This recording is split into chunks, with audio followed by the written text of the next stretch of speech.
the afterglow of pure, chaos-induced power searing through his veins.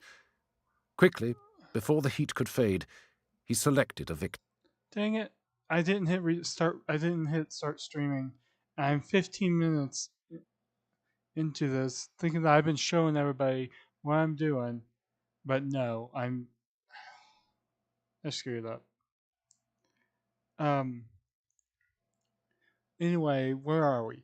Yeah, I am 3D printing some proxies for some robot dudes and listening to Gotrick and Felix audiobook. I think it's called Skaven Slayer. We're on chapter 3. Um, yeah, I'm gonna ask the guy that one of these to see if these are the correct. He stabbed out a pointing talon at Lurk Snitchtongue, the weakest of the war leaders, and, not coincidentally, the one with least allies, both here and back in Skavenblight. You find something amusing, Snitchtongue? Thankwall demanded, in his most intimidating high-pitched chitter. You think something is very funny, perhaps? Snitchtongue licked his snout nervously. He bobbed his head ingratiatingly and held up his empty paws. No, Great One. Don't lie. If humor there is in the abject failure of the mighty gutter runners, please share it. Your insight may prove most useful. Come, speak. The Skaven on either side of Lurk backed away, cautiously putting as much distance as they could between themselves and their doomed fellow. In moments, Lurk found himself standing in an open space 20 feet across. He glanced over his shoulder, seeking some way to escape, but there was none. Not even his personal bodyguard would stand near him with the grey seer staring angrily down. Lurk shrugged, lashed his tail, and put his hand on the hilt of his blade. He had obviously decided to brazen it out. If gutter runners failed, it was because they were too subtle, Lurk said. They should have attacked head-on, in a massed rush, blades bared. That is the Skaven way. That is the clan scab way. Chang Squick glared across at the Skaven warrior. If looks could kill, Lurk would have left the chamber in a casket. Thankwall was suddenly intrigued by the situation. Here was an opportunity to twist the assassin's tail with no possibility of reprisals against himself. The Grey Seer decided that he would let Lurk live for a few moments longer. You are saying that you would have handled the situation better than your brothers of Clan Eshin? You are saying you could succeed where trained gutter runners of mighty Eshin failed? Lurk's jaw snapped shut. He stood for a moment considering the implications of that last statement, seeing the trap that the Grey Seer had prepared for him. If he openly criticized Squick, he would make an enemy of the powerful gutter runner, and doubtless take a knife in his belly as he slept. On the other paw, he also obviously realized that he had been singled out to face the Grey Seer's wrath no matter what. He knew it was a choice between immediate and inevitable death, or possible doom in the future. He rose to the occasion like a true Skaven warrior. Maybe, he said. Thankball giggled. The after-effects of the warp snuff still dizzied him. The rest of the Skaven present echoed their leader's amusement with great roars of false chittering laughter. Then perhaps you should take your warriors to the mad city above and prove it, yes? Indeed, Great One, the war leader replied. His voice sounded relieved. He had a slim chance of living after all. Your enemies are as good as dead. Somehow Thankwall doubted it, but he did not say so. Then he cursed himself for his leniency. He had allowed Snitchtongue to wriggle out from under his paw, and not blasted him into 1,000 pieces as an example. At that moment a runner entered, puffing breathlessly. In the traditional cleft thigh bone of a human he carried, he held a message. Seeing Thankwall, he immediately abased himself before the Grey Seer and prodded the bone forward. Thankwall was tempted to blast him for his insolence. There was a fine old Skaven tradition of killing the messenger who brought bad news to be kept up, but at this moment Thankwall did not even know that the news was bad. Curiosity got the better of him, and he pulled the parchment from the stick. He noted that the corners were creased, and it had obviously been well poured. No surprises there, then. Doubtless every spy between here and Skavenblight had bribed the messenger so that he could look at what he carried. That, too, was the Skaven way. Thanquol did not care. He had established his own codes, cunningly concealed within deceptively innocuous messages, in order to keep his communications secret. He looked down at the blocky runes scrawled in a strong Skaven paw. The message read simply, "The package has been delivered." A sense of triumph filled Thanquol and dispelled his earlier anger.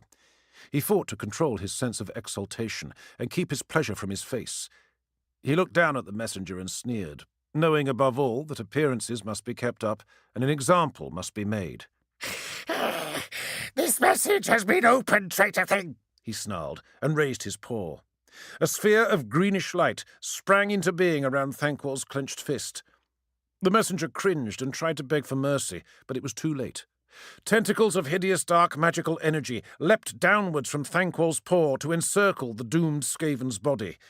The bands separated themselves and flowed around the messenger, swimming through the air in the way that eels swim through water, with a horrible, sinuous wriggling. After a few moments, the bands of energy lunged inwards, stabbing through the Skaven's body, boring through the flesh and emerging darker on the other side. Again and again they stabbed inwards, stripping away flesh and muscle and sinew. Again and again the messenger let out high-pitched, agonizing screams. The smell of the musk of fear mingled with the scent of blood and the ozone taint of the spell. In a matter of seconds, only a stripped skeleton stood before Thanquol. After a heartbeat, it collapsed into a pile of bone. The ribbons of magical energy flowed together, somehow consuming each other as they did so, until there was nothing left of them. The whole assembled Skaven host let out a great sigh of wonder and disbelief at seeing their grey seer demonstrating his power in this satisfying manner. Thanquol raised his paw and gestured for silence. In a moment all was calm, save for a few coughs from the back rows. Lament, Skaven. Tragic news, Thanquol said, and even the coughing stopped. Mighty warlord, Vermex Scab is dead. Killed in a terrible accident involving a loaded crossbow and an exploding donkey. We will have the traditional 10 heartbeats of silence to mark the return of his soul to the horned rat. Immediately all the Skaven started to talk among themselves. The chitter of conversation only fell silent when Thanquol raised his paw again and let the warning glow reappear around his talons. All of them sensed the menace in the gesture and went quiet. None of them wanted to be the next to be consumed by those terrible wiggling bands of energy. Now, we will prepare for the next phase of the master plan, Thanquol said. In the sad absence of Lord Scab, I must reassume control of the army of conquest. With great respectfulness, Grey Seer Thanquol, such is not the case. As senior Skaven here, my duty it is to assume command. The booming voice of Isaac Grottle filled the chamber. Clan Moulder had provided many warp tokens to finance this expedition, and I must see that they are spent wisely. What nonsense is this? Vilebroth Null inquired. The words bubbled Flemishly from his ruined throat. If any is to command here, it should be me. To Clan Pestilence will go the honor of overthrowing the Man City. We have great plans. Great plans. It is our secret weapon that will destroy the human city. No, I disagree, chittered the reedy, high-pitched voice of Heskett One-Eye. The siege machines of Scryer will make victory possible, and so to Scryer should fall the leadership. Naturally, as the ranking representative of Clan Skyer, I will now assume my duties as Supreme Commander. This is a vile usurpation of Clan Moulder's privileges, Isaac Grottle roared. The rat ogres, hearing the anger in his voice, bellowed with barely suppressed fury. The sound of their wrath echoed around the cavern. Mutinous behavior cannot be tolerated. No, for the good of the Force, warn you I must that one more word of such treachery and my warriors will execute you instantaneously. The Jezzail teams around Heskett swiftly brought their weapons to bear on Isaac Grottle. You warriors! You warriors! There speaks a mad Skaven. By what right do you name the warriors of my command your troops? Both of you are trying my patience, Vilebroth Null burbled. Seeing my two senior lackeys bickering in such a runtish manner cannot help but demoralize my army. Cease such treacherous behavior at once, or face the hideous and inevitably fatal consequences. Null flexed his paws menacingly, and suddenly there was a package of filthy stuff in his hands. No one present could doubt that it was dangerous. The plagues of Clan Pestilens were famously deadly. Gracier Thanquol looked on in baffled rage and barely concealed glee. He half-hoped that the various leaders would come to blows, that violence would erupt, and that these upstarts would slaughter each other. Unfortunately, until circumstances proved otherwise, he had to assume that he needed all of their help to overthrow the Man City. So it was time to put a stop to this nonsense. Brother Skaven, he said in his most diplomatic voice. Consider this. Until the coming of Vermexcab, the Council of 13 placed me in command of this army. Since Vermexcab is, sadly, no longer with us, the leader's place in the rear must still fall to me by edict of the Council. Of course, if any of you wishes to challenge the Council's ruling, I will notify them of this at once. That quietened them, as Thanquol had known that it would. No Skaven in his right mind would even hint at the possibility of disobeying a direct edict from the Council. The dread rulers of the Skaven race had a long reach, and their punishments were swift and certain. By invoking the Council's authority, Thanquol knew that he would ensure the obedience of all present until such a time as they could check back with their clan's rulers and representatives on the Council. Hopefully, in that time, Thanquol would have brought the Man City to its knees. Of course! You are correct, Gracier Thanquol, Heskett chittered. It is only that, as your second in command, I felt that these others were overstepping the bounds of their authority. I know not how Heskett can claim to be your second in command, Gracier, when all know my respect for you is boundless, and my devotion to your cause without limit, Isaac Grottle said. Vilebroth Null merely coughed enigmatically and said, It pains me to see these overbearing oafs challenging your rightful authority, Gracier. Surely the power of my clan and my proven dedication to your person must mean that I rank second here. I have yet to decide who the underleader will be. I must retire to my burrow to contemplate strategy. So saying, he descended from the bell carriage, and the seething sea of Skaven parted before him. Thanquol felt satisfied for the moment that he had the challenge to his leadership under control. This was more like it, thought Thanquol. Let them bicker over who gets the scraps. The glory will belong to me. As was only right. Lurk Snitchtongue crouched down in his favourite hiding place, a small cave above a long narrow gallery, far from the main underways. He was worried, as only a Skaven of a naturally nervous disposition could be. He knew that he had only days to make good on his claim to be able to destroy the dwarf and the human who had humiliated Chang Squick, or else he would suffer the same fate as the messenger from Skavenblight. He shuddered when he thought of that demonstration of the Grey Seer's awesome power. Truly, the warpstone magic that Thanquol wielded was to be feared. He knew that hiding would not help him, that the Grey Seer would find him no matter how deep he burrowed. But old instincts were hard to overcome. Even as a small runt in times of trouble, Lurk had always sought out the hidden places where he could spy on the bigger Skaven and plan his revenge. Somewhere in the back of his mind, rage skittered around on small padded claws. He knew that Thanquol had picked on him, and the instinctive need for vengeance made him want to bury his fangs in the Grey Seer's throat. The fact that he understood why he was Thanquol's chosen victim did not make it any easier to take. Basic Skaven instinct told him the reason for Thanquol's decision. From an early age, every young rat man learned to sense who it was unwise to antagonize and who it was possible to bully with impunity.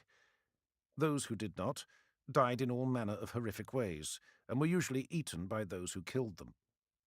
On one level, he understood that Thankwall had victimized him for good, sound, political reasons, because he was the youngest of the Skaven leaders and the least secure in his position. Lurk had risen to his current position as a junior warlord in Clan Scab by being the favourite of Vermex Scab, and by informing on those who had plotted against his distant cousin. He had a nose for ferreting out information that might be useful, a talent that was more than useful in a society so full of intrigue as that of a Skaven clan. But now Vermex Scab himself was dead, and Lurk doubted that even his powerful Kinrat would have been able to protect him against the wrath of a Grey Seer. No, he decided more realistically, Vermeck would not have found him useful enough to be even bothered to try. It was looking like his promising career was about to come to an end. He would either die at the axe of a maniacal dwarf, whom, rumour had it, even Grey Seer Thankwall feared, or he would be blasted by the Seer's mind-bogglingly potent sorcery. Neither prospect was particularly appealing to an ambitious young Skaven. Still, at the moment, there didn't seem to be anything he could do about it. Lurk heard voices coming from below him. He froze in place, realizing that others had sought out this lonely place for their own purposes. He knew it was best to be quiet, for he was on his own, and packs of Skaven had been known to fall upon and devour solitary rat men they found in remote tunnels. If truth be told, Lurk had done it himself. He listened carefully, his keen ears twitching, hoping to find out more about the approaching Skaven. Curse Grey Seer Thankwall! He heard a voice that he recognized as belonging to Heskett One-Eye. He has denied me my rightful place at the head of this army, yes. Credit for victory over the human should rightfully belong to me, and of course to Clan Scryer. Lurk's whiskers twitched. This was treasonous talk, and he was sure that Grey Seer Thankwall would like to hear about it. He listened now as if his life depended on it, thinking that he might have found a way out of his predicament, a path on which to creep back into the Grey Seer's good graces. Yes, yes, greatest of lords. A fool Thankwall is. And perhaps he too could have an accident like Vermex Scab. Lurk recognized the fawning voice as belonging to Heskett's henchling, Squick Squick. Hush, hush. Speak not of such things. It has been tried before, but somehow accidents always seem to happen to someone else, not to Grey Seer Thankwall. Perhaps it is true. Perhaps he does enjoy the favour of the horned rat. So even the mighty Heskett feared the Grey Seer. This did nothing to reassure Lurk about his own position. But still, what a patron the Grey Seer would make if Lurk could ingratiate himself. By clinging to Thankwall's tail, Lurk could rise very far indeed. The next thing he heard made his tail stand on end. And the fire squeaker explosion should have worked. But Thankwall has the luck of a demon, most far-sighted of plotters. Never, never refer to that again. The fire squeaker malfunctioned. That is all. Nothing more. If Grey Seer Thankwall was even to suspect that it was anything else, the consequences would be very bad. Very bad. How goes the other plan? Well, greatest of warp engineers, we have located a hidden route into the man-place. Our warriors stand ready to grab the devices the moment you command it. Tonight is auspicious. The humans have all been summoned to a feast by their ruling breeder. Lurk felt the soles of his paws tingle. Here was something else to report back to Thankwall. A secret Clan Scryer scheme to acquire human treasures. Surely Grey Seer Thankwall would reward anyone who would report such a thing to him. He leaned forward stealthily so that he could see what was going on below him. The movement dislodged some pebbles and sent them skittering to the floor. The noise disturbed the Clan Scryer Skaven. He saw them jump into defensive stances and whip out their blades. What was that sound noise? Heskett demanded. I do not know, bravest of leaders, Squick Squick said. Quick, quick, go investigate. Our leader's place is in the rear. You go. Lurk cursed his bad luck. The noise had interrupted the scryer's plotting, and now he might never know what they were up to. Most likely it is nothing, wisest of all leaders. Subsidence merely. Tunnels are old. The two of them stood immobile in postures of listening. Lurk hoped they did not look up. He dared not even pull himself back into the shadows, lest the movement attract the attention of their keen, skaven senses. He felt sure that they would be able to hear the pounding of his heart. It was all he could do to keep from squirting the musk of fear. Slowly the two nervous clan scryer rat men relaxed, letting their breath come out slowly and easily. After a few more heartbeats, they returned to their plotting. What are your orders, most cunning of commanders? We will attack the Man-Thing steamworks tonight during the dark of the moon. Their gun machines must be ours, so that we can improve on them. Their steam chariots must be examined to see how we may increase their effectiveness 10,000-fold. It will be as you wish, most superlative of technicians. See that it is so, Heskett barked, and turned his back on Squick to stalk away. Lurk could not help but notice that as soon as Heskett's back was turned, his lackey flicked his thumb against his protruding incisors in the traditional Skaven gesture of disrespect. Heskett turned. By the time his leader's eye was upon him, Squick had once again adopted a posture of fawning adoration. Do not stand it all day. Come quick. There is much work to be done. In the darkness, Lurk smiled. He had learned many useful things here, and it was time to visit the Grey Seer. What do you want? Grey Seer Thankwall inquired, looking up from the scroll which he had been reading.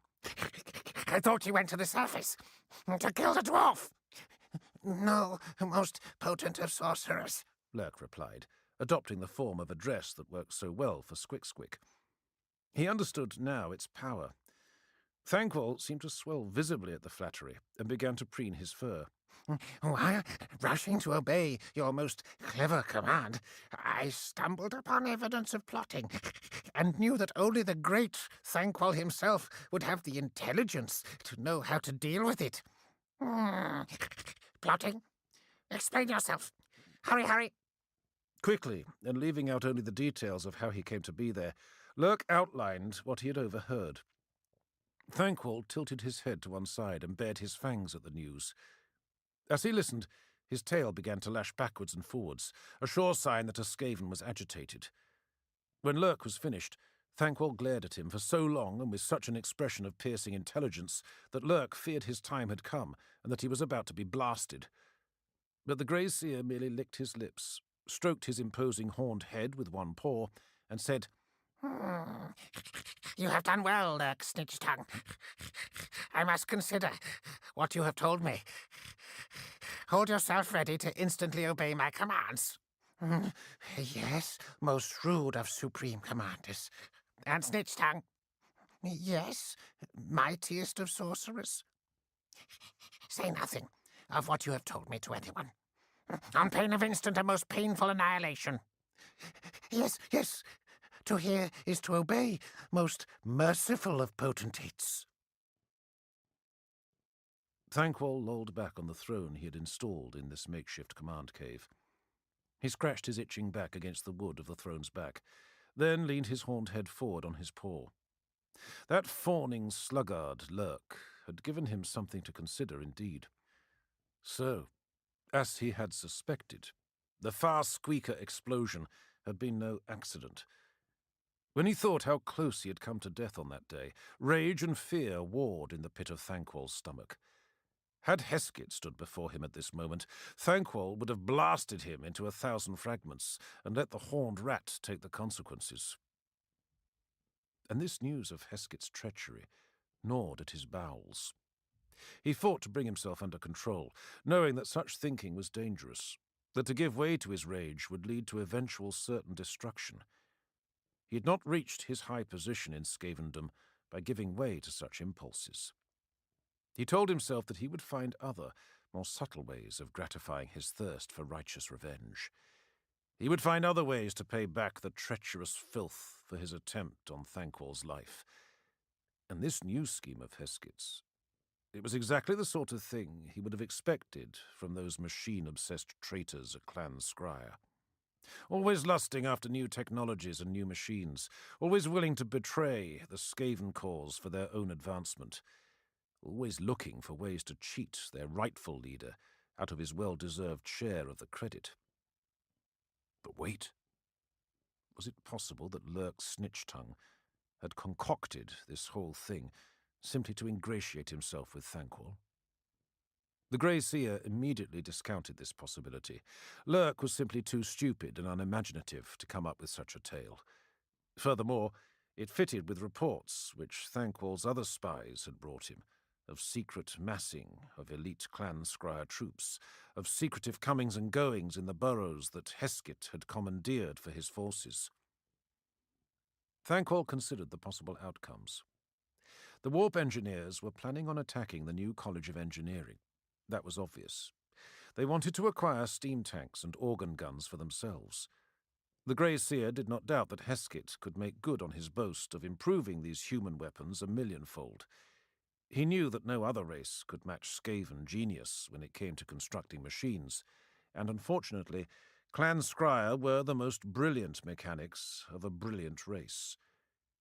These new weapons would doubtless increase Clan Scryer's power, and with that power would come increased influence on the Council.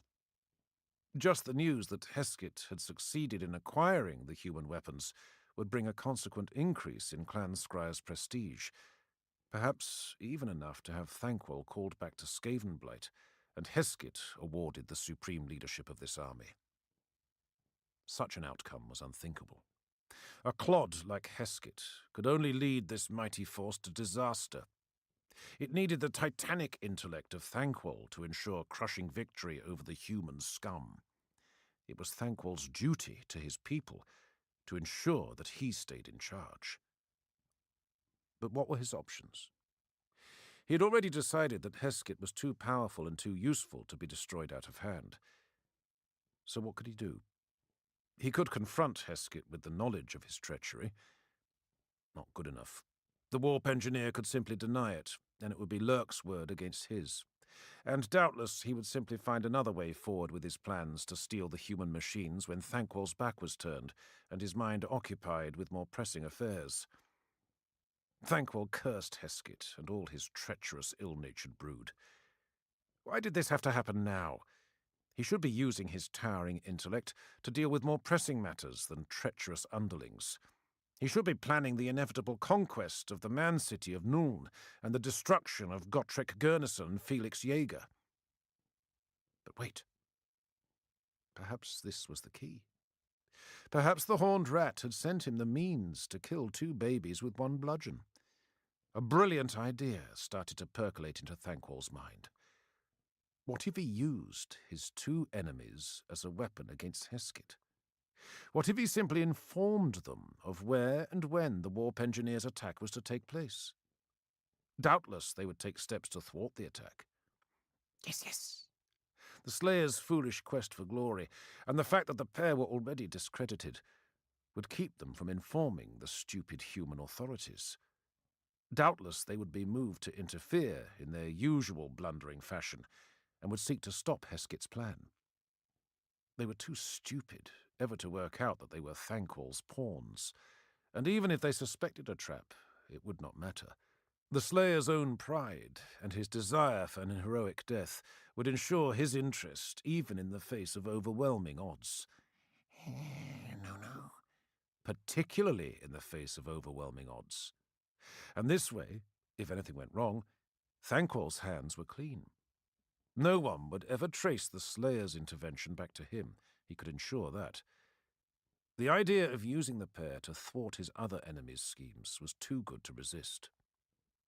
He turned the scheme over from all sides, examining the possible outcomes and finding it foolproof. Either the dwarf and the manling would foil the plot in their usual brutally inept manner, or they would be killed trying to do so. Either outcome suited Thanquol. If they foiled Heskett's plan, the warp engineer would be discredited.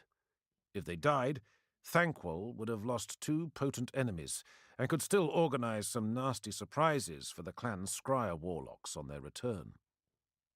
In the best of all possible worlds, the two sides would eliminate each other. Thankwell helped himself to some warpstone snuff and consumed it with glee. What a scheme! So intricate, so cunning, so truly Skaven. Here, once more, was proof of his own incredible genius. Now all he had to do was think of a way of letting the dwarf and his henchmen know about Hesketh's plan. It would have to be complex, subtle, and ingenious. Those half-witted fools would never suspect that they were aiding their mightiest enemy. Message for you, sir. Said the small, grubby-faced boy, holding out his hand for payment. In his other hand, he clutched a piece of coarse parchment. Felix looked down at him and wondered if this was some sort of trick. The beggar lads of Noon were particularly known for their ingenuity in parting fools from their money. Still, he might as well pay attention. The lanterns had just been lit. It was early yet, and the blind pig had not even started to look like it would fill up this evening. What's this? You do not look like a courier. I don't know, sir. This funny-looking gentleman handed me this scrap of paper and a copper penny, and told I would get the same again if I delivered it to the tall blonde-furred bouncer at the Blind Pig. Blonde-furred? He spoke kind of funny, sir. Looked kind of funny, too. To tell the truth, he smelled kind of funny and all. What do you mean? Well, his voice wasn't exactly normal. It was kind of high-pitched and squeaky, and he was wearing a monk's robe with a cowl that covered his face. I thought his robes hadn't been washed for a long time. They smelled like a dog or some furry animal had been sleeping in them. I know, 'cause my dog Uffy used to... Never mind Uffy right now. Was there anything else you noticed about him? Well, sir, he walked funny, all hunched forward. Like an old man? No, sir, he moved too quick for an old man. More like one of the crippled beggars you see down on Cheap Street. Except he moved too quick to be crippled, and... Well, there's one more thing, but I was scared to tell you in case you thought I'd been at the weird route. And what was that? Well, as he was moving away, I thought he had a snake under his robes. I could see something long and snaky moving around. Could it have been a tail? Like the tail of a rat? It could have been, sir. It could have been. Do you think it could have been a mutant, sir? One of the changed. A note of wonder and horror had entered the child's voice. He was obviously thinking that he might just have had a close call. Perhaps. Now, where did you see this beggar? Down Blind Alley, not 5 minutes ago. I rushed over here thinking I'd get myself a nice bit of pie with the copper piece he was going to give me. Felix tossed the kid a copper and snatched the piece of paper from his hand. He glanced across the bar to see if Gottrick was about. The slayer sat at a side table, his massive shoulders hunched, clutching an ale in one brawny fist and his monstrous axe in the other. Felix beckoned him over. What is it, Mumbling? I'll tell you on the way. No sign of anything here now, Mumbling, Gottrick said, peering down the alley. He shook his head and ran a brawny hand through his huge dyed crest of hair. No scent either. Felix could not tell how the slayer could smell anything over the stench of the trash that filled Blind Alley, but he did not doubt that Gottrick was telling the truth. He had seen too much evidence of the keenness of the dwarf's senses in the past to doubt him now. Felix kept his hand on the hilt of his sword and was ready to shout for the watch at a moment's notice.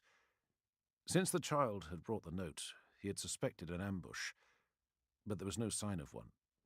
The Skaven, if Skaven it had been, had timed things well.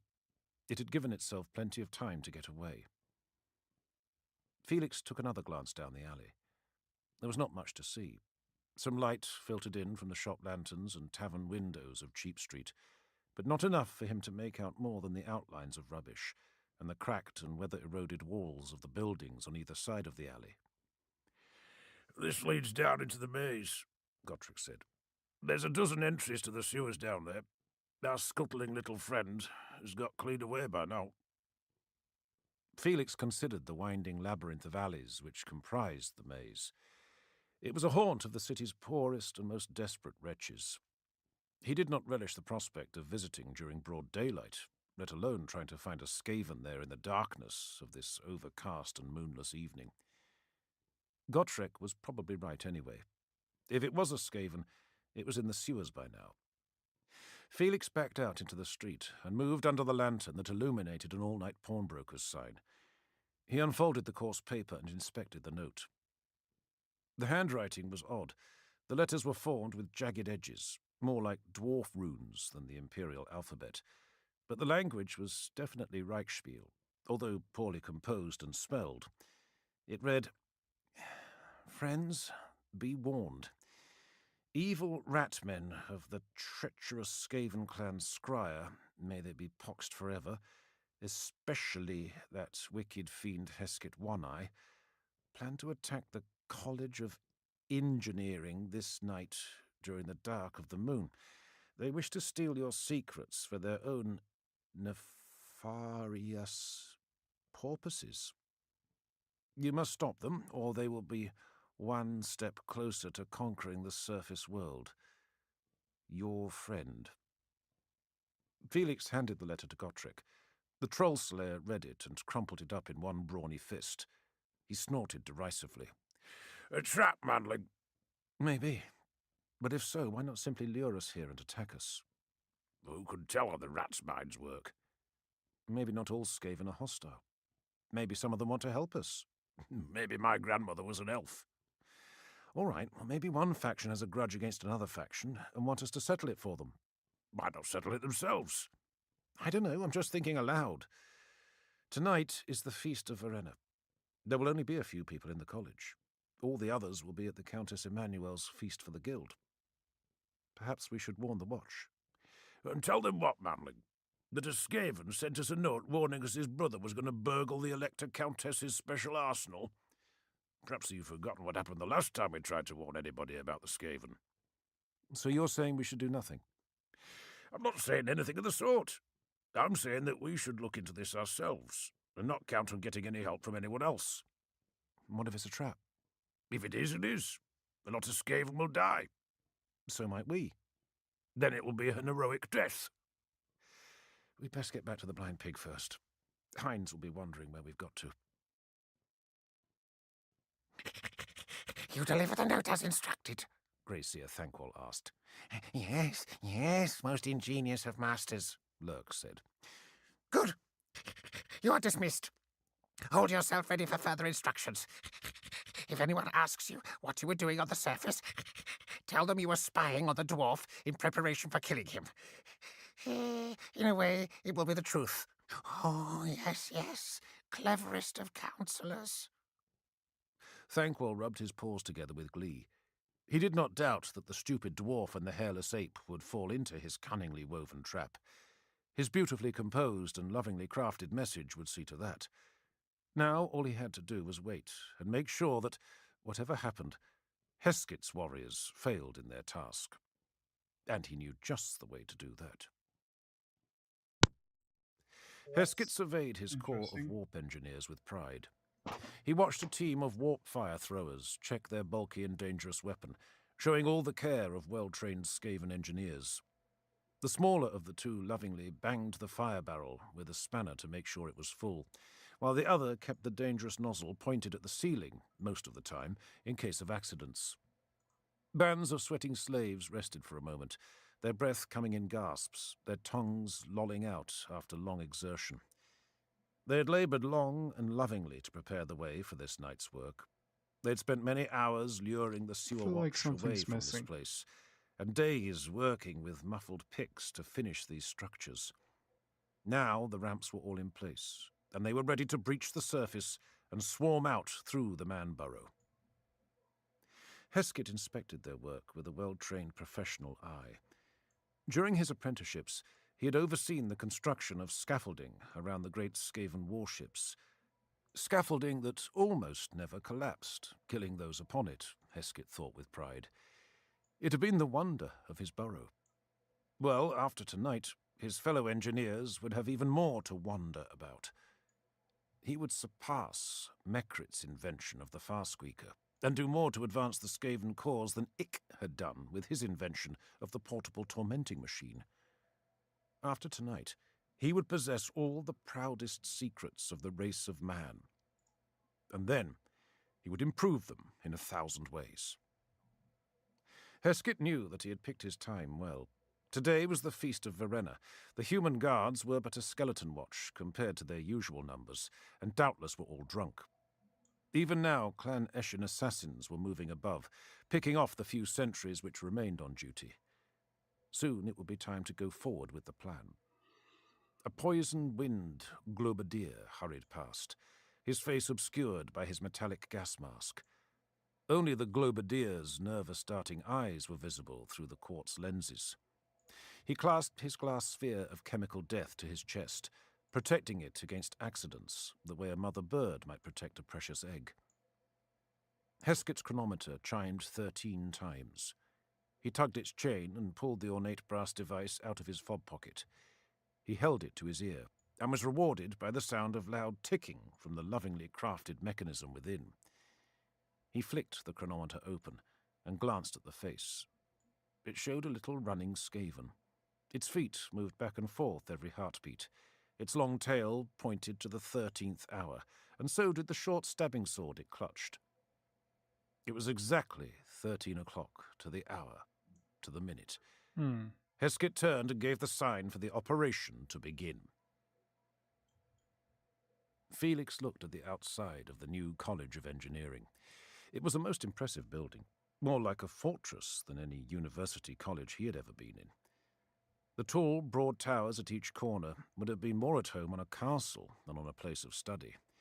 All the windows at ground level were barred. There was only one way in, through a massive archway, large enough for a horse-drawn carriage. A soft thud behind him told him that Gotrek had arrived, and most likely fallen into one of the flower beds. He heard the dwarf curse in his harsh, guttural tongue. "Best be quiet," Felix whispered. "We really should not be here." It was true. Only authorized members of the Guild of Engineers and Mechanics, their apprentices and members of the Imperial military were allowed into this highly secret place on pain of death, or at least a long stay in the dungeons of the Countess Emmanuel's infamous prison. The sentries are all too drunk to notice anything, Madeline. It's a disgrace, but it's what you expect from humans. Felix reached up and tugged his new cloak off the low wall. It was ripped where the broken glass and nails set on top of the wall had pierced it. Still, Felix thought sourly, better a ripped cloak than a ripped hand. He glanced over at the sentry boxes beside the locked iron gates, and was forced to agree with Gotrek. It was a disgrace. One of the sentries was so drunk that he was simply lying asleep beside his post. Then Felix saw that there was something odd in the man's posture, and he stepped over cautiously to have a look. As he did so, he saw more recumbent figures. Was it possible that all of the sentries were drunk and asleep? He crept up for a closer look, then ripped his sword from its scabbard. The sentries were not drunk. They were dead. Each lay in a pool of blood. One of them still had a knife sticking from his back. Felix bent and examined it, and immediately recognized the workmanship from his own encounter with the Skaven assassins at the Blind Pig. "It looks like our friend was telling the truth," he said to Gotrek, who had joined him. Well, then let's go and take a look inside. I was afraid you were going to say that. Heskett stalked the corridors of the college, surrounded by his bodyguards. In a way, this was a comforting place for him. He was surrounded by familiar things, forges and benches and lathes and braces, and all the tools familiar to engineers the world over, whatever their race. The smell of charcoal and metal wafted through the place on the night breeze. Skavens seethed through the corridors like an invading army, ransacking the place as they went. He hoped that his lackey, Squick, had managed to get into position in the central armories. Otherwise, all the choicest of loot would have vanished. To his right, he could see a rack of long muskets of a novel design. He immediately rushed over and pulled one down. It had the half-complete look of a new prototype. Its barrel was bound with copper wire, and a small telescope had been mounted above it. Nothing to get excited about, Heskett thought. Simply an inferior attempt at the Jezzails his own bodyguard already carried. Without access to warpstone for their powder mixes, the humans would never be able to get the same range and hitting power. He hoped that the other stuff here was more worthy of his consideration, or it was going to be a wasted night. Most perspicuous of lords. This way. He heard Squick Squick call. Heskett strode down the long hall and found himself in another machine shop. This was more like it, he thought, when he saw the round, stubby mass of the organ gun. This was worth having. He strode over and ran his paws over the cold metal of one of the barrels. Yes, indeed, this was worth having. He looked down and saw the mechanism that would cause the barrels to rotate, and the striker which ignited the fuses at the same time. Very clever. He wondered whether the tolerances of the metal could withstand the use of warpstone powder. Most likely not, but then again, some of those new lead warpstone alloys he had been experimenting with might just do the trick. He had not had any accidents with them since the last automated cannon had exploded and killed 10 of his assistants. Quick, quick, take it, He instructed Squick Squick. His lackey chittered a few commands, and a party of scryer slaves rushed forward. There was a slight squeaking as they wheeled the gun away. This did not bother Heskett. In fact, he found it quite relaxing.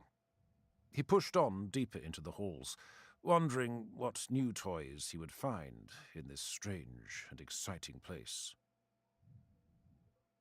Felix fumbled with the door handle. He had been half hoping to find it locked, but it was already open, and he suspected he knew why. There was a very familiar smell in the air, a combined scent of musk and wet fur and sewer reek. No doubt about it, the Skaven were here. "Perhaps we should go and inform the watch," he whispered to Godric. And tell them what? We just broke into your armory and discovered some Skaven there. We weren't trying to steal anything, honestly. We just wanted to look. Being hung as a thief is not my idea of a mighty doom, Manling. "Then maybe we shouldn't have come here," Felix muttered. He was already regretting that he had agreed to this harebrained scheme. In the heat of the moment, carried along by the momentum of events, it had seemed to possess a certain logic. But now he could see that it was nothing but pure madness. They were in a place where they had no business being, and most likely surrounded by fierce Skaven warriors. By the time any help could get to them, they would in all probability be dead. And even in the unlikely event they survived until help came, their rescuers would, as Gotrek had suggested, most likely hang them as spies. How did he get himself into these situations, Felix wondered. Are you going to stand there all night? Or are you going to open that door? Half expecting to feel a blade being thrust into his face, Felix slowly and cautiously pushed the door open. Ahead of him a long corridor loomed. It was dark, save for the light that filtered in from outside. Felix wished that he had a lantern with him. There must be lights here, he thought. Then realized that all they would do was draw unwelcome attention. Gotrek pushed past and stomped off down the corridor, massive axe held ready to deal death. There was nothing for it but to follow him. Felix did not relish the prospect of being left in this vast and echoing building on his own. There is a problem, most decisive and responsible of leaders, Squick Squick said quietly. Heskett turned and glared at his lieutenant petulantly. Problem? What problem could there be, Squick Squick? Explain. Quick, quick. Overseer Quee thinks that now he has seen the steam tank, there might be some problems. He thinks that the supports might not be strong enough to take the weight. It might be unwise to take it down into the sewers. Tell Overseer Quee to solve this problem quickly. Otherwise, he will have to be replaced by someone more competent. We must have this steam tank. We must study the engines. We must see how it works. Clan Scryer must possess this weapon. Heskett clambered up on top of the steam tank. His followers had lit the place with the green glow of warpstone lamps, the better to see what they were doing. Just being on top of this mighty machine made Heskett's tail stiffen. He put his paws on his hips, struck a commanding posture, and looked down on the chamber. He looked around at this, the largest of halls, the place where steam tanks were built. It was impressive. All the parts, lovingly handcrafted, lay on workbenches nearby. Huge schematics had been pinned to a board on the wall for the guidance of apprentices. Overhead were all manner of pulleys and wires and guy ropes for luring all the pieces into place. It was a tangled and intricate enough web to cheer the heart of any Skaven. Nearby sat a partially assembled steam tank, looking for all the world like the half-devoured carcass of some leviathan. Above him were the galleries, from where the masters could survey the work of their labourers and see that everything was done properly. Yes, there were definitely some ideas here which could be adapted to the Skaven cause. Heskett turned back and was soon lost in contemplation of the huge mechanical monster, overwhelmed by the possibilities hinted at in its design. Truly, the steam tank was a most awesome concept. He ran a paw over the riveted metal and felt his heartbeat quicken. He could just see himself driving around in one of these, only his would be bigger and better, with a warpstone-powered engine and a warp-fire thrower instead of a cannon. Bullets would ping off the armour of the hull. Arrows would be turned aside by the thickness of the walls. His foes would be crushed to bloody pulp under him. He would have a periscope to look out through, so he wouldn't have to expose his head to enemy fire. And he would have tracks instead of these silly wheels, so that he could pass over the roughest of terrain with ease. It was a design with which the Skaven could conquer the world, and he, Heskett One-Eye, would be responsible for it. Ahead, Felix could see a huge open courtyard. Dang it. In the centre of the courtyard was a massive gaping pit, from which emerged the familiar stench of the sewers. The courtyard was lit by eerie flickering green lights. In their glow, Felix could see a horde of rat-men scampering backwards and forwards between the pit and the building proper. Each had a chest or a piece of machinery over his shoulder. It looked like they were looting the whole building. Felix wasn't sure what they were going to do. There were simply too many of the Skaven for them to overcome. Heskett clambered down into the steam tank and looked at the controls. There was a small seat moulded to fit a human driver, but the bulk of the chamber was taken up by a monstrous cannon and a huge boiler. Doubtless the boiler provided power. The controls were simplicity itself for a Skaven of Heskett's intelligence to figure out. This lever was forward, that lever was reverse. The whistle could be used to make terrifying noises and to relieve pressure on the boiler. This small wheel would let you guide the steam tank right and left, and this one would aim the cannon. It was all too easy. Suddenly, Heskett knew exactly what he wanted to do, and since he was a master warp engineer, there was no one here who could stop him. He was going to take this vehicle for a test drive, just to make sure it worked. It would also save all the effort of carrying it to the pit mouth and down into the sewers. He barked instructions to summon 2 slaves, and he soon had them loading up the boiler with wood. Within minutes, he had the engine under pressure and was ready to go. Heskett pulled the lever, and the steam tank lurched forward. In the distance, Felix heard a rumble like a dragon clearing its throat. "Sounds like a monster," he whispered to Gotrek. Sounds like a steam engine, more like, Manling. We'd better investigate. They hurried up the stairs and around the gallery above the courtyard. Here and there lay the bodies of sentries, killed by the same Skaven blades as they had encountered earlier. Felix flinched and kept his sword ready. At any moment he expected to run into a pack of fierce killers, like those which had attacked him and Alyssa in his room the other night. The sensation of speed and power was awesome. Heskett had never experienced anything like it. He felt like he could crush anything that got in his way, smash through any obstacle. With this one tank, he could overcome any foe. Visions of huge armies, spearheaded by warpstone-powered steam tanks, danced through his head. With such a force, manned by fierce Skaven warriors, Clan Skryre could conquer the world. And of course, he, Heskett One-Eye, would be suitably rewarded for his genius in coming up with the plan. He would see to that. Heskett looked up to see where he was going. What was that foolish poison-wind globadier doing, standing in front of him with a look of panic on his face, Heskett wondered. Felix emerged onto a gallery above a huge hall which seethed with Skaven. In the middle of the hall stood a gleaming new steam tank.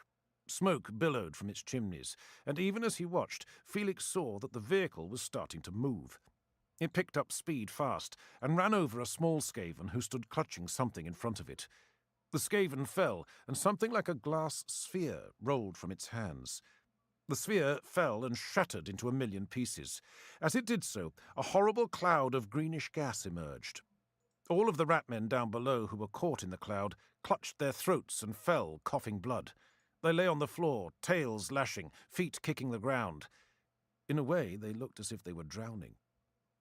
He remembered Gottrik's tales of Skaven gas weapons. He remembered that awful moment during his fight with the Skaven in the sewers when he thought he had been gassed. He also remembered that the Slayer had suggested the solution was a handkerchief soaked in piss and placed over your mouth. He currently didn't have the time or the inclination to test that theory. Felix noticed gratefully that the gas appeared to be heavier than the surrounding air and did not rise far. Indeed, it was already starting to disperse. Was he dying? Heskett wondered. Or had he managed to hold his breath in time? He did not know. His eyes watered from the gas which had seeped in through the open hatch. The two Skaven slaves lay gurgling and gasping in front of him. Heskett knew he did not feel any pain. Perhaps the heartbeat of warning he had got when he saw the Globadier had been enough. He had just enough time to snatch a lungful of air and hold his breath. He had certainly not wasted it on shouting a warning to the others. As a consequence of his own quick thinking, he had managed to save himself. Heskett peered out through the green murk with watering eyes and tried to guide the tank into the clear. Something bumped and squished under the wheels, and he thought he heard a howl of agony. He ignored it and concentrated on staying alive. That was the most important thing. His lungs felt like they were bursting. His heart beat at 3 times its usual rate.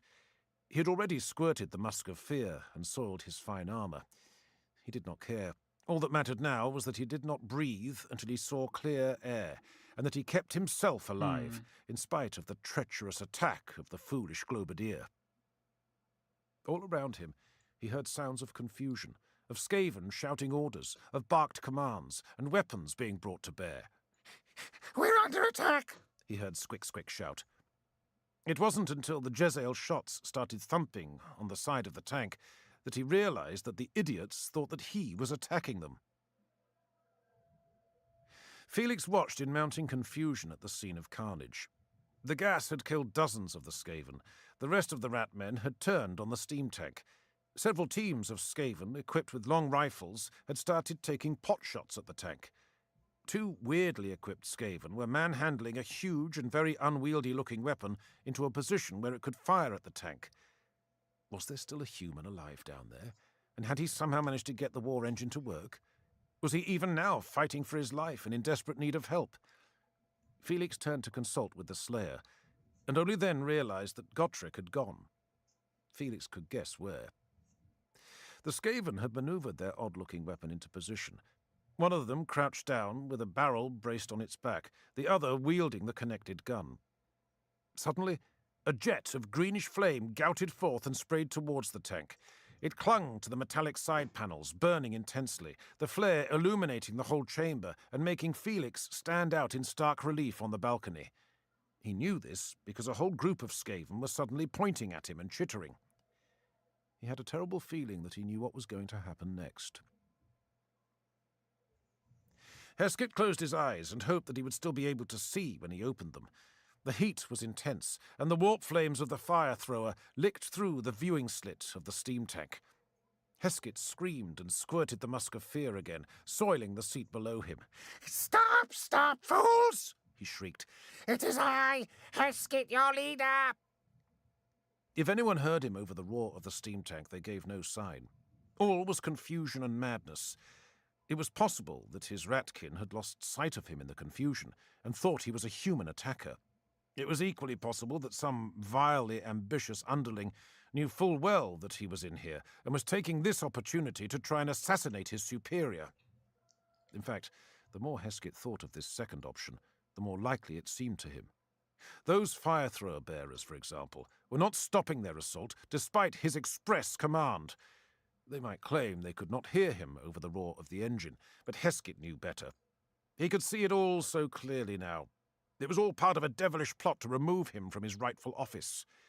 He would not be in the least bit surprised if Grayseer Thanquol was behind the whole thing. Filled with righteous vindictive anger, Heskett bared his fangs in rage and steered the steam tank directly at the warp fire throwers. Too late.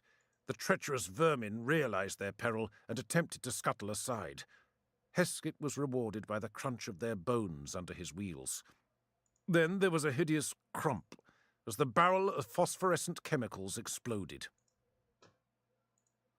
Felix was trapped. Skaven were flowing out onto the balcony on which he stood in a grim, furry tide. There were dozens of them, far more than he could fight.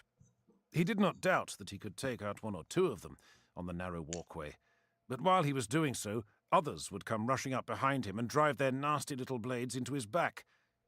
Damn Gotrek! Where was the Slayer when he was needed?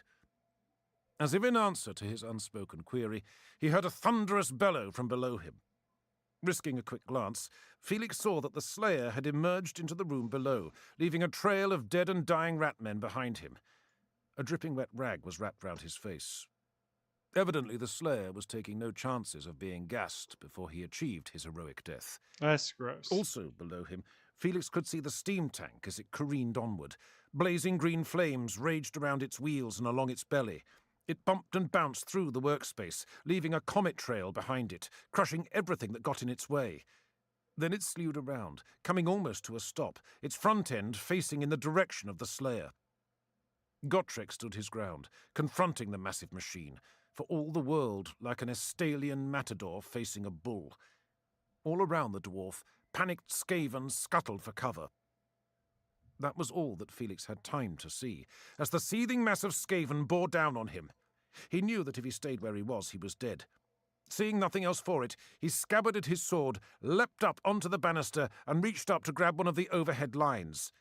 Swiftly he swung himself hand over hand until he was out over the middle of the courtyard. Felix hung there for a moment, getting his breath back. Suddenly, he felt the line begin to falter under his weight. He risked a glance backwards and saw an evilly grinning Skaven sawing at the rope with his blade. Oh no, thought Felix, as the line gave way with a snap. Heskett could not believe his eyes. Was that a dwarf standing in front of him, brandishing a huge axe? How could there be a dwarf here, in the middle of this man-burrow? Had he accidentally taken a whiff of the Globadier's gas? Was he hallucinating? The whole tank was getting warm, and not just from the boiler. Heskett was certain he could smell warp fire burning somewhere. And where had all his lackeys gone? Surely the dwarf and the gas could not have killed them all. Well, one thing was certain. No dwarf could survive a face-to-face encounter with this steam tank. Heskett upped the acceleration and raced directly at Gotrek. The line parted and Felix arced down towards the ground. He saw that Gotrek was almost directly below him, and that the steam tank was almost upon him. It looked like the Slayer was about to be crushed to a bloody pulp beneath the wheels of the blazing steam tank. But at the last second, he stepped to one side, and his axe struck the side of the vehicle with a deep, resonant clang, like the tolling of a great bell. Felix braced himself for a painful impact with the ground. Then, at the last second, he realized that the arc of his trajectory was taking him directly into the path of the steam tank. It seemed all too likely that he was going to end up beneath its wheels. Heskett's head ached from the fumes and from the great ringing echo inside the tank. And what had that second bump been against the tank's side? He was beginning to regret that he had ever allowed his lackeys to persuade him to get into this accursed death trap. Heads would roll once he brought the thing to a stop, that was certain. He tugged hard on the braking lever, and it came away in his hands. Ahead of him, the wall of the building loomed. It approached with appalling speed. All the breath was knocked out of Felix's lungs as he slammed into the top of the steam tank. He felt himself start to slip. He could feel the heat beginning to scorch the soles of his boots. He reached out and grabbed for something to hold on to. His fingers caught the edge of the open hatch. Using the leverage this gave him, he pulled himself up and crouched on top of the speeding tank. He could see the wall approaching quickly. He tried to throw himself clear, but it was too late. The force of the impact sent him tumbling headfirst through the hatch and down into the interior of the burning steam tank. There was a huge roar and a grinding sound as the steam tank went right through the brick Excuse wall. me. The whole tank shook, and the smell of burning intensified. Suddenly, a heavy weight dropped on Heskett, and he found human hands scrabbling against his fur. Felix flinched as the Skaven bared huge jaws full of needle-sharp teeth and snapped at him. Oh, this was a nightmare, thought Felix. He was trapped, hanging upside down in a tiny enclosed space aboard a speeding vehicle with a hideous mutant monster trying to tear out his throat. He pulled his head aside and lashed out with a fist, catching the Skaven on the snout. All around he noticed that steam had started to billow and sparks had started to fly from the boiler. The Skaven lashed out at him. Razor-sharp claws tore his cheek. Felix had a moment to be glad that the space was too confined for the Skaven to use its weapons. He let himself drop the whole way into the cabin and landed with his full weight on the Rat-Man. The two of them grappled and rolled around the cabin, hitting the control levers and sending the steam tank skidding uncontrollably, first left and then right. Through the viewing slit, Felix caught sight of terrified Skaven running for cover. The steam engine was making weird snorting sounds. The heat and humidity were appalling. It was a ferocious brawl. Felix was much bigger and heavier, but the Skaven had a horrible, wiry strength and the advantage of possessing long, sharp teeth. Pain flared through Felix my as shoulder. it sank them into his shoulder. He felt hot blood as it spurted through his shirt. With the pain and fear came a terrible anger. "Right! That's it!" Felix spat, getting his hands around the Skaven's throat and starting to squeeze. At the same time, he shoved the Skaven's head away from him and started to smash it into the side of the steam tank. This was not a good night, Heskett One-Eye thought, as the maniacal human bashed his head against the steel wall for the third time. The Skaven could feel the strength draining out of him. There was no air in his lungs and no way to breathe with those iron-strong human hands around his throat. It was like being stuck in the gas once more, only 100 times worse. If only he hadn't been betrayed by his worthless underlings, this would never have happened. Over his attacker's shoulder, through the viewing slit, Heskett could see the open mouth of the pit leading down into the sewers. A mass of Skaven were diving into it, fleeing from the scene of the battle. The steam tank, too, was heading right for it. Felix had an awful sinking sensation in the pit of his stomach as the steam tank lurched and tumbled. They must have hit an obstruction or fallen into a pit, he thought, as he was thrown about the cabin. This is it, he thought. I'm going to die. Suddenly the steam tank came to rest with a horrid gurgling splash, and the familiar stink of the sewers filled Felix's nostrils. His grip on the Skaven's throat loosened, and the thing took the opportunity to break free. It scampered up and out of the hatch like a ferret up a drainpipe. Judging by the flames coming from the boiler, Felix thought he'd better do the same. Painfully, he reached up and pulled his battered frame up through the open hatch. He stood, perched on top of the steam tank for a moment, glaring at the Skaven he had just fought. As he had thought, the vehicle had fallen through the pit the Skaven had dug in the courtyard and was now sinking into the sewers. Smoke and steam and flames flickered through the hatch below him, scorching his boots and setting his trousers to smouldering. The whole steam tank bucked and shuddered in the mire. All around him, Felix could see a host of red eyes glittering in the dark. He was surrounded by Skaven. Out of the frying pan into the fire, he thought. Where had all these warriors come from? Heskett wondered dazedly. They should be up above fighting with the dwarf and his human ally, not cowering down here away from the fight. Not that it mattered right at this very moment. As a highly skilled warp engineer, Heskett recognized all the signs of a very serious malfunction in the steam tank. He did not doubt that he had mere moments to get clear before it exploded. Fear lent his feet wings. He sprang out into the tightly packed mass of Skaven. Before they could react, he skittered across their shoulders, trampling on their heads as he went. Even so, he knew that he was not going to get clear in time. There was only one thing for it. Holding his snout, Heskett dived headlong into the sewer. Judging by the speed with which the terrified Skaven took off over the heads of its fellows, Felix knew that something terrible was about to happen. He had to act, right now.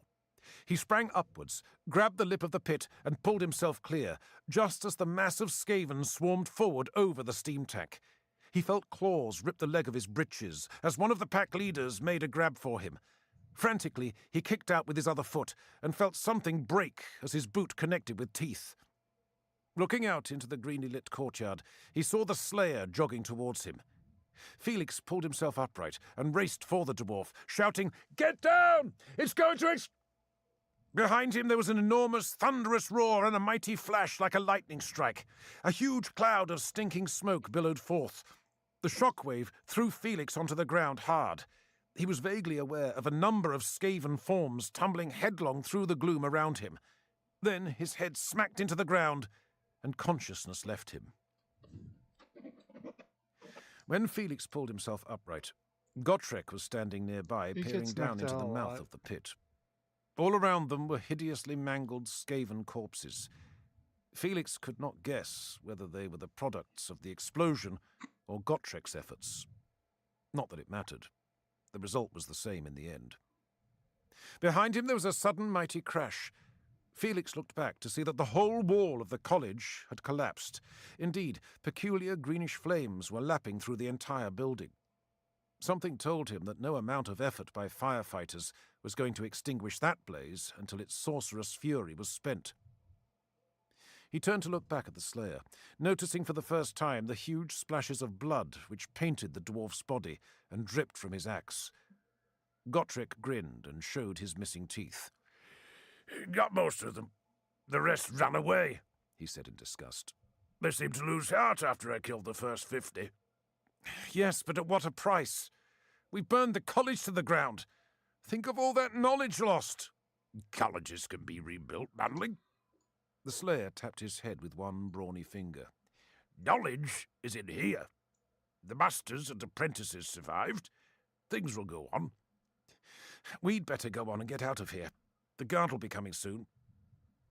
Wearily, they made their departure. Somewhere in the distance, the alarm bells were already tolling. Heskett raised his head above the brown, sludgy mass and spat out a mouthful of rank sewer water. That had been too close for comfort, he thought. Only the fact that the jelly-like consistency of this part of the flow had absorbed the shock of the blast had enabled him to survive, he was sure. Gross. It looked like all the others were dead. Still, he was alive, that was the main thing, he thought, as he padded along through the water with strokes of his paws and lashes of his tail.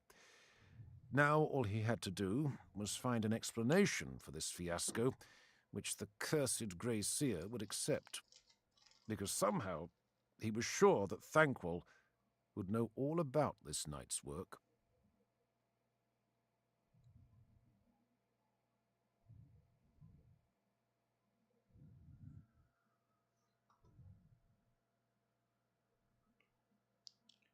And rats stink. Ah ha ha. Let's see. I feel like I said, I'm missing something. I can't figure out what. Chapter 4. Plague Monks of Pestilence. Having shed some light on the disaster which befell the College of Engineering in that accursed year, I feel that I can move on to cover another topic. It was during this period of my life that I acquired more knowledge of the foul breed of ratmen known as Skaven than I ever wished or deemed advisable.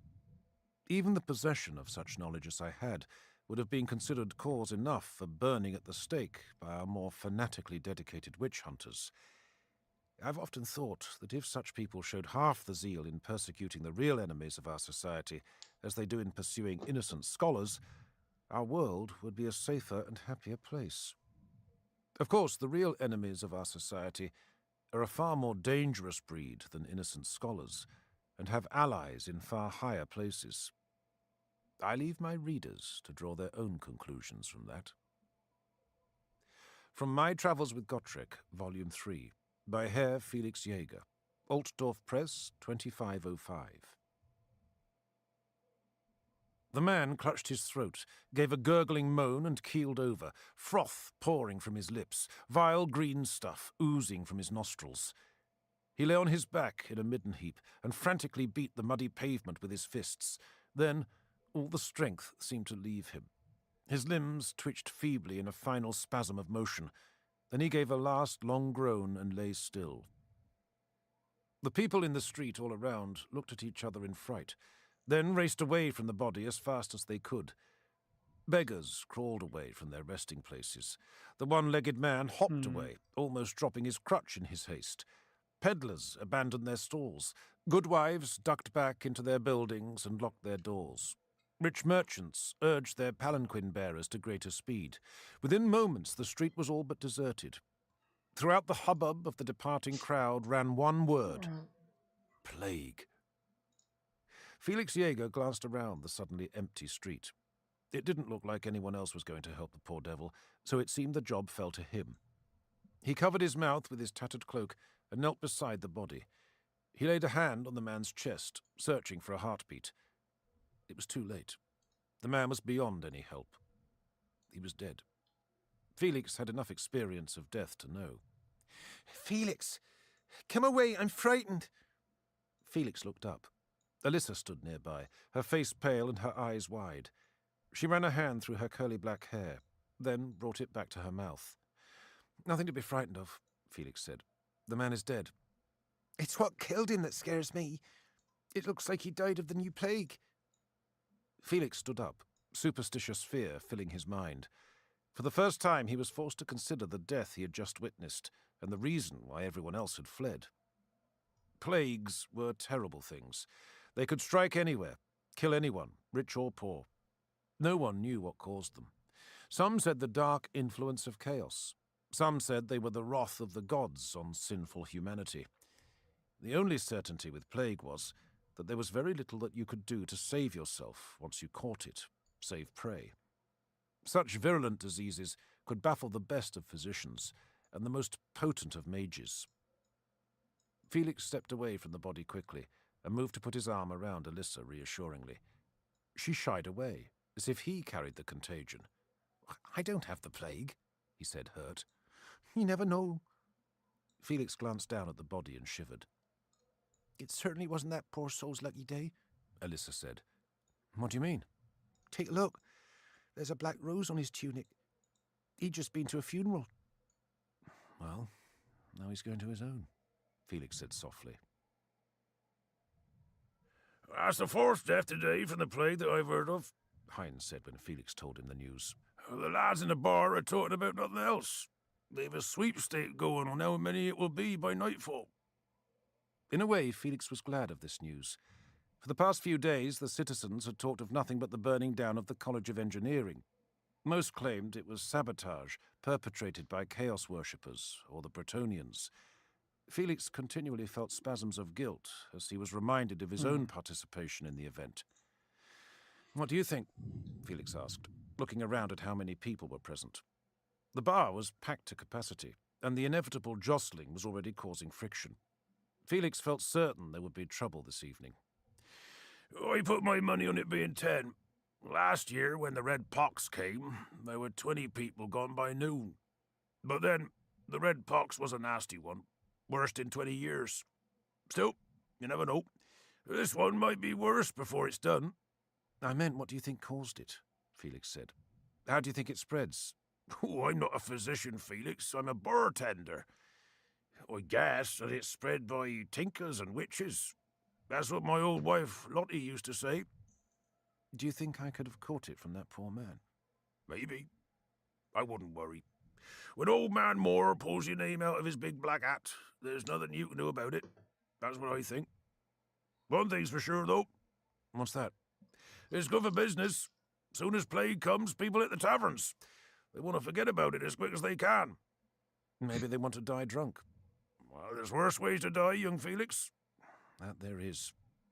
"Well, you better get over there and stop those Tillians drawing knives on each other, or we'll soon have a graphic demonstration of just that." "I'll deal with it." Felix moved to hastily intervene in the dispute. In a few seconds, he had far more immediate dangers to worry about than catching the plague. "So you're not worried about the plague?" Felix said, ducking a swing from a drunken mercenary. "Never catch the things, Madling. Gotrek Gurnison replied, grabbing the mercenary's ear, pulling his head down level with the dwarf's own, and then dropping the man with a headbutt which sent blood from the man's bleeding nose, spraying outwards to add a new and brighter tint to the slayer's great crest of red-dyed hair. Been right through a dozen sieges. Humans drop like flies. That was fine. Dwarves don't usually get the plague. We leave that to less hardy races like elves and men. Felix caught two of the mercenaries' squabbling comrades by the scruffs of their necks and hauled them upright. Gotrek grabbed one, Felix grabbed the other, and they ran them out through the swinging doors into the muddy streets. The worst thing I've ever had was a bad hangover, Gotrek said. And don't come back! He bellowed out into the street. Felix turned to survey the bar. As Heinz had predicted, it was full. Slumming nobles mingled with half the cutthroats and rakehells of the city. A big gang of mercenaries, fresh in from the Middenheim caravan route, was spending their money like there was going to be no tomorrow. Maybe they were right, Felix thought. Maybe there wouldn't be a tomorrow. Maybe all the street corner seers were right. Maybe the end of the world was coming. Certainly the world had ended today as far as that man who had died in the street was concerned. In the far corner he could see that Alyssa was talking to a brawny young man garbed in the rough tunic and leggings of a peasant. Their conversation became animated for a moment. Then Alyssa turned to leave. As she did so, the youth reached out and grabbed her wrist. Felix began to move over to intervene. Being pawed was an occupational hazard for the serving wenches, but he didn't like it happening to Alyssa. She turned and said something to the youth. His hand opened and he let go immediately, a look of something like shock on his face. Alyssa left him there, his mouth hanging open and a pained look in his eyes. Alyssa hurried past, chin up, carrying a tray full of empty tankards. Felix caught her by the arm, turned her around, kissed her cheek. "I don't have the plague," he said, but she still wriggled away. Felix could hear the word plague being discussed at every table. It was as if there were no other topic of conversation in the whole blasted city. "Really, I don't," Felix added softly. He turned around and noticed that the youth who had been talking to Alyssa was staring at him with a look of anger in his eyes.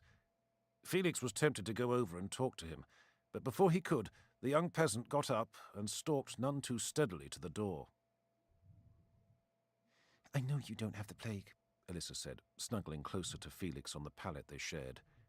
She picked up a piece of straw which had burst out of the hole in the mattress and began to tickle him under the nose with it. "You don't have to keep telling me.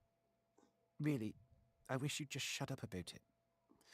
"Maybe I'm trying to reassure myself," he said, grabbing her wrist and immobilizing her hand. He reached over with his other hand and began to tickle her. "Who was that you were talking to earlier?" he asked. "When?" "Down in the bar. A young man. Looked straight off the farm." "Oh, you saw him then?" she asked, her voice all feigned innocence. "Apparently so." "That was Hans." "And who is Hans?" Felix said levelly. "He's just a friend." He didn't seem to think so, judging by the look he gave me. "We used to go out together back in my village, but he was very jealous, and he had a terrible temper." "He hit you?" "No. He hit any man who looked at me in what he thought was the wrong way. The village elders got fed up with it and put him in the stocks. After that, he ran away to the city to look for his fortune, he said." "Is that why you came here? To I find think him?" this will fit. "Maybe. It was a long time ago, and Nuln's a big place. I never saw him again until tonight, when he came into the pig. He hasn't changed much." "You were close?" "Once." "Not now?" "No." Alyssa looked at him seriously. "You ask a lot of questions, Felix Jaeger."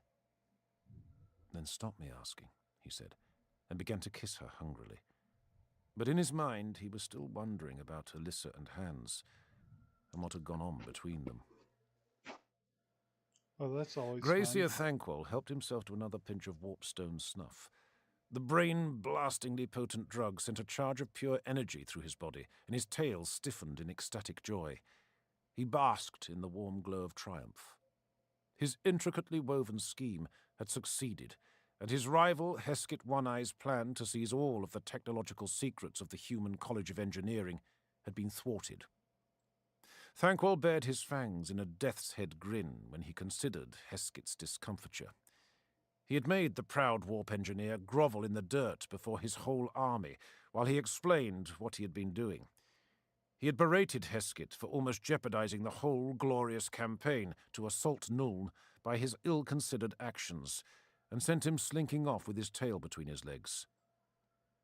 Now Heskett had retired to his chambers to sulk, while he waited for reinforcements to arrive from Skavenblight to replace the warriors he had lost on the surface.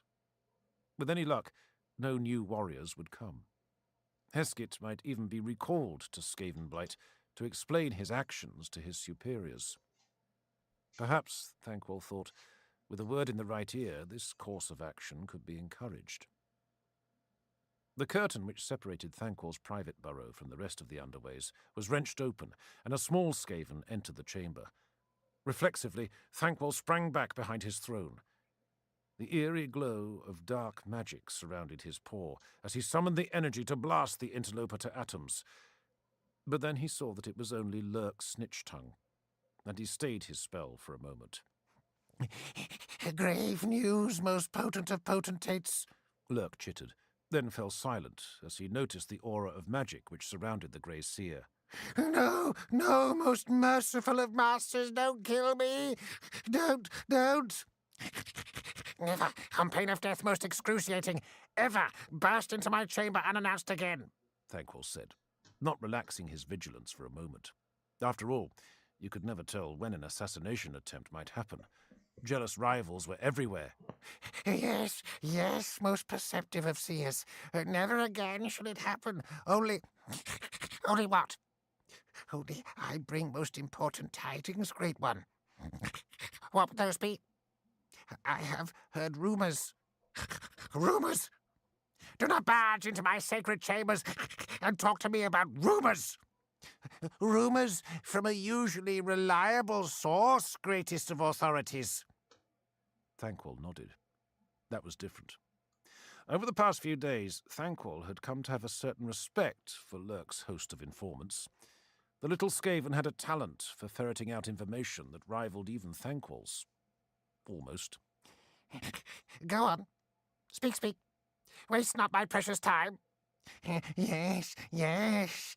I have heard rumors that Vilebroth Null and his chief acolytes have left the underways and went surfacewards to the man-city of Nuln, there to establish a secret burrow. What could the clan Pestilens abbot be up to, thought Thankwall, his mind reeling. What did this signify? It inevitably meant some sort of treachery to the sacred Skaven cause, some scheme to grab the glory that was rightfully Thankwall's. Go on. It may be that they took with them the cauldron of 1,000 poxes. Oh no, thought Thankwall. The cauldron was one of the most hideously powerful artifacts that Clan Pestilens was thought to possess.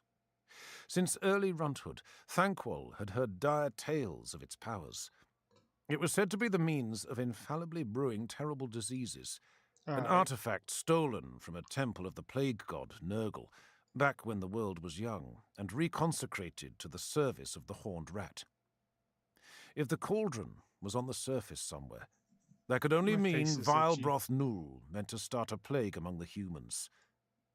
Under normal circumstances, Thankwall would have been only too pleased by such an eventuality, just as long as he was 1,000 leagues away. Clan Pestilens plagues had a habit of running out of control, of afflicting Skaven as well as their intended victims.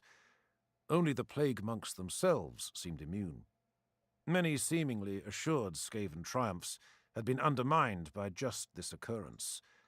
Now Clan Pestilens were only supposed to unleash their creations by special authorization of the Council of 13. The last thing Thankwall wanted at this moment was his army destroyed by a runaway plague. He considered the implications still more. Of course, the Council did not argue with success. Perhaps the plague might succeed in weakening the humans without afflicting the Skaven horde.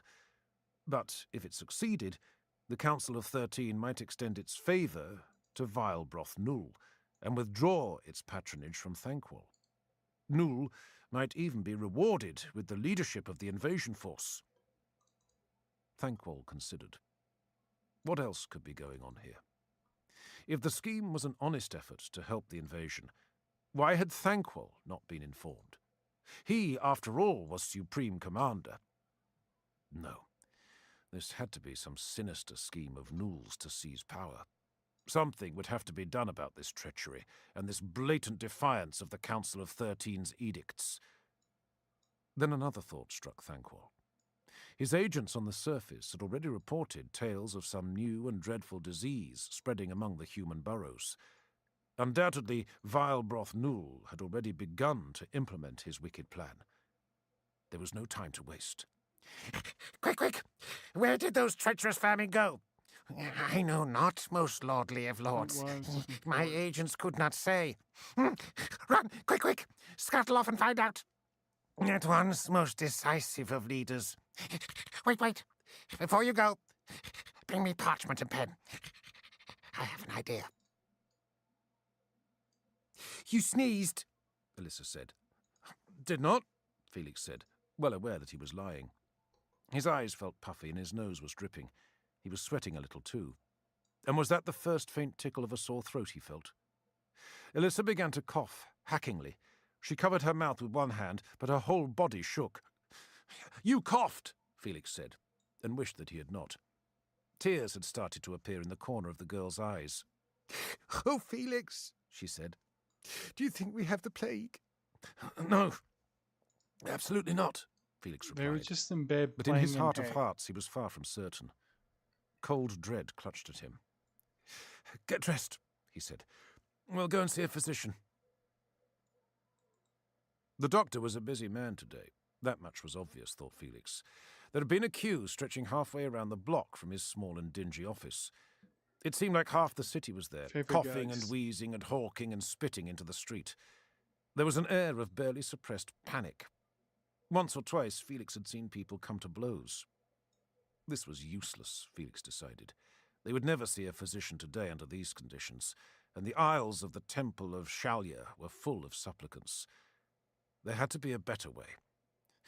Come on, I have an idea, he said, grabbing Alyssa by her hand and pulling her from the queue. No, Felix, I want to see the doctor. You will. Don't worry. Felix? What are you doing here? Otto did not look pleased. In fact, he had not looked pleased since Felix had refused his offer of returning to the family business and instead started work in the Blind Pig. Felix looked at his brother keenly. Otto was dressed particularly richly today, in a gown of purple brocade trimmed with ermine, and Felix felt his own ragged appearance keenly. It had taken him nearly 10 minutes to convince the clerks to let him in and see his brother. I thought you might be able to help me. Felix sniffed. There was a strange scent in the room, of spices and the sort of flowers that one usually only smelled at funerals. Felix wondered where it had come from. I'll do what I can, of course. Otto regarded him warily. Ever the merchant, thought Felix, waiting to see what price was going to be asked. I need to see a doctor. Otto's eyes darted from Felix to Alyssa and back to Felix again. Felix could almost see the thoughts forming behind his brow. You haven't, got this girl into trouble, have you? Felix laughed for the first time that day. No. Then what's the problem? Quickly, Felix told his brother about the man who had died in the streets, about his own symptoms, and the huge queues at the doctor's and the Temple of Shalya. Otto steepled his fingers and listened attentively, occasionally fumbling with the brass pomander, which he lifted to his nose and breathed deeply from. At once, Felix identified the source of the smell in the chamber. What's that? He asked. A pomander of wild root and silver spice from far Cathay. The vapours are a sovereign remedy for all airborne fluxes and evil humours. Also, Dr. Drexler assures me. Perhaps you'd like to try it. He unhooked the chain from around his neck and extended the small perforated sphere to Felix. The smell was very strong. He politely handed it to Alyssa. She placed it beneath her nostrils, inhaled deeply, and began to cough. It certainly clears the nostrils, she gasped, eyes watering. Been there. Felix took the pomander and breathed deeply. He immediately understood what Alyssa had meant. The vapours cut through the air like a knife. They had a sharp, minty tang, and almost at once a feeling of warmth spread through his head and chest. His nose felt clearer, and his breathing came easier. Very good, he gasped, returning the device. But can you help us see a physician? Otto pursed his lips primly. Of course, Felix. You are my brother. And Alyssa? Her too. It's amazing how money smooths all paths, Felix thought, looking around Dr. Drexler's chambers. Without the use of Otto's name, he doubted the servant would have let him through the doors of the doctor's luxuriously appointed townhouse. Felix had to admit that it was quite a place. On the oak-panelled walls were framed certificates from the universities of Nulm, Altdorf, and Marienburg, as well as handwritten testimonials from maybe half the crowned heads of the empire. A massive portrait of the good doctor, painted by the famous Kleinmann, beamed down impressively from the middle of them all. Of course, for the fees that he charged, Drexler could certainly afford the services of the great portrait artist. Felix glanced over the doorway. The doctor and Alyssa were in his consulting room. Felix had been left outside for the moment. He rose from the comfortable leather armchair and looked around. Along one wall was a collection of large glass jars, which would not have been out of place in an alchemist's shop. The bookshelves were lined with musty leather-bound tomes. Felix picked one up. It was Johannes Vormann's De Nature Malorum, a first edition, no less. The pages had been cut, which meant that someone around here had read it. It wasn't just window dressing, straight from the bookbinders. Felix examined the other titles, and was surprised to discover that only half of them were medical or alchemical in nature. The rest dealt with a variety of subjects, from natural history to the motion of the spheres. It seemed that the doctor was indeed a well-read man. "You are a scholar, Herr Jäger?" Felix turned to find that Drexler had emerged from the consulting room. He was a short, slender man with a narrow, friendly face and a short, well-trimmed beard. He looked more like a successful merchant than a doctor. His robes were as rich as Otto's, and there was not a sign of bloodstains anywhere. Felix could not even see the traditional pot of leeches. "Well, I've read a little," he admitted. "That is good. A man should always improve his mind, whenever there is an opportunity. How's Alyssa?" Drexler took off his glasses and breathed on them, then polished them on the hem of his robe. He beamed reassuringly. "She's fine. She has a summer cold, that is all." Felix understood why the rich were so willing to pay for the services of this man. There was something hugely reassuring about his quiet, soft-spoken voice and his calm, certain smile. Not the plague, then?" "No, not the plague. No buboes, no lesions. No suppurating ulcers of the skin. None of the usual symptoms of any of the greater plagues. Of that I am sure." Alyssa emerged from the consulting room. She smiled at Felix. He forced himself to smile back. "I understand that you were exposed to a plague bearer yesterday, Herr Jäger," the doctor said, suddenly all seriousness. "Yes." "Best have a look at you, then. Let me see your arm." For the next few minutes the doctor performed all manner of arcane rituals, the like of which Felix had never seen. He touched his wrist and counted, while keeping track of a chronometer on the wall. He tapped Felix's chest painfully. He looked into Felix's eyes with a magnifying glass. This was not what Felix had expected. Where were the scalpels, and unguents, and leeches? Was this man some sort of charlatan? He was certainly most unlike any doctor or barber Felix had ever encountered. His robes were not filthy, encrusted with dried blood, for one thing. And the man was tanned, unusually so for a man who spent most of his life indoors. Felix mentioned this fact, and Drexler looked at him sharply. "I have spent time in Araby," Drexler said. "I studied medicine at the great school at Whaaaaaa." Felix looked at the wall. There was no diploma there from any Arabian university. Drexler obviously understood his train of thought, for he laughed. "They do not give degrees in Whaaaaaa. By the time you leave, you are either a healer or you are not. If you are not, no piece of paper will make you one." A fair point. But what did you learn there that you could not learn here in the Empire? Like all of its citizens, Felix considered the Empire to be the most advanced and enlightened human nation on the face of the planet. He could not conceive that there was anything the Arabians had to teach one of its people. The elves and dwarves, certainly, but not the Arabians.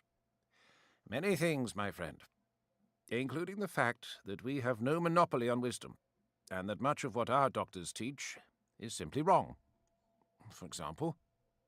Well, I do not bleed my patients. It does more harm than good. Felix was at once relieved and shocked. Relieved because, like most people, he dreaded the physician's scalpel. Shocked because the man was obviously a charlatan. Everybody knew that bleeding was essential to release the foul humours in the blood and speed the patient's recovery. And yet, Otto had claimed that this man was the best doctor in Nulm and had cured more people than all the other surgeon-barbers put together. Furthermore, Drexler did seem like a profoundly civilized and educated man. "Do you think I have the plague?" Felix asked suddenly, surprised at the fear and anticipation that filled him as he waited for Drexler's reply. "No, Herr Jäger, I do not. I need to go check I think something. you have a slight cold, nothing more. I think most of the people in this city who think they have the plague probably have the same, and I think that the panic such beliefs cause will be more harmful than the plague itself." "You don't think the plague is real, then?" "Oh, I certainly believe it's real. I think many people will die from it, as the summer heat comes on, and more people come in from the country. But I know you do not have it, nor do any of the wealthy people who come to see me. If you did, you would already be dead or dying." "That would make it easy to diagnose," Felix said dryly. Drexler laughed again. "I will give you and Fraulein Elissa the same herbal pomanders as I gave your brother and his family. The herbs are a protection against plague emanations, and I have cast a few spells on them as well." "You are a magician, as well as a doctor, then?" "I am a healer, Herr Jäger, and I use whatever means best help my patients. I dabble in enchantments of a protective sort. I cannot utterly guarantee their effectiveness, you understand, but they should help if you are exposed to the plague." Be right back. "I thank you for that." "Don't thank me, Herr Jäger. Thank your brother. After all, he's paying my bill." Just as Felix turned to go, he noticed that Drexler was staring at him hard. His face had turned pale, and his eyes hard. "What is it?" Felix asked. The sword you carry. Would you mind telling me where you got it?" "Not at all. It belonged to a friend, a Templar of the Fiery Heart named Aldred. He died, and I took it, hoping one day to return it to his order." "Might you ask?" "You were a friend of Aldred's?" "We travelled together in the Border Princes. He was on a quest when he died." "I knew Aldred. We were friends for a long time. We studied in the Sigmarite seminary together. I had not heard word of him in a long time." "Then I am sorry to be the bearer of such bad news to you." "He died well. He died like a hero. It is what he would have wanted." "I'm sorry to have bothered you with this, Herr Jäger." "No, I'm sorry to be the bearer of such bad tidings." "He seemed like a very nice man," Elissa said, "and so wise, very reassuring." "What did you say?" Felix looked up at her. He was disturbed by the coincidence that Drexler had known the dead Templar, and he felt vaguely guilty about not having made a greater effort to return the blade. Still, it was a very fine weapon, and it had saved his life on more than one occasion. "He said he was very reassuring." "Very." Felix looked at her sourly. She'd been singing the doctor's praises all the way back to the blind pig, and her hand had never strayed very far from the herbal pomander. Felix wondered if it was possible that he was jealous. He actually agreed with the woman, but admitting it was difficult for some reason. Elissa seemed to sense this.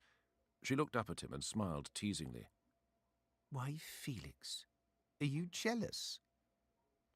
Why did women seem to have such an uncanny instinct for these things, he wondered, even as he muttered his denials. Gottschalk looked up as they entered the tavern. He held a rolled tube in one massive fist. He tossed it straight at Felix. "Catch!" he said. Felix snatched the tube out of the air and recognized it at once for what it was. The parchment was of the same crude weave as the earlier message they had received, the one which had warned them of the Skaven attack on the College of Engineering.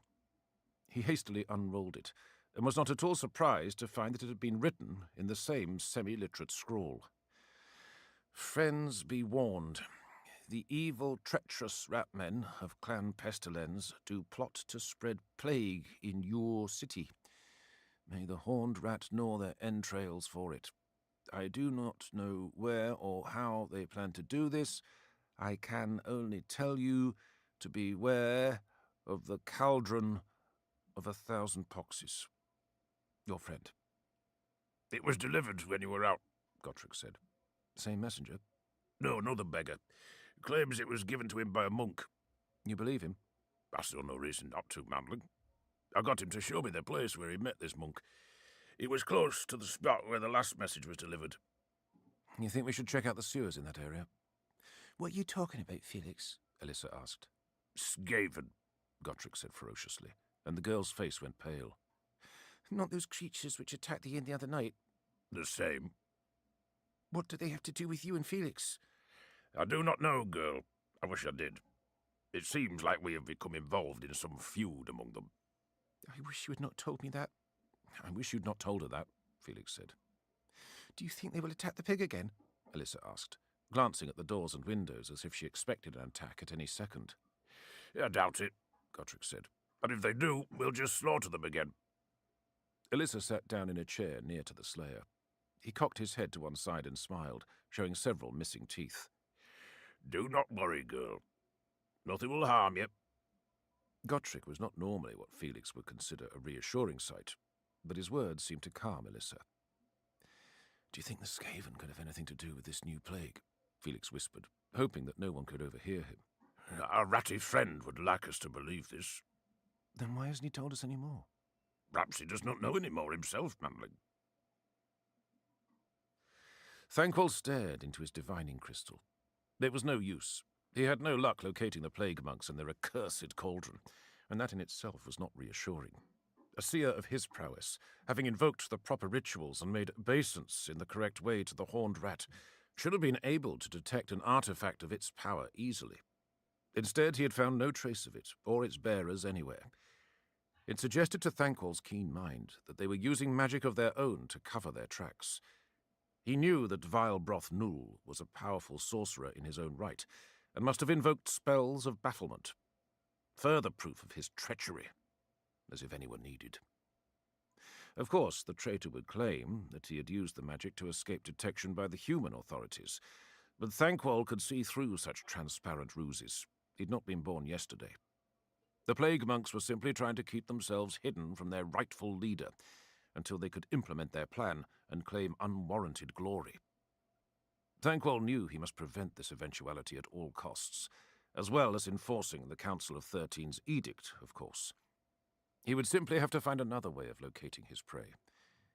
He wondered if the dwarf and his human ally had taken any action yet, or were they too stupid to do anything without prompting from Thankwell. Felix hurried through the darkness, his cloak wrapped around him. He stopped to cast a glance over his shoulder and to fumble at the pomander full of herbs at his throat. The smell of some fresh night soil, which had been cast from the windows high above, assaulted his nostrils. He dreaded putting his foot in it, as much as he dreaded stumbling into one of the heaps of rubbish that lay decomposing in the street. Why were all the houses not connected to the sewers, he wondered? Why did people still insist on dropping their rubbish and filth into the streets? He realized that his long trek through the wilderness with Gotrek had changed him. Until then, he had been a lifelong city dweller, and would never even have noticed the trash which packed the city streets. He paused for a moment to listen. Was that the distant echo of footsteps? Was he being followed? He strained his ears for any noise, but heard nothing. He was not reassured by the silence. This was the wealthiest quarter of Nuln, but not even the rich went abroad in the darkness without a full quota of bodyguards. Robbers and footpads were everywhere. It was not just the prospect of normal everyday robbery that bothered Felix. Ever since the night of the Skaven attack, he had dreaded another ambush by the Ratmen assassins. He felt certain that he had survived their last assault by pure luck alone, and he was all too aware how quickly someone's luck could change. Still, he felt the potential gravity of the situation warranted risking these benighted streets. He needed help, and he knew of only one source that might be able to provide the sort of aid he required. The door he sought was directly ahead of him. Drexler was an expert on diseases. All right, so what I'm doing is I do resin 3D printing, and I had to go switch out a print and change out the rubbing alcohol to wash the prints in. Um, I recycle my rubbing alcohol, and what I'm doing is I had to change out the bucket so it didn't overflow. So that's what took so long. And he might be able to tell Felix something useful if the Skaven really were behind the current outbreak of plague. He knew that the man would most likely think him mad, but he was prepared to take that chance. He was out of his depth, dealing with an enemy that could wield noxious plagues the way a man might wield a sword. What he needed was knowledge, and Drexler impressed him as the man who might have it. He reached up and pulled the handle of the doorbell. He noticed that it was moulded in the shape of a grinning gargoyle's head. In and of itself, this was not unusual, but the appearance was disturbing here and now amid the night and fog. He heard footsteps from within the building, and a peephole within the door rattled open. A faint glimmer of light appeared, level with Felix's eye. Who is it? Asked a voice. Felix recognized it as belonging to Drexler's servant. Felix Jaeger, I need to see Dr. Drexler. Is it an emergency? Felix considered for a moment before replying. Yes. Stand away from the door and be warned. We have firearms within. Felix did as he was told. He heard huge bolts being thrown and the barking of very large dogs. It was apparent that the physician took no chances with his own safety, and Felix in no way blamed him for this. Such precautions were only sensible in the great cities of the Empire. Throw back your coal and stand where I can see you. Felix did as he was told, and the beam of a lantern was shone full on his face. He saw that the old man had recognized him. Sorry, Herr Jaeger, the manservant said. You can't be too careful these days. I quite agree, Felix said. Now please, take me to your master. I have urgent business with him. Drexler sat by the fire in a huge study. The flicker of the flames underlit his face and made it look vaguely demonic. He leaned forward with a poker and prodded the glowing coals until they collapsed, then added more from the bucket beside the fireplace. When he looked up, the flames were reflected in his glasses. The effect was eerie. Now, how can I help you, Herr Jaeger? He said calmly, then smiled. You do not appear to be ill. Is it the girl? Felix glanced round the room. The servant had already retreated, the thick Arabian rugs absorbing his footsteps. It was an impressive chamber, even larger than his father's library in Altdorf, and with a far greater selection of books. Felix's keen eyes sought out dark corners, as if he half expected to find enemies there. Then he turned and looked directly at Drexler. "What do you know of the Skaven?" he asked bluntly. Drexler stiffened for a moment, and then carefully placed his poker back in the stand. He took off his glasses, polished them on the cuff of his robe, and gave every appearance of serious consideration to Felix's question. They are a race of rat men, considered to be extinct by many scholars. Spengler thinks they were a subbreed of human mutant. Lieber theorized that they might be the product of ancient sorcery. It is said that in ancient times they warred with the dwarfs, but I know they're not extinct. Drexler looked at Felix sharply. You know? Yes, I've fought with them. They are here, in Nuln. Drexler sat back in his chair, placed his spectacles on the bridge of his nose, and gripped an arm of the chair with each hand. Please, be seated. You interest me. Felix allowed himself to slump down in the chair facing Drexler's. The heat from the fire had warmed one arm of it and made him uncomfortable. He pushed it away from the hearth slightly before he started to speak. He told Drexler of his time in the sewer watch and their encounter with the rat men in the tunnels beneath the city. He omitted only the fact that they had broken into the house of Fritz von Hallstatt and killed him. He spoke of the Skaven attack on the blind pig, which he presumed was some sort of revenge attempt by the rat men.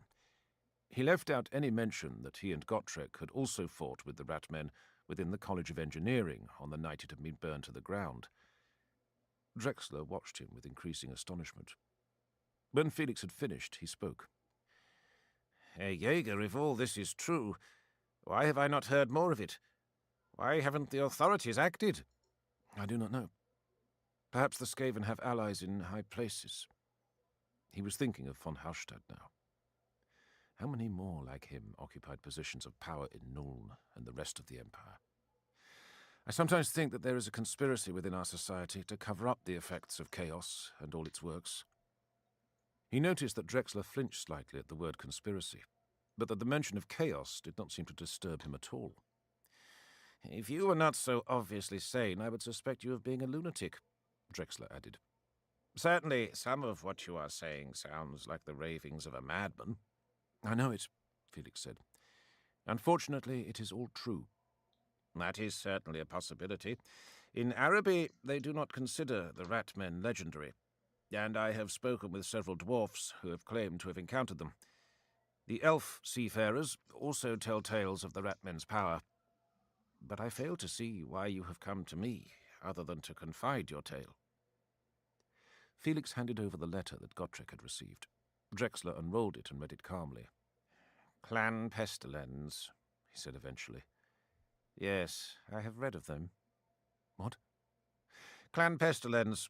Certain of the old tomes, most notably Lieber's The Loathsome Rat Men and all their vile kin, claim that the Skaven are divided into many different clans, each with its own role in Skaven society and its own unique brand of sorcery. Lieber claims that Clan Pestilens were plague makers.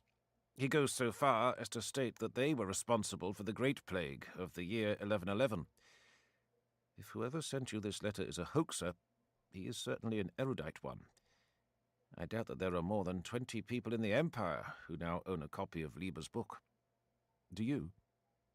Yes, I came across references to Lieber's theory about the Great Plague in Moravec's work, and sought it out. I have what you might call a professional interest in these things." "May I see it?" "Of course. But first you must answer a few of my questions." "Certainly. Ask away." "Do you seriously believe that the Skaven may be behind this new outbreak of plague in the city?" "Yes. From what I've seen of them, it would suit their method of warfare. I believe that perhaps they are undergoing a resurgence, and that soon our world will no longer doubt their existence." Such would accord with Lieber's own theories." "What do you mean?" Felix looked up. "Lieber claims that the Skaven have a very high birth rate, and that when the conditions are right, their population grows explosively. At such times they devour all the food in their own realms, and must seek food and resources elsewhere. At such times they explode onto the surface world in huge hungry hordes, and they keep fighting until either they conquer, or so many of them are killed, that they can once more subsist in their own realm." "I must read this book." "Yes, it is very interesting. He makes other claims that are difficult to verify." "Such as?" "He claims these eruptions usually correlate with strange disturbances and erratic behavior from Morslieb, the lesser moon." "Such as the one which preceded the Great Plague in 1111. "You are a learned man, Herr Jäger. Yes, such as that occurrence and the one which preceded the Great Chaos Incursion 200 years ago. I believe that another may be due to occur in our own time." "So all the soothsayers and astrologers claim." "There may be truth in it." "Do you have any other questions?" "Yes, but they can wait. I can see you are anxious to get at Lieber's work, and far be it from me to stand between a fellow scholar and his books." Drexler brought a small set of steps and a lantern, and they proceeded through the rows of bookcases to the furthest corner of the room. From the highest shelf, Drexler dragged down a musty leather-bound tome, handling it reverently with both hands. He blew the fine patina of dust off its cover and handed it to Felix. "There is a table and a reading lamp over there. I will leave you for a few minutes. I have some tasks to perform." Felix nodded, now totally wrapped up in his excitement over finding this volume. It was heavy. The title and author's name, embossed in gold leaf on the spine, had been almost rubbed away. Two massive hinges of brass held the covers in place and helped them swing outwards. Felix sat down at the table and lit the reading lamp from a candle, turning the tiny handle at the base to extend the wick to its fullest length, then placing the shade back over the flame. The pungent smell of aromatic oil filled the air as he began to read. The book's title page said it had been printed by Altdorf Press over 180 years ago. That meant that Lieber had most likely been around during the last great incursion of chaos, or had at least known people who had been. It was possible that he might even have had first-hand experience of the rat men. As he read, Felix discovered that this was exactly what the author claimed. In the introduction, he stated that he had encountered a horde of rat men during the Great Chaos War. Unlike his fellows, Lieber had been convinced that they were not simply a new form of beast man, but a completely separate race, and he had devoted the next 10 years of his life to uncovering all manner of information about them. He referred to various scholarly sources, such as Stutt, Van Haal, and Kruger, which Felix made a mental note to consult later. His book was divided into short chapters, each dealing with an aspect of the structure of Skaven society and its various clans. Felix read, horrified, as Lieber dwelled on Clan Moulder's vile experiments with living creatures, changing them into all manner of foul mutant monsters. He recognized the artificers of Clan Scryer as the creatures he and Gotrek had encountered at the College of Engineering. The thing which had set the monster on them in Fritz von Hallstadt's mansion was a grey seer, some sort of verminous priest. Lieber may have written like a ranting maniac, but everything he wrote tallied with Felix's own hard-won experience. Even if the scholar was discredited, he was also correct. Felix paid particular attention to the section on Clan Pestilens, and about how they created diseases and used all manner of foul devices to spread their filthy plagues. The descriptions of the boil lurgy and the flea buboes made his skin crawl. There were horrors here that went beyond any he had previously imagined. A shadow fell on him, and he looked up to see Drexler standing over him. He realized that he must have been reading for hours in the gloom, and that his eyes hurt from the strain. "Have you found what you were looking for?" Drexler asked. "More than I ever wanted to know." "Good. Come and see me tomorrow, and I may be able to help you.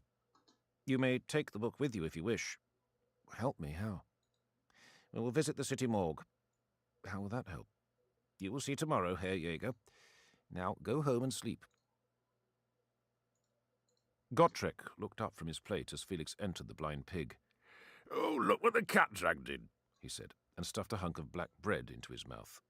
Alyssa looked up from her place beside him. "Oh, Felix, I'm so worried. You said you'd be back in a couple of hours, and it's almost dawn. I thought the rat men might have got you." Felix laid the book down on the table and hugged her tight. "I'm fine. I just had to find out a few things."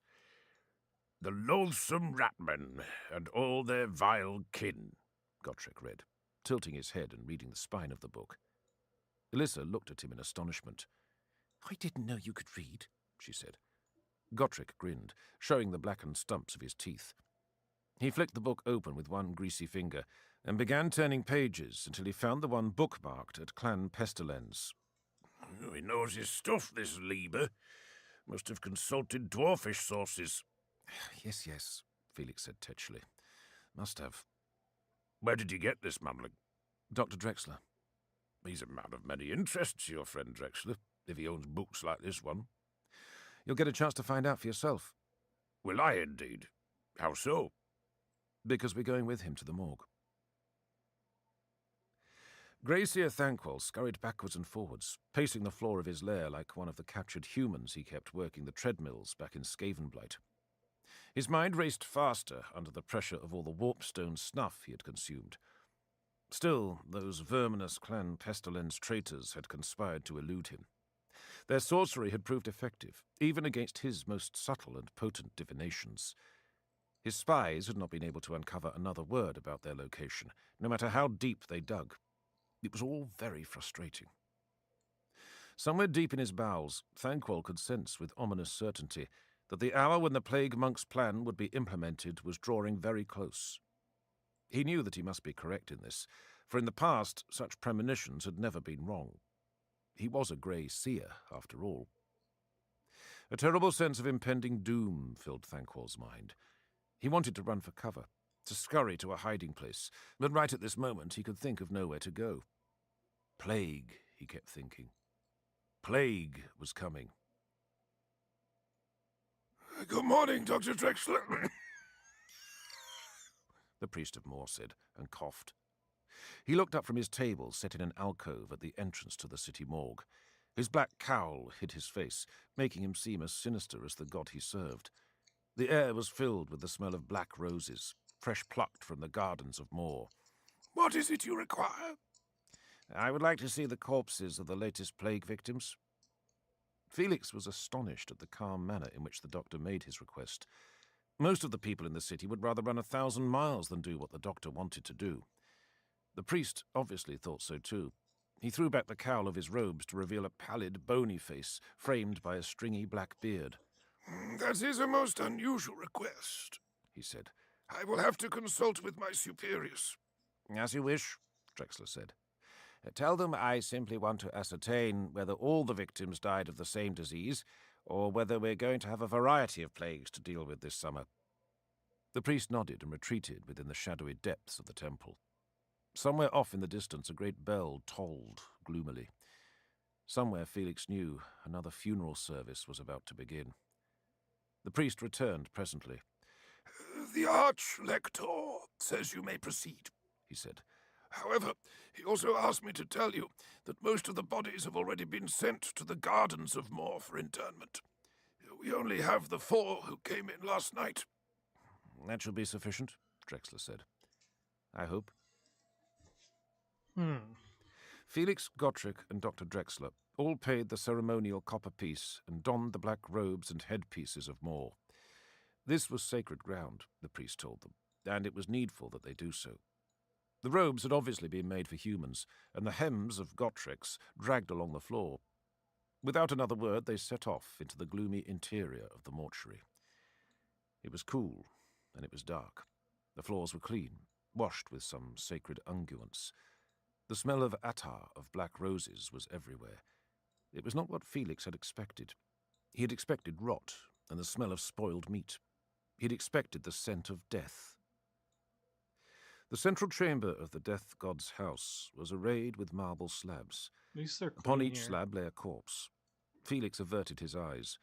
The bodies belonged to people who had died under unusual circumstances, and who needed special rites said over them to ensure their soul's easy passage into the afterlife. Many of them were not pretty. On one slab lay the blue and bloated corpse of a fisherman, which had obviously recently been dragged from the Reich. On another lay the body of a woman, who had been hideously cut up and mutilated by some madman. They passed the body of a child, which, Felix saw when he looked closer, had had its head separated from the body. He looked away swiftly. Here the smell overcame the scent of incense and unguents. Felix understood with a start why their cowls had a special flap of cloth which could be drawn over the mouth and nostrils. He adjusted his to cut down on the stink, and moved on to the section where the plague victims lay. Nearby stood 2 priests, eyes closed, censers held in their hands. They muttered prayers for the dead, and showed no fear of what had killed them. Perhaps they were simply inured to fear by their long exposure to death, Felix thought. Or perhaps they simply did not fear to die. They were, after all, priests of the death god, and were assured of preferential treatment in the hereafter. He decided that if he ever encountered one of the priests later, he would ask him about this. He was curious how they had become so hardened. Drexler advanced cautiously to the slabs and exchanged words and coins with the priests. They nodded, ceased their muttering, and withdrew. Without fuss, Drexler drew back a sheet from the nearest body. It was the body of a short man, a trader, dressed in his best. A black rose was set in the lapel of his tunic. He looked oddly exposed and defenseless in death. He had been cleaned up since he died. Some bruising on the hands and knees, as well as on the forehead, Drexler pointed out.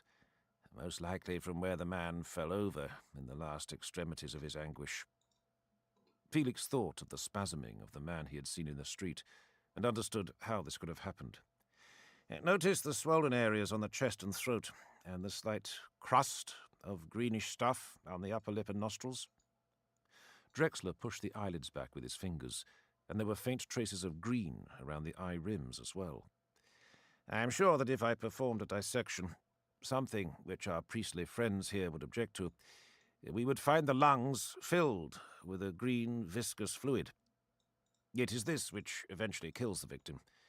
They literally drown in it. A horrible way to die, Felix said.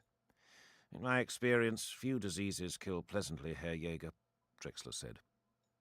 He moved on to the next body and drew back the sheet. This was the corpse of a middle-aged woman dressed in black. Her eyes were open and stared at the ceiling in horror. There was trace of rouge on her cheeks and of kohl around her eyes. Felix found that there was something rather pathetic about this attempt to improve the appearance of one who was now dead. At least she suggested the right colours, Gotrek said, somewhat tactlessly, Felix thought. Drexler shrugged. Widow's robes. Her husband must have died within the last year or so. She'll be joining him now. He moved along to the next slab and studied the body of a small child. There was a family resemblance to the dead widow. Drexler looked at the piece of parchment that was around her neck. Daughter. An unlucky family, it seems. He turned and looked at Felix. Nothing unusual, unfortunately. It is quite common for plagues and other diseases to spread among families and those who live together generally. It seems this plague can shift like a summer cold. Felix sniffed. What exactly are we looking for here, Herr Drexler? A pattern? Something out of the ordinary? Something that would tell us whether there was any common factor that all these poor victims shared? How would that help us? Asked Gotrek. Felix already knew the answer. If we can find that, we might find out how the disease is spreading. We might be able to take steps to isolate it. Or, if it's really coming from the Skaven, we might be able to trace it back to its source. Very good, Herr Jäger. In a way, it's like solving a murder or a mystery. You need to be able to see the clues. That way you'll find the culprit. And have you seen any clues? Gotrek asked. Drexler removed the last sheet from the last body. It was a young man barely out of his 20s. Felix felt a sudden shocking sense of his own mortality. The plague's victims could not be much older than he. Anything? Felix asked, his mouth suddenly dry. Unfortunately not, Drexler said, then turned to leave. After the gloom of the mortuary, the daylight seemed impossibly bright. After the quiet of the halls of the dead, the cacophony of the street seemed impossibly loud. After the perfumed smell of the vaults, the stench of the city was nearly overwhelming. Felix's nose was runny, and there was a slight pain in his joints. Not the plague, he told himself, fingering the pomander, just a summer cold. His earlier unanswered question returned to him. Why don't the priests of Moor get all the plagues and diseases that kill their clients? Does their lord extend them some special protection? I do not know. Their mausoleum is clean and well washed, and in my experience that helps stop the spread of disease. They are priests, and thus well fed and well rested. That helps too. Really? Oh, yes. Grief, stress, poor living conditions, dirt, bad food, all contribute to the spread of disease, and sometimes help decide who will survive it. Why is that? I do not know. I can only say I have observed it to be true. So you think these things help make the priests of Moor immune to disease? I never said they were immune, Herr Jäger. Every now and again one of them falls ill. What then? He goes to his god, with no doubt a special dispensation in the afterlife due to the strength of his faith. That's not very reassuring, Felix said. If you want reassurance, Herr Jäger, talk to a priest. I am a physician, and unfortunately, I must now return to making my living. I'm sorry I could not have been of more help. Felix bowed to him. You've already been a great help, Herr Doctor. Thank you for your time. Drexler bowed back and turned to go. At the last moment, he turned and spoke. Let me know if there are any new developments, he said. Look for a pattern. I will, Felix said. I'm going to look for a beer, Gotrek said.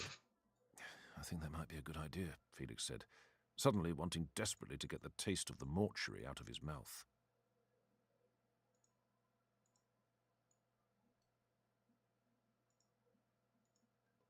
Okay, look for a beer. Okay. Oh, crap. Come on, and it froze. Eh.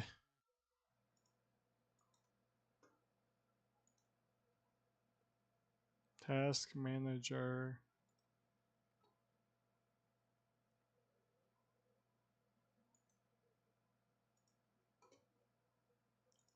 Alright, so that froze. Gonna close that. Open this.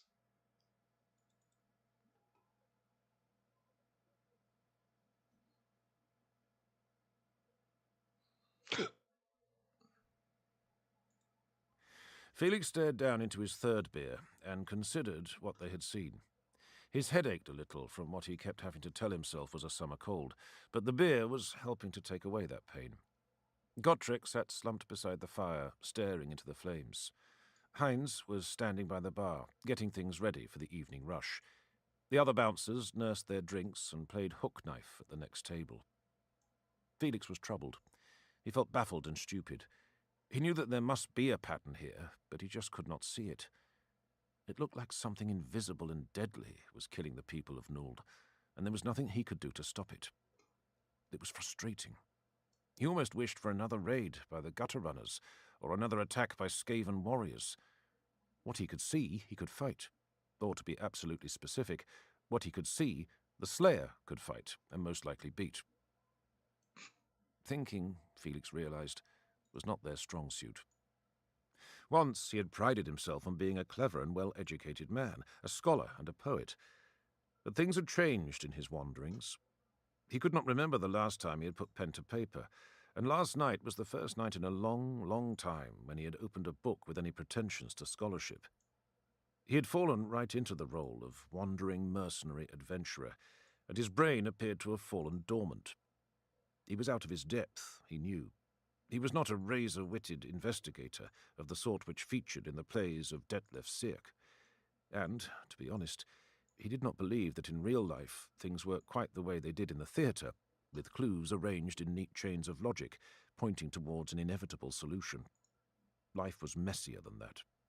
Things were rarely simple, and if there were really clues, doubtless they could be given far more than one neat and logical interpretation. He thought about Drexler. So far the doctor had done nothing but help them, but it would be easy to put a sinister interpretation on his work and his motives. He possessed too much knowledge of the sort that was frowned on in the Empire, and that in itself was suspicious. In the more superstitious parts of the human realms, just the possession of the books that Drexler owned would be cause for burning at the stake. The reading of them would cause a witch hunter to execute him without trial. And yet Felix himself had read one of those I like books, these more. and he knew he was no friend to chaos. Could not Drexler be in the same boat? Could he simply be what he appeared to be, a man who was concerned with acquiring any knowledge that would help him in his vocation of curing people, no matter what the source? It was all too difficult, Felix thought. The beer was starting to make his head spin. Ultimately, he knew in his heart of hearts that there had to be a link between the deaths of all the people. He was certain, in fact, that he had already seen evidence of it, but was just too foolish to know what it was. So far, the only link he could think of was that they had all ended up in the halls of the dead, in the Temple of Mor, and that was no link at all. Eventually, every man and every woman would end up there, en route to burial in the gardens of Mor. Every citizen of Nuln would end up in that huge cemetery one day. He wanted to laugh bitterly at that, but then a thought struck him. Wait. There was a link between most of the people he knew had died of the plague. The man he had seen in the street 2 days ago had worn a black rose. Another victim, the one in the mortuary, had also worn a black rose, the traditional symbol of mourning.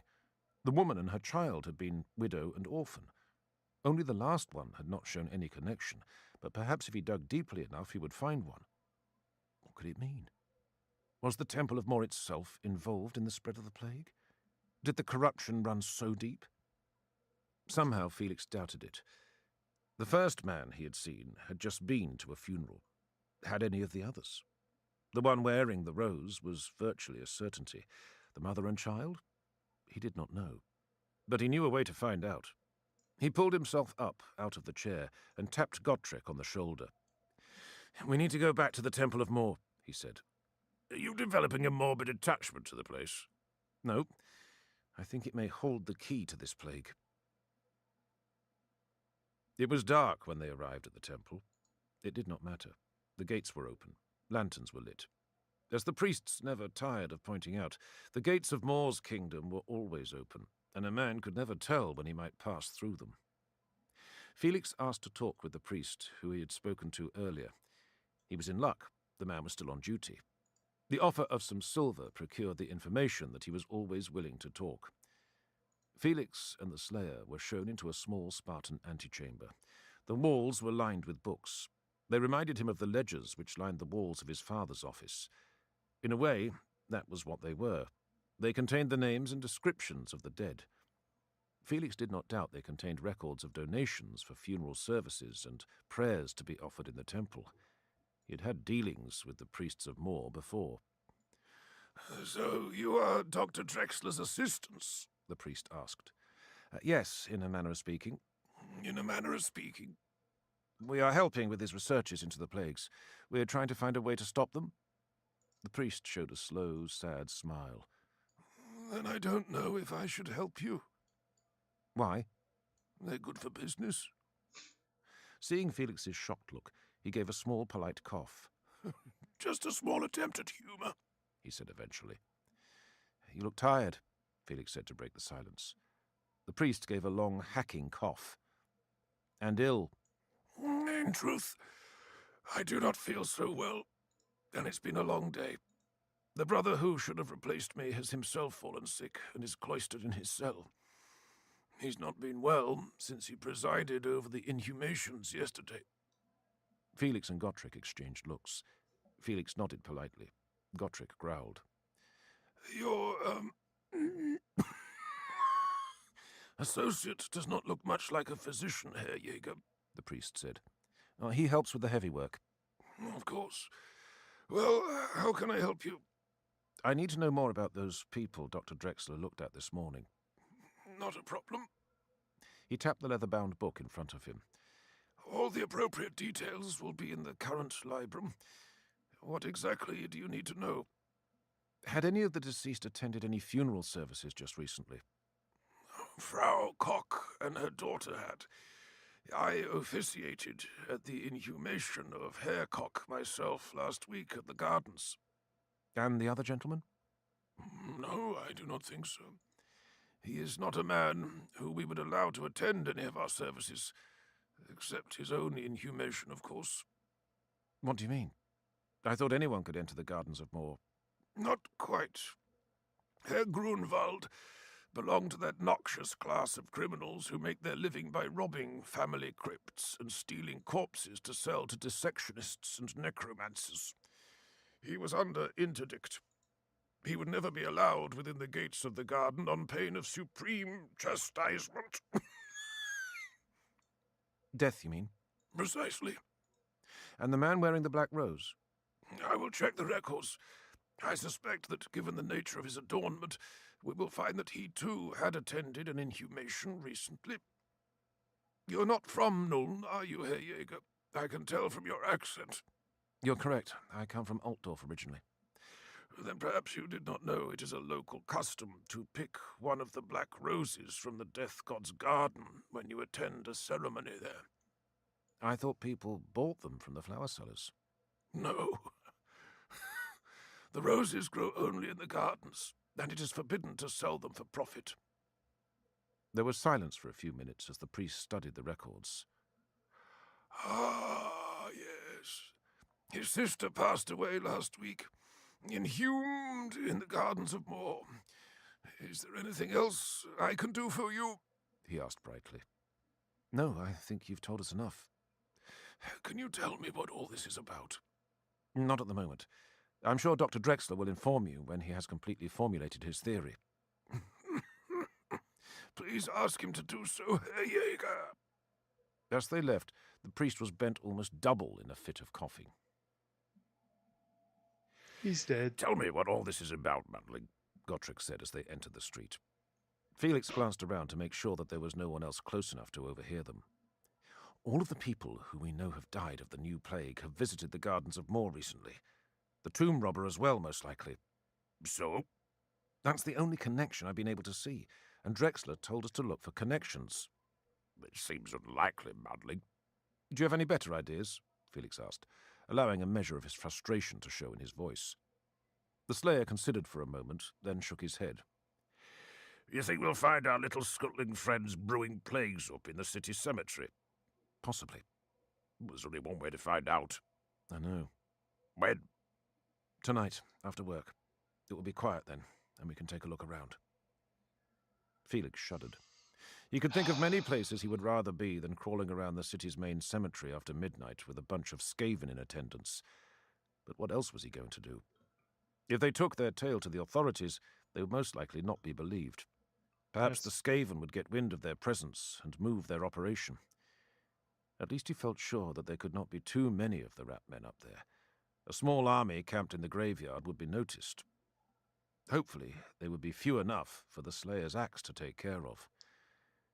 Felix certainly hoped so. The gates of the Gardens of Moor were not open. Steel bars filled the archway, padlocked by heavy chains. A small postern gate was occupied by a night watchman who sat warming his hands at a brazier. Spikes covered the high wall which surrounded the city graveyard. Felix wondered at that. In some ways the cemetery resembled a fortress, but he was unsure as to whether the walls were intended to keep grave robbers out or the dead in. There had been times in history, he reflected, when the dead had not slept easily in their graves. There was a basic primal fear at work here, he thought, something intended to separate the dead from the living. In its way, the physical barrier was reassuring, except, of course, when you intended to broach it, as he and the Slayer did tonight. What was he doing here, Felix wondered. He should be at home, back in the inn, sharing his pallet with Alyssa, now that the night's work was done, not skulking around in the shadows preparing to break into the city graveyard, a crime for which the penalty was several years' imprisonment and interdiction by the Temple of Moor. Surely there had to be an easier way than this. Surely somebody else could deal with the problem. But he knew this was not true. If he and Gotrek did not hunt down the Skaven, who else was interested? They were the only people crazy enough to involve themselves in these affairs. If they did not do it, no one else would. The authorities seemed to want to turn a blind eye to the evil which was happening in their midst. The best possible interpretation Felix could put on it was that they were ignorant or afraid. The worst possible interpretation was that they were in collusion with the powers of darkness. How many more Fritz von Hallstatt's occupied positions of trust throughout the Empire? Most likely he would never know. All he could really do was act out his part, perform the share of the actions which seemed to be allocated to himself and the Slayer, and hope things turned out for the best. What else could he do? If he left the city, it was possible the plague would spread, and that it would wipe out Heinz and Otto and Alyssa and the others that he knew and cared about here.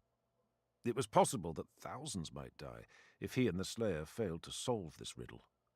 And if he was honest with himself, he had to admit that the thought of the responsibility thrilled as well as frightened him.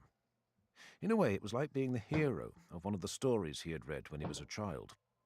He was involved in intrigue and danger, and the stakes were high. Unfortunately, unlike the stories he had read when he was a child, the stakes were also all too real. It was easily possible that he and the Slayer might fail, and that death would be their reward. It was that thought, not the cold night air, which made him shiver. They made their way round the walls of the cemetery until they found a conveniently dark place.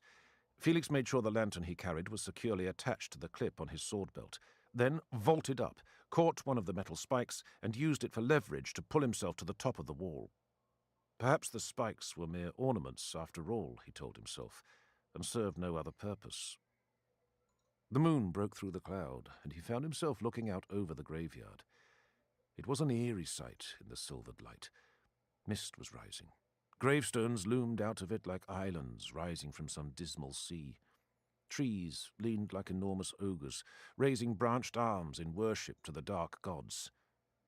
Somewhere in the distance, the lantern of a night watchman flickered and then vanished, whether because its bearer had returned to the watch-house or for some other, darker reason Felix hoped never to find out. It was still. He was not sure whether it was sweat or mist that beaded his forehead. The thought that this excursion would do nothing to help his cold struck him, and the incongruity made him want to laugh. He flinched as the beak of Gottrik's great axe curved over the stone beside him, and the slayer used it to pull himself up the wall. The dwarf was swift and surprisingly nimble when he wanted to be, and when he was reasonably sober, Felix thought. "Let's get on with it," he muttered, and they dropped down into the silent graveyard. All around them loomed the gravestones. Some were tumbled, others were overgrown with weeds and black rose bushes. Here and there an engraved inscription was almost visible in the moonlight.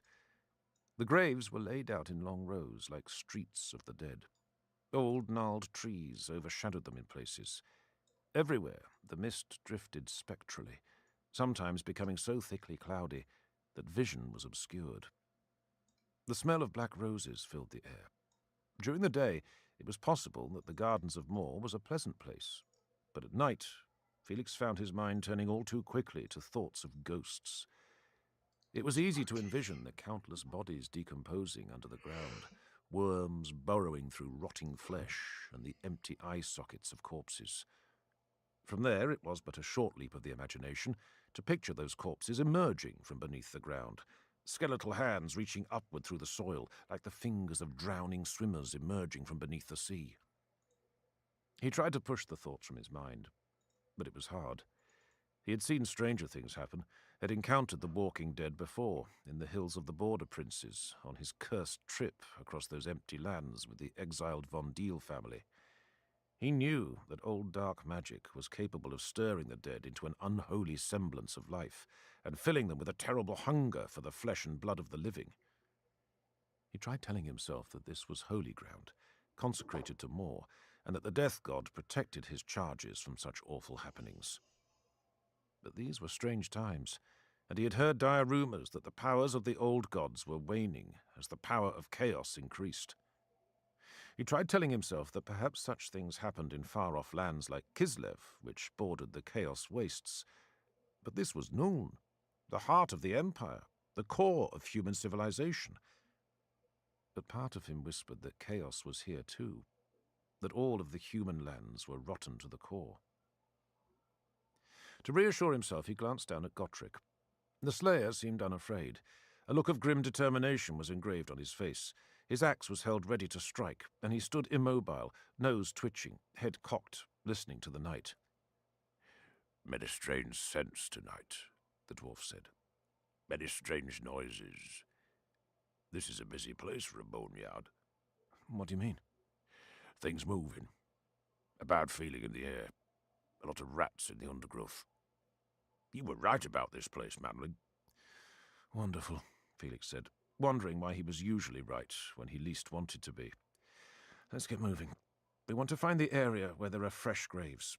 That's where the funerals will take place. And that's where the plagues are coming from, I think." They moved along the thoroughfares between the graves, and Felix slowly realized that the Gardens of Moor were truly a necropolis, a city of the dead. It had its districts and its palaces, just like the city outside. Here was the poor quarter, the area where paupers were thrown into unmarked communal graves. There were the neatly tended gravestones, where the prosperous middle classes were buried. They competed with each other in the ornateness of their headstones, the way jealous neighbours might compete in life. Winged saints, armed with stone swords, held aloft books inscribed with the names and occupations of the dead. Stone dragons hunched over the last resting places of merchants like dogs protecting bones. Cowled, scythe-wielding figures of Moor stood guard over stones of black marble. In the distance, Felix could see the large marble mausoleums of the rich nobles. They occupied palaces in death, as they had in life. Here and there black roses had been placed in bowers. Their sickly sweet perfume assaulted Felix's nostrils. Sometimes there were letters, or gifts, or other mementos from the living to the dead. An overwhelming feeling of sadness started to mingle with Felix's earlier feelings of fear. These things were some indicators of the futility of human life. It did not matter how rich or successful the men who lay in those graves had been.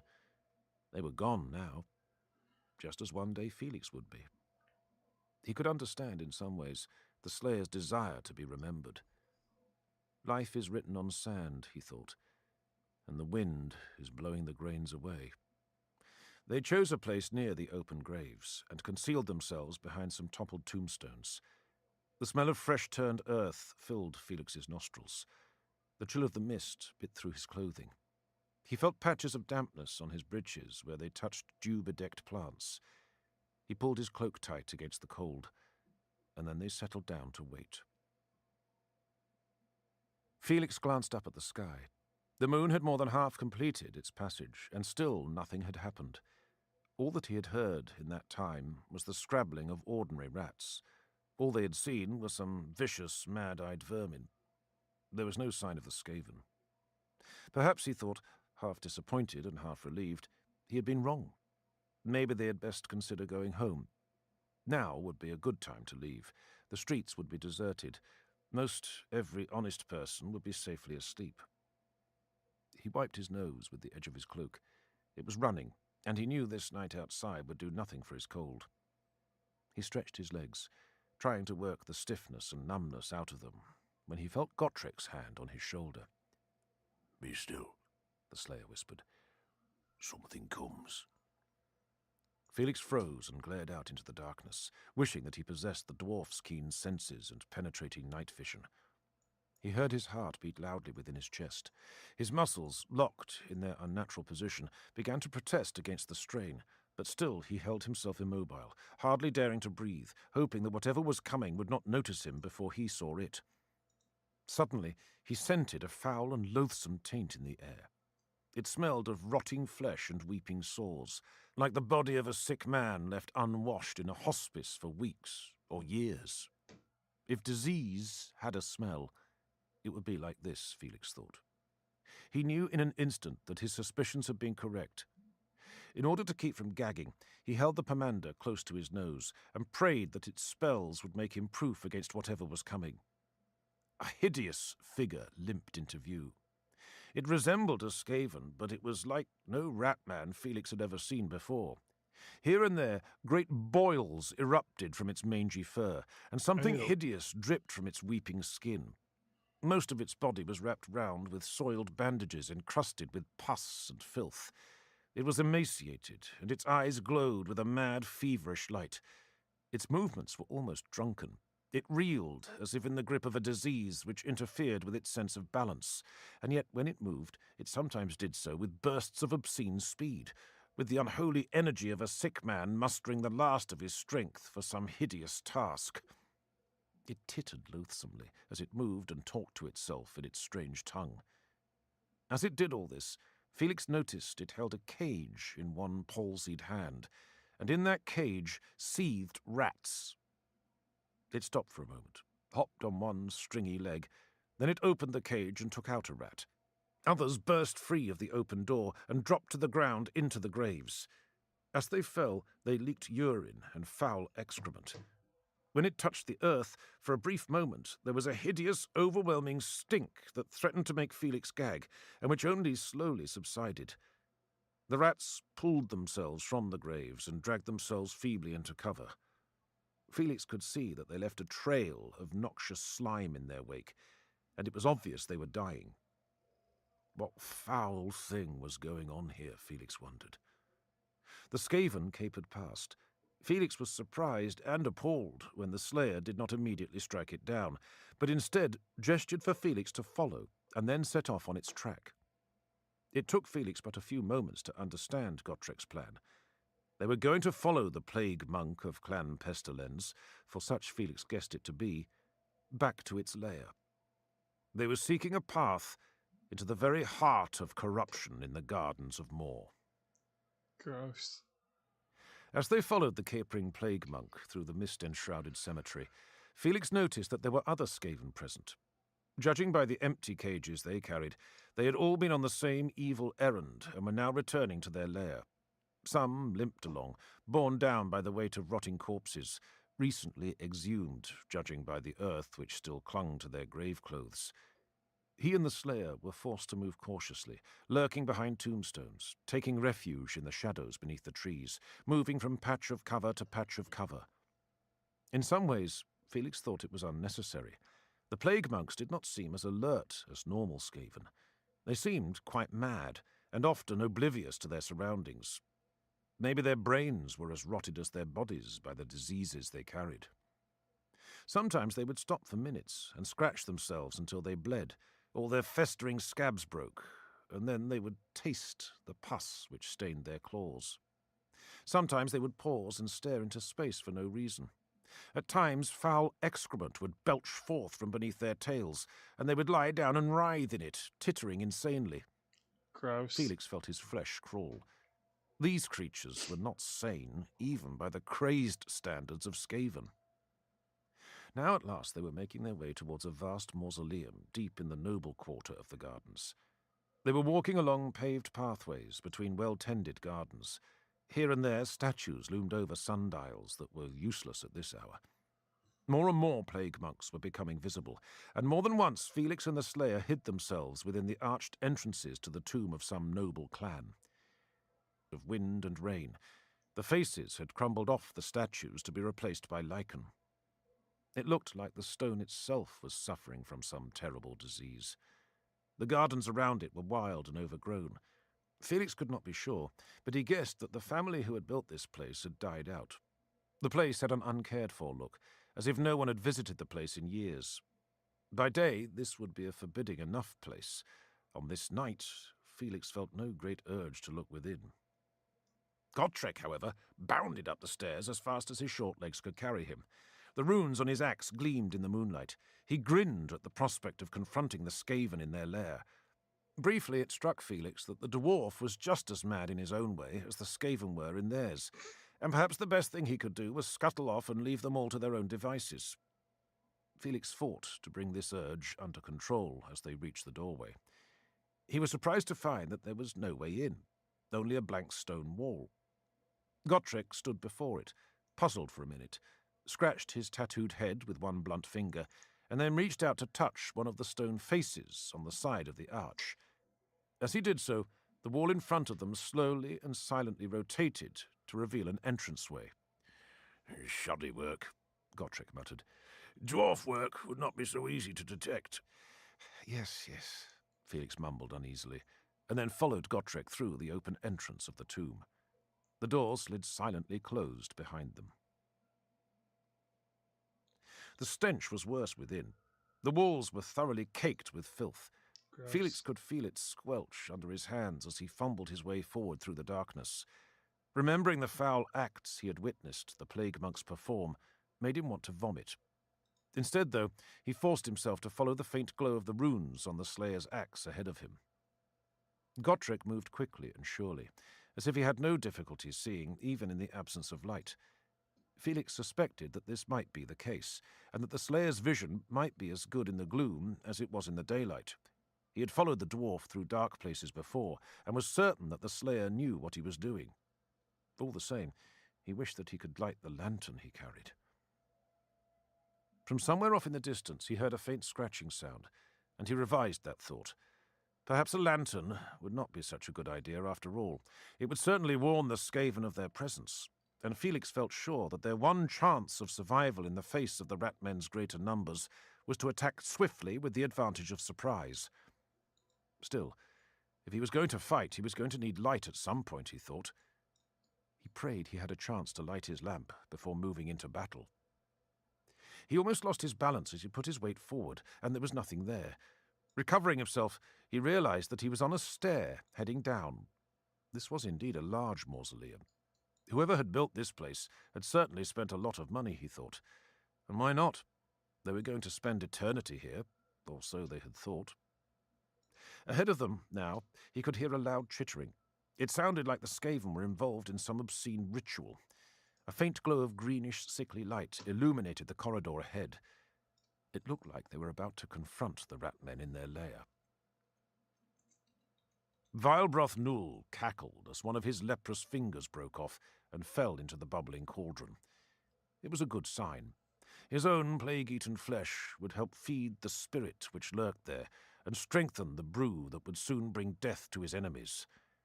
The cauldron of 1,000 poxes was at once a sacred relic and a weapon for Clan Pestilence, and he intended that it would fulfill both purposes at once. From his pouch he took out a thick handful of warpstone dust and threw it into the great vat. His remaining fingers tingled from the warpstone's touch, and he licked them clean, feeling the tingling transfer itself to his tongue as he did so. He licked his gums so that some of the dust would contaminate the abscesses and ulcers there, and perhaps make their contents even more contagious. Null hawked a huge gob of phlegm into his mouth, and then spat it into the thick soupy mixture for good measure, all the while stirring with the great ladle carved from the thigh bone of a dragon. He could sense the pestilential power rising from the cauldron, the way an ordinary Skaven might feel the heat from a fire. It was as if he stood in front of a mighty conflagration of toxic energies. He breathed deeply, pulling the heady vapours that rose from the mixture into his lungs, and instantly was rewarded with a thick, treacly cough. He could almost feel his lungs clogging with fluid as the corruption brewed there. It was a just reward, he thought. His plans were going well. The tests were almost complete. The new plague was as virulent as could be hoped, but most importantly, it was his. He had used an old recipe, but had added the new secret ingredient himself. Forever afterwards, among the faithful of Clan Pestilence, it would be known as Null's Pox. His name would be inscribed in the great Liber Bubonicus. He would be long remembered as the originator of a new disease, one that would ravage the furless ones like a ferocious beast of prey. With every night the brew grew thicker. With every new plague corpse added to the mix, the disease grew stronger. Soon, he judged, it would be ready. Already bodies suffering from the symptoms of the plague had been returned to the cemetery. He gave humble thanks to the horned rat for the inspiration which had made him seek out a hiding place where he could observe the results of his handiwork. And where else could he find such a rich source of contaminated bodies to drop into the brew? Tomorrow night he would dispatch his agents to drop contaminated rats into the wells and through the roofs of the great abattoirs where the humans slaughtered their meat. After that, the plague would spread most swiftly. He added more of the corpse roses to the mixture. These were his final secret ingredients to the brew. There were no finer and no stronger ones to be found. They grew on plants whose roots dug through the flesh of corpses. They were ripe and strong with accumulated death energies.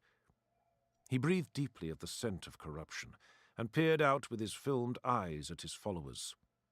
They lay sprawled across the ancient human death chamber, twitching and scratching, coughing and hawking, like the true members of Clan Pestilence they were. He knew that each and every one of them was united in their sincere dedication to the cause of the clan. They were filled with the sort of brotherhood which few other Skaven could understand. Not for them the endless intrigues and the constant scrabble for advantage.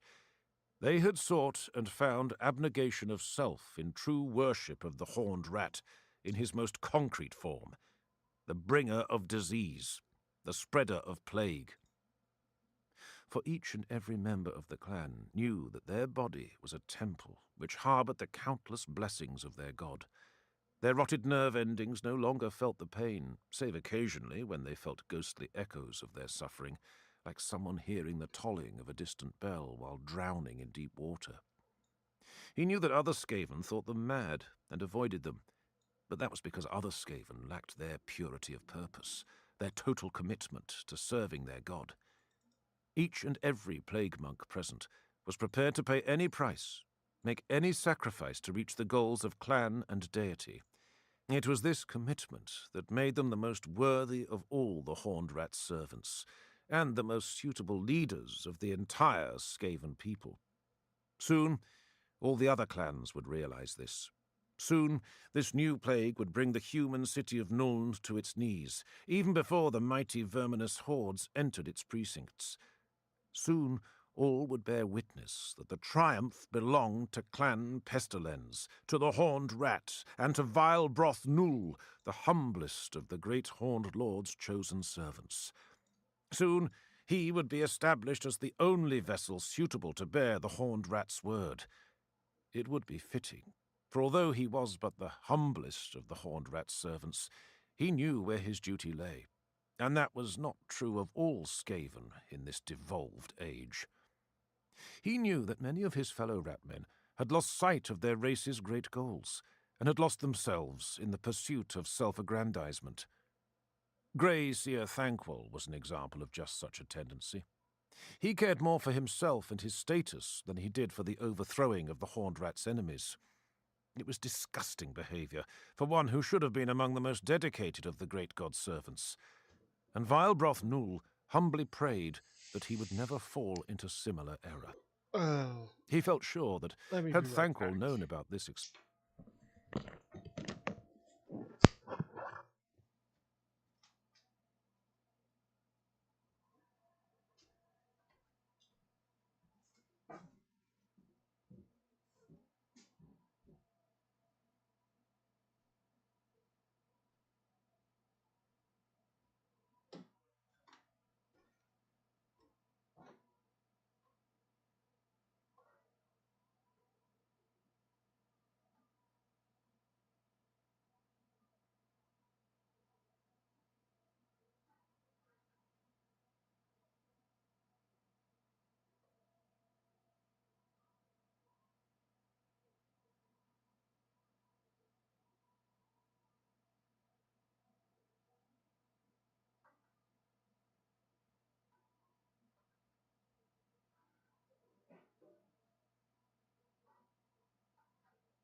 experiment, he would have forbidden it, simply out of envy of one who possessed knowledge of powers beyond his limited imagination. That was why they had to scurry to the surface in secret and perform their rituals without the Grey Seer's knowledge. The great work must progress, despite the machinations of those who would prevent it. After the success of this plague, the foolish edicts of the Council of 13 would be repealed, and Clan Pestilence could show its true power to the world, and those like Grey Seer Thankwall, who would seek to prevent this most sacred of the Horned Rat's works, would be made to grovel in the dust. Perhaps it was true, as some whispered, that Thankwall was a traitor to the great Skaven cause, and should be replaced by one more humbly dedicated to the advancement of his people. It was an idea that certainly deserved the scrutiny of lowly but devoted minds. Nool opened the cage which lay close at hand, reached in and pulled out one of the large grey rats. It bit him viciously, drawing some of his black blood, but Vilebroth Nool hardly felt the sharp teeth cleave his flesh. Pain was a near meaningless concept to him. He closed the cage and left the other rats scrabbling within. Taking the subject by the tail and ignoring its frantic struggling, he lowered it into the brew. The creature struggled as its head entered the foul liquid.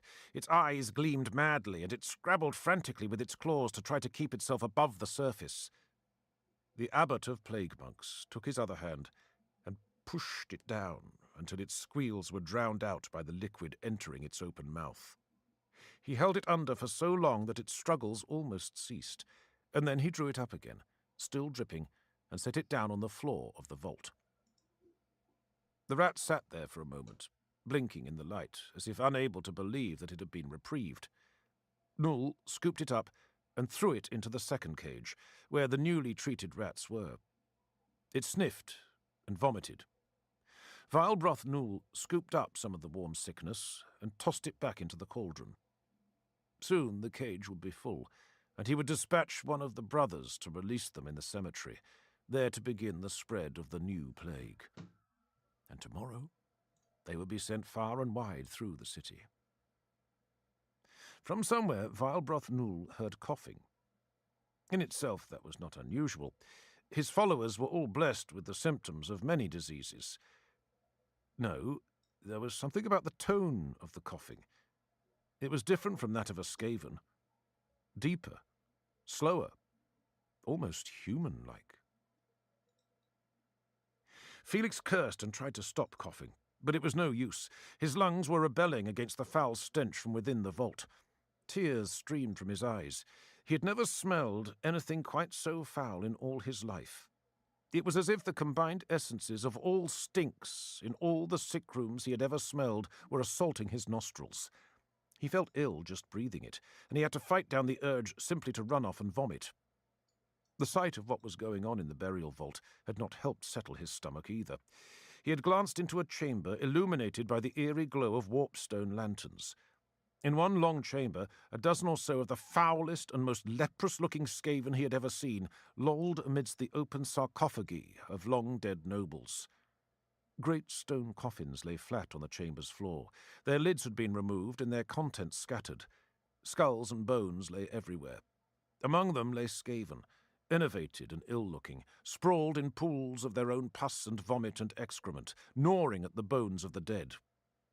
At the far end of the room, the sickest and most evil-looking Skaven Felix had ever seen stirred a vast cauldron which rested upon a blazing fire, pausing now and again only to spit in it or add some foul, rotting meat torn from a worm-eaten corpse. Even as Felix had watched, one of the thing's own fingers had dropped into the bubbling evil brew, and the creature had not even blinked.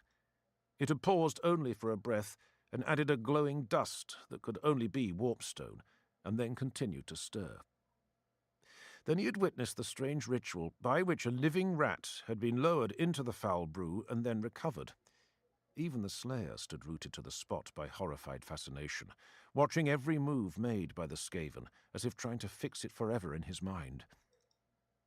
Felix knew that what he was witnessing had something to do with the spreading of the plague. He did not understand quite how or why, but he was certain that it was so.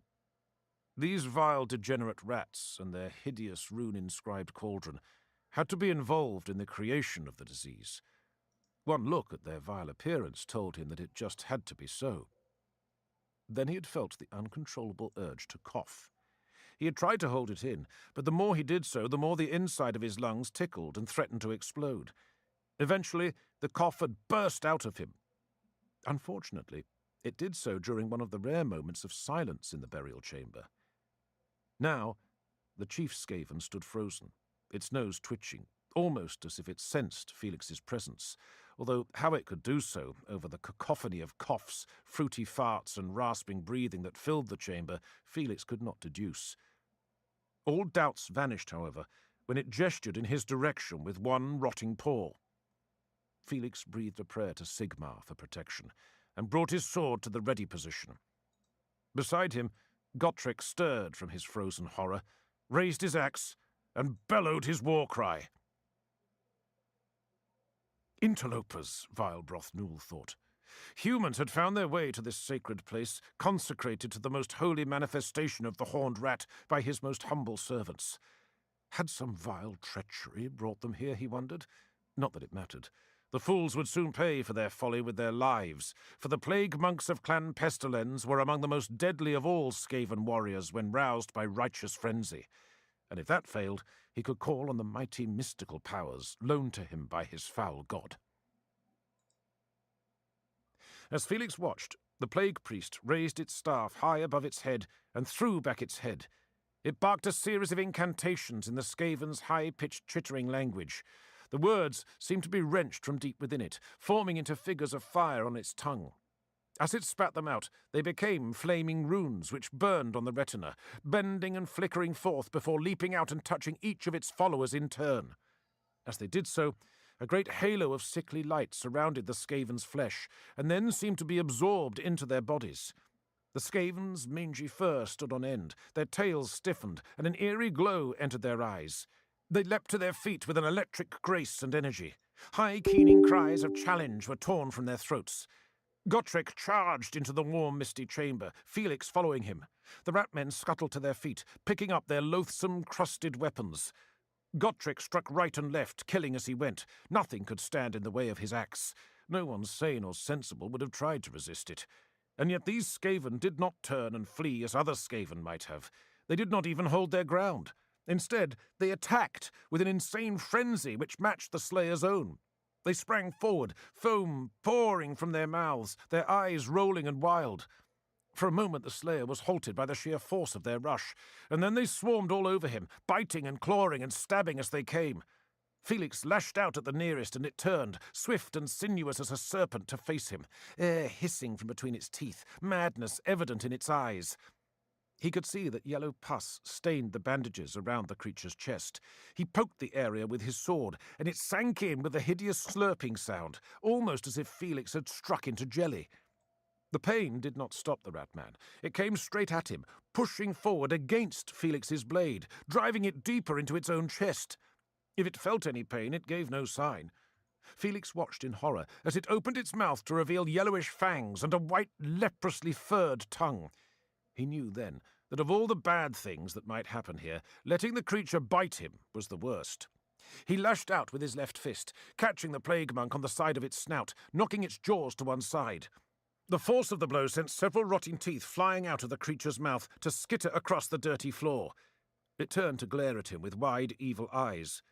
Felix took the opportunity to shift his weight, hook his leg around the creature's own leg, and send it toppling to the floor. He turned his blade in the plague monk's chest as he pulled it free, but still the creature would not die. It beat at the stone flagstones around it with its fist, in a spasm of horrid nervous energy. Felix knew that evil sorcery was at work here, when creatures so weak and sickly could prove so hard to kill. He brought his boot crashing down on the creature's throat, crushing its windpipe and pinning it in place, while he hacked repeatedly at it, and still the creature took a long time to die. Felix looked around to see how Gotrek was doing. The Slayer was holding his own against the crazed Skaven, but no more. He held one at bay with his huge hand, but others swarmed over him, immobilizing his deadly axe arm. It was an enormous ruck, a wrestling match between the Slayer's mighty strength and the horde of sorcerously enhanced plague monks. Felix glanced around desperately, knowing that if the Slayer fell, he would have mere moments to live. The sound of padding footsteps behind him told him that more Skaven were arriving, returning from whatever insidious mission they had been on. Runes of fire still leapt from the lips of the chanting priest. They rushed over his head, and Felix turned to see the eerie glows settle on the fur of 2 more plague monks, and the awful transformation overcome them. Things were not looking good, Felix thought. Unless something was done about the priest, it was all over. Sick at heart, he knew he was the only one in a position to do anything. Without giving himself time to think, he vaulted on top of the nearest sarcophagus. He leapt to the next one, passing over the melee between Gotrek and the Skaven, and kept moving towards the chanting priest. More and more fiery runes sprang up between the priest and its supporters, and Felix knew for certain that the chanting leader was the source of its followers' strength. His leaps brought him ever closer to the bubbling cauldron and its hideous master. He paused at the last, frozen for a moment by fear and indecision. His next leap was going to have to carry him over the cauldron and into combat with the priest. It was an awful prospect. One slip or a single misjudgment of the distance, and he would find himself in that bubbling brew. He did not even want to consider the consequences of what would happen if he did that. He heard Gottrek's war cry ring out, and turning, he saw the Slayer struggling with the new arrivals. It looked like he had mere moments in which to act. Offering up a silent prayer to Sigmar, Felix leapt. He felt heat below him, and the foul vapours of the cauldron caressed his face as he passed through them. Then his feet connected with the plague priest's face, and they both tumbled to the ground. The Skaven's chanting stopped, but it reacted with surprising speed for one so decrepit, bounding to its feet as if on springs. Felix lashed out with his sword, but the Skaven leapt back and brought its bone staff down in a blurring arc, which would have crushed Felix's skull had he not leapt aside. Felix hastily pulled himself to his feet and circled warily, looking for an opening. From behind the cauldron, out of his sight, came the sounds of hideous carnage, which he could only hope was Gotrek piling into the plague monks. To his surprise, and unlike most solitary Skaven Felix had ever fought, the one in front of him attacked swiftly and viciously. Felix parried another blow from the staff with his sword, and was surprised by its speed and power. The shock of the impact almost drove the sword from his hand. Another blow rapped his knuckles, and this time he let go of his blade. A loathsome, oily tittering escaped from the Skaven's lips as it saw the look of shock on his face. Die, die, stupid mad thing! It screeched in badly accented Reichspiel. Once more the staff descended.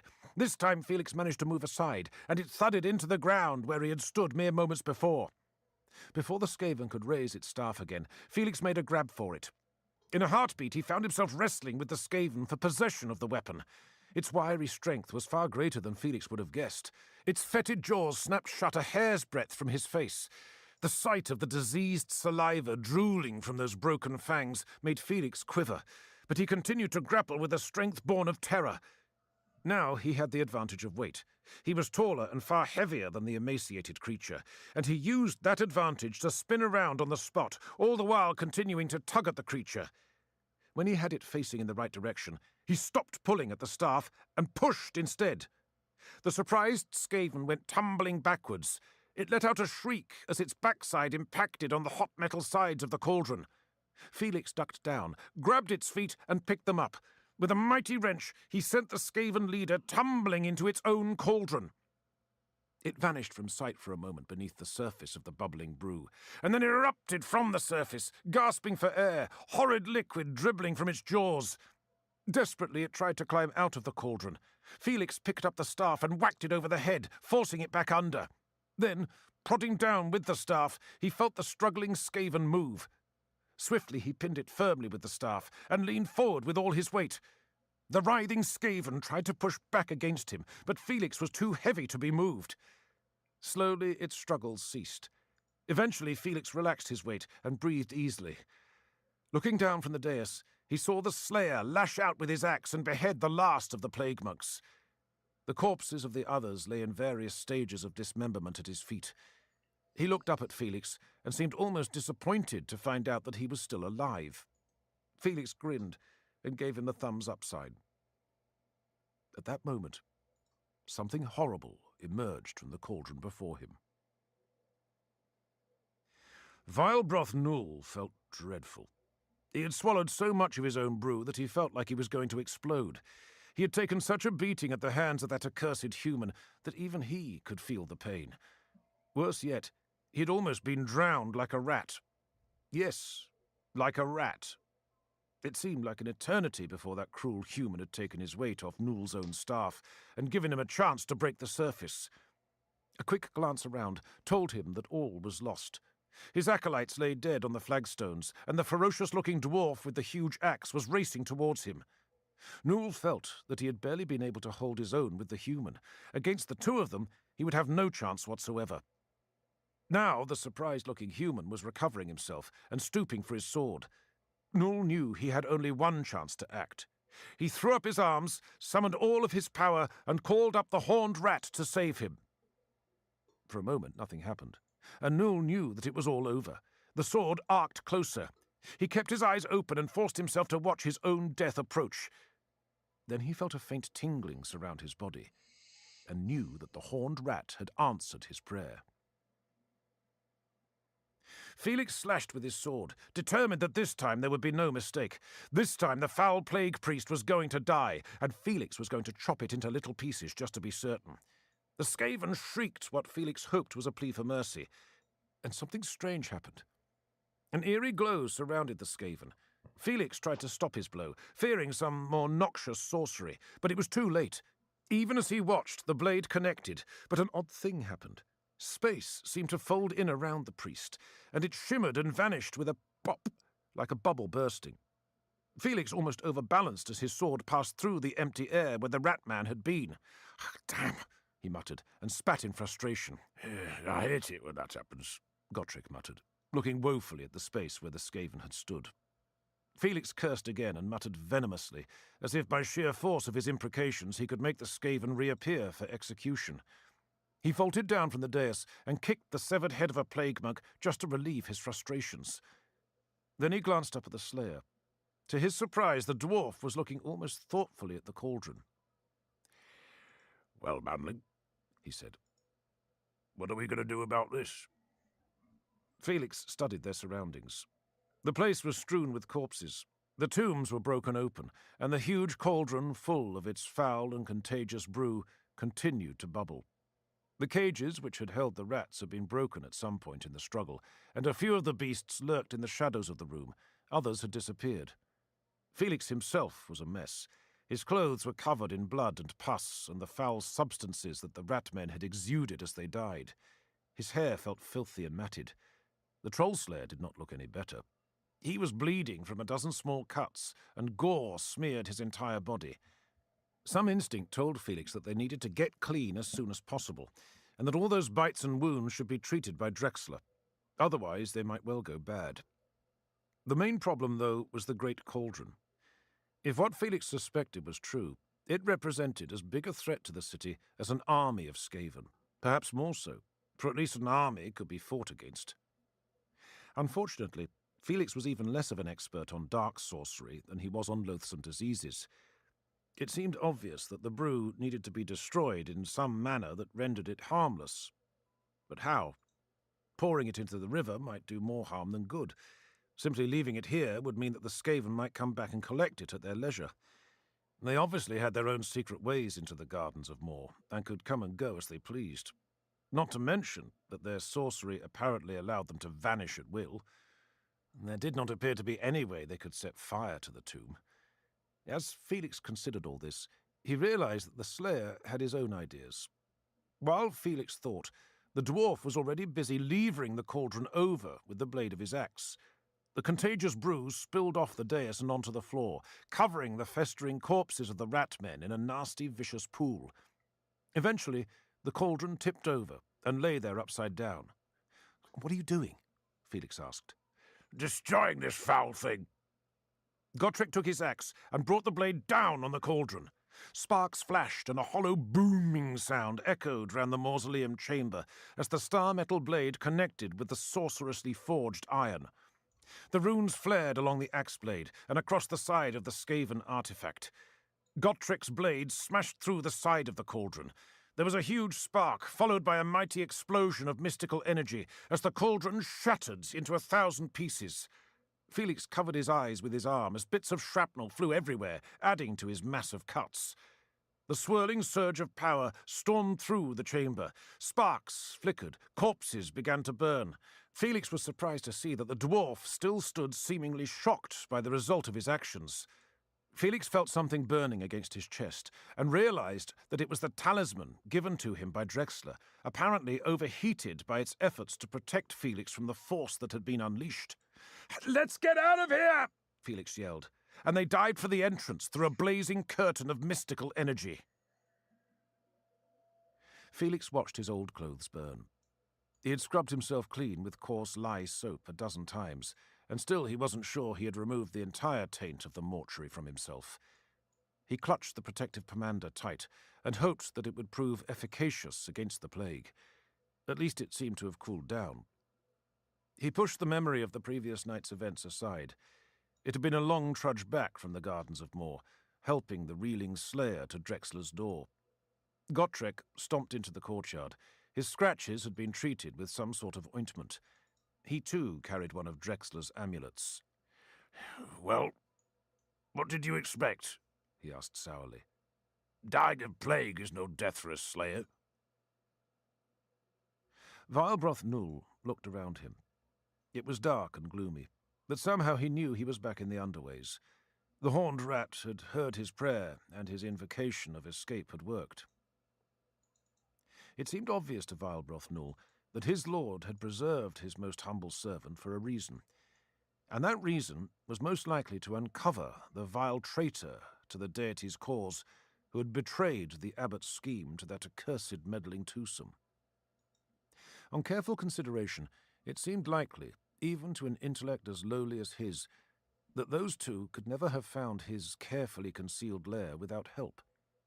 It had been carefully chosen, well concealed, and ringed round with spells to baffle all scrying. No, those two interfering fools must have had help from somewhere. It seemed unlikely that they could have simply stumbled across the lair. Whaaaaaa Null swore that he would uncover the traitor if it took him the rest of his life, and that when he found him, the treacherous rat-man would enjoy a slow and excruciating death. And, thought Whaaaaaa Null as he began the long, limping trudge back to the Skaven army, he suspected that he had a good idea where to start looking. As he hobbled back into the Skaven camp, he paid no attention to the number of warriors who started to cough and sneeze as he passed.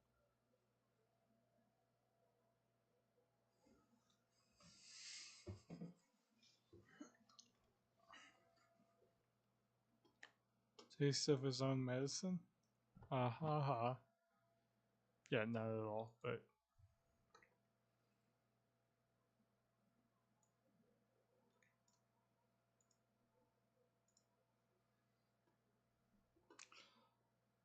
where were we?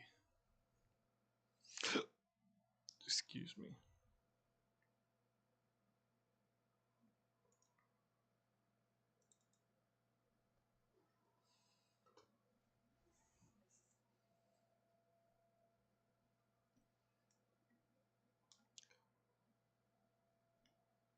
Chapter 5.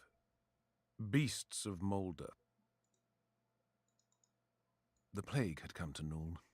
Fear stalked the streets. Not even the corrupt authorities could keep a lid on all the rumours that flew back and forth. On every street corner, one began to hear tales of mutants and rat-men and huge wild-eyed rats which brought death and disease to all they encountered. I can now reveal some of the sinister truths behind those rumours. From My Travels with Gotrek, Volume 3, by Herr Felix Jaeger, Altdorf Press, 2505. "You're moving in high society these days, Felix?" Heinz the landlord said, giving Felix Jaeger an uneasy grin. What do you mean? The younger man asked. "Well, this came for you when you were out. He handed Felix a sealed letter. "'Twas delivered by a footman in the tabard of Her Highness the Countess Emmanuel, no less. We had a couple of the city guard to keep him company, too." A sudden sick feeling grabbed Felix in the pit of his stomach. His eyes flickered towards the door, making sure he had a clear way out. It looked like his past had caught up with him at last. Quickly he reviewed all the things the authorities might want him for. Well, there was a standing bounty on his and Gottrik's heads posted by the authorities in Altdorf for their involvement in the window tax riots. There was the fact that he had murdered the Countess's chief of secret police, Fritz von Hallstatt, not to mention the fact that they had been involved in burning her new College of Engineering to the ground. How had they found him? Had they been recognized by one of the hundreds of informers who swarmed through the city? Or was it something else entirely? Where was Gottrik? Perhaps if they moved quickly enough, they could still escape the jaws of the trap. Aren't you going to read it, then? Heinz asked, naked curiosity showing in his eyes. Felix shook his head, his reverie broken. He realized that his heart was pounding and his palms were sweating. Noting the way Heinz was looking at him, he realized that he must look guilty as sin. He forced a sickly grin onto his face. Read what? The bloody letter, idiot! You must be able to tell we're all dying of curiosity here. Felix glanced around and saw that Elissa, Heinz, and the rest of the staff were all staring at him quite openly, keen to know what business the ruler of their great city-state might have with him. Of course, Felix said, forcing himself to remain calm, to make his hands stop shaking. He walked over to his customary chair by the fire and sat down. The horde of curious onlookers followed him over and scrutinized his face intently. Felix glared at them meaningfully until they all backed off, then gave his consideration to the letter. It was inscribed on the very finest vellum, and his name was written in good quality ink. There were no blots or smudges, and whoever the scribe was possessed a fine hand indeed. The wax seal had not been broken, and it showed the crest of the Elector Countess. A measure of calm returned to Felix. You did not write letters to men you were going to arrest. If you were a stickler for formalities, you read them, the warrant, and then clapped them in irons. If you were the Elector Countess Emmanuel, your thugs bashed them over the head with a club and they woke up in chains in the Iron Tower. Perhaps, he told himself, things were not going to be so bad after all. Still, he doubted this. In his experience, in this life, whatever could go bad did go bad. With nervous fingers, he broke the seal and studied the message within. It was written in the same beautiful and courtly hand as the address, and was as simple as it was enigmatic. Herr Jäger, you are commanded to present yourself at the palace of Her Serene Highness the Countess Emmanuel at the evening bell on this day. Yours in faith, Hieronymus Ostwald, secretary to Her Serene Highness.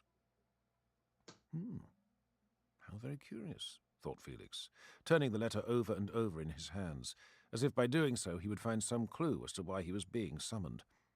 There was none.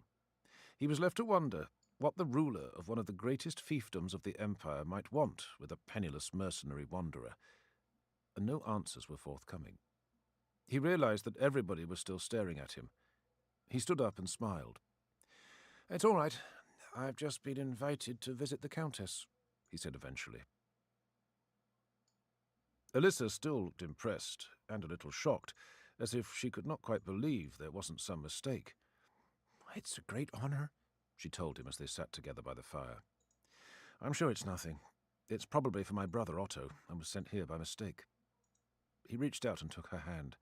She pulled it away quickly. She'd been doing that a lot recently. "You will go, won't you?" she said, and smiled. "Of course. I cannot refuse a command from the local ruler." "Then what will you wear?" He was going to say, my own clothes, of course, but immediately saw her point. His tunic was stained and soiled in 100 places from all the brawling and fights he had been in. His cloak was ragged and ripped at the hems, where strips had been torn from it to make bandages. His boots were holed and cracked. His breeches were patched and filthy. He looked more like a beggar than a warrior. He doubted that he would be able to get past the front gate of the palace looking like he did. They were more likely to throw him a bone and send him on his way with kicks. "Don't worry," he said. "I'll think of something." "Best do it quickly, then. You've only got 8 hours to the evening bell." Felix looked across the desk at his brother. Newly bathed and with his tattered clothes hastily washed and dried in front of the fire, he felt self-conscious. His hands toyed idly with the silvered pomander which dangled from his neck. He wished he'd never come to the warehouse where Otto's office was located. Otto got up from behind his heavy oaken desk and lumbered over to the window. He put his hands behind his back. Felix noticed that his right hand was clutching his left wrist. It was an old habit of Otto's. He'd always done that when called upon to answer difficult questions by their tutors. "Why do I only see you when you want something, Felix?" he asked eventually. Felix felt a surge of guilt. Otto had a point. The only times he had been near his brother recently was when he had needed a favour, like he did now. He considered the question. It wasn't that he disliked Otto, it was just that they had nothing much in common anymore. And perhaps Felix feared that he would ask him to join the business again, and he would have to refuse again. "I've been busy," he said. "Doing what?" "Crawling through graveyards, burning scholarly institutions to the ground, fighting monsters, killing things," Felix thought, wondering how much, if any, of this he would ever be able to tell his brother. Fortunately, Otto did not give him a chance to reply, as he had some suggestions of his own. "Brawling, I suppose. Hanging about with tavern wenches and rakes. Frittering away that expensive education father paid for. When you should be here, helping run the business, following in the family tradition, helping to make—" Felix could not tell whether Otto was angry or simply hurt. He fought to keep his own feelings under control. He stretched his legs out, pushing the chair back until it rested on its two rear legs. A huge portrait of his father glared down at him from behind Otto's desk. Even from up there, the old man managed to look somehow disapproving. "Do you know the Countess Emanuel?" The question interrupted the flow of Otto's ranting, as Felix had intended it to. The brother stopped, turned around, and looked sharply at his younger brother. "I met her on the last high feast day of Whaaaaaa, when I was presented at court. She seemed a spirited and somewhat flighty young woman." Otto paused and turned away from the window. He slumped back into his comfortable chair again and opened a huge ledger. He had marked his place with a quill pen. It was a gesture so reminiscent of his father that Felix smiled. For a moment Otto's brow furrowed in concentration. He dipped the pen in the inkwell and inscribed something in the ledger.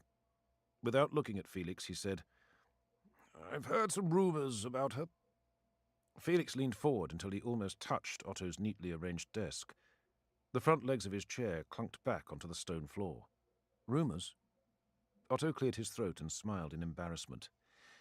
"She's supposed to be somewhat wild. More than somewhat, actually. It's not uncommon at Emmanuel's court. They all are, shall we say, a little less than moral." "Wild?" Felix inquired. His interest was piqued. "In what way?" "She's said to be the mistress of half the young nobles of the Empire.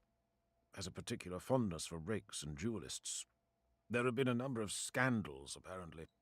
Only rumours, of course, and I don't pay any attention to gossip," he added hastily, like a man who fears that what he is saying might suddenly be overheard. "Why do you ask?" Felix placed the letter on top of the ledger which Otto had been studying. His brother picked it up and turned it over in his hands. He studied the broken seal, then slid the parchment from out of the envelope and read it. Otto smiled the same cold and calculating smile that their father showed in the portrait above. "So, you're moving among the nobility now. I won't ask how this has come about." It had been their father's ambition to buy the family's way into the nobility for as long as he could remember.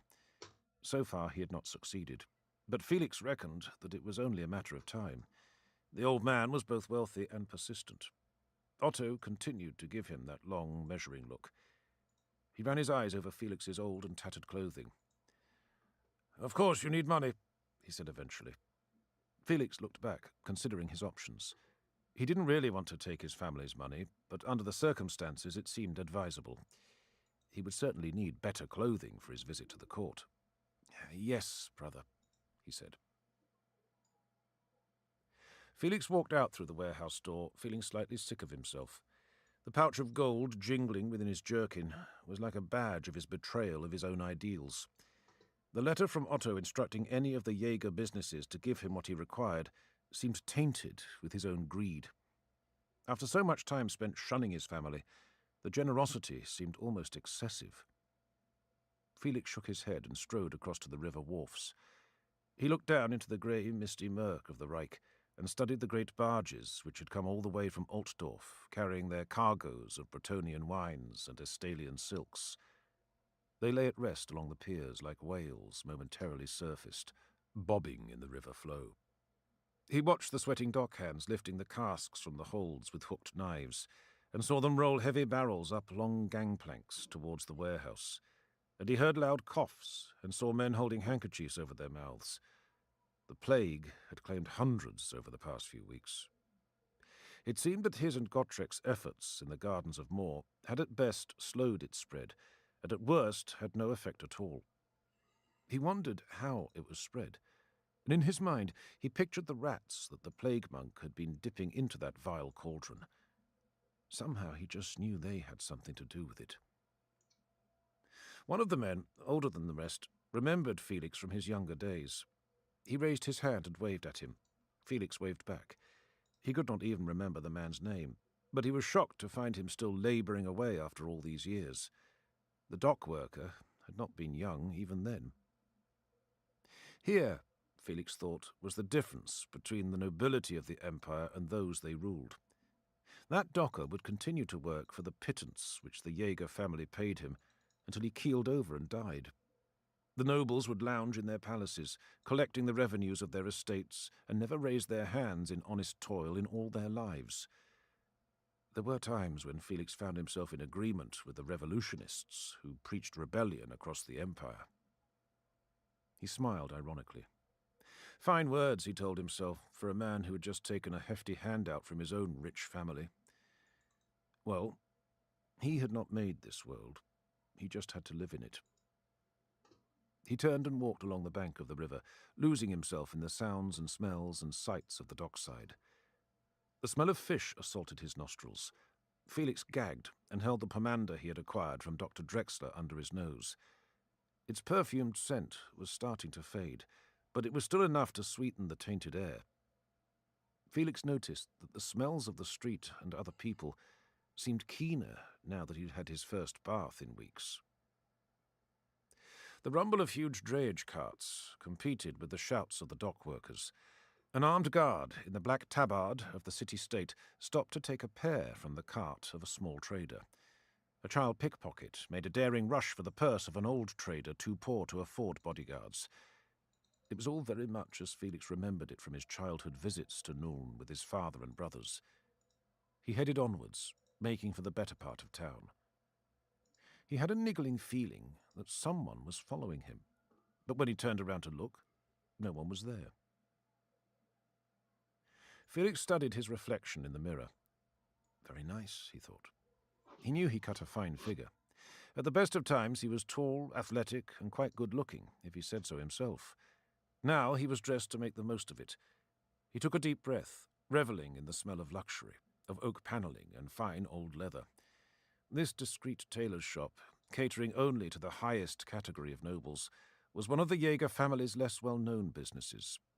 It had not even existed when Felix had last been in Nuln. It had been set up by Otto, using introductions passed on by the late Fritz von Hallstatt. For once, Felix was glad of Otto's corrupt association with the man he had killed. His fine new clothes felt strange. The high leather boots pinched. The tunic felt a little stiff. The padded lining felt too soft. The white linen shirt smelled too fresh. He realized how used he had become to the harsh life on the road, when he had not changed his clothes for months. Only the new cloak of red Sudanland wool felt familiar. It resembled his old one, ruined by Skaven blood during the attack on the blind pig. The sword he had taken from the Templar, Aldred, was encased in a fine new sheath of plain black leather. "Would Sir like any alterations made?" the assistant asked obsequiously. Felix studied the bald-headed, sour-faced fellow. Only an hour ago, when Felix had entered the shop, the assistant had inspected him as if he were a particularly large and repulsive cockroach. In a way, Felix could not blame him. He had been dressed like a beggar. Of course, the assistant's attitude had changed within seconds of reading Otto's hastily scrawled note. When Otto Jaeger himself told his minions to give this client anything he wanted, fawning courtesy was thrown in as part of the bargain. Felix gave the man his best condescending smile. "No, I would like several copies of these garments delivered to my residence within the day, and have my old clothing packed and returned immediately." "Of course, sir. And where would sir's residence be?" "At the Sign of the Blind Pig in the New Quarter.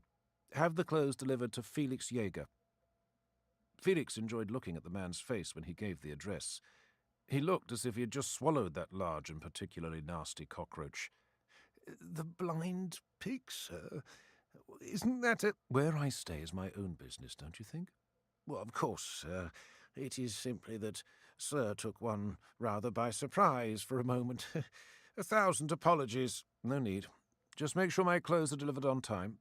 "I will see to it personally, sir."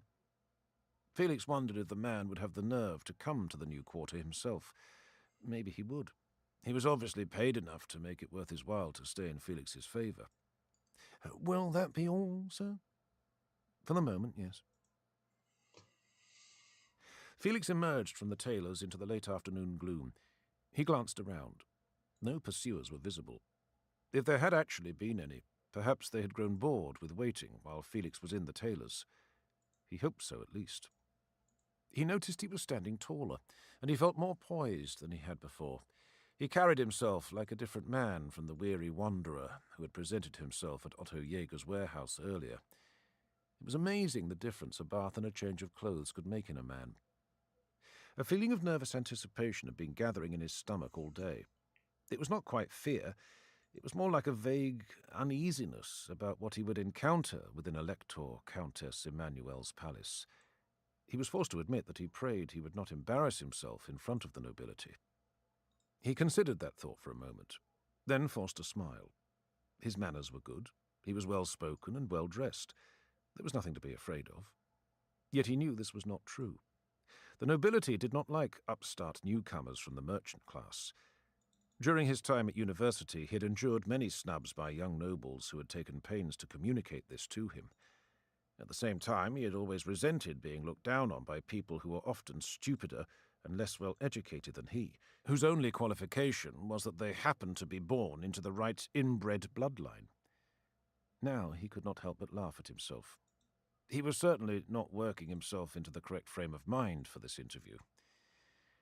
He thanked Sigmar for small mercies. At least Gotrek had not been summoned as well.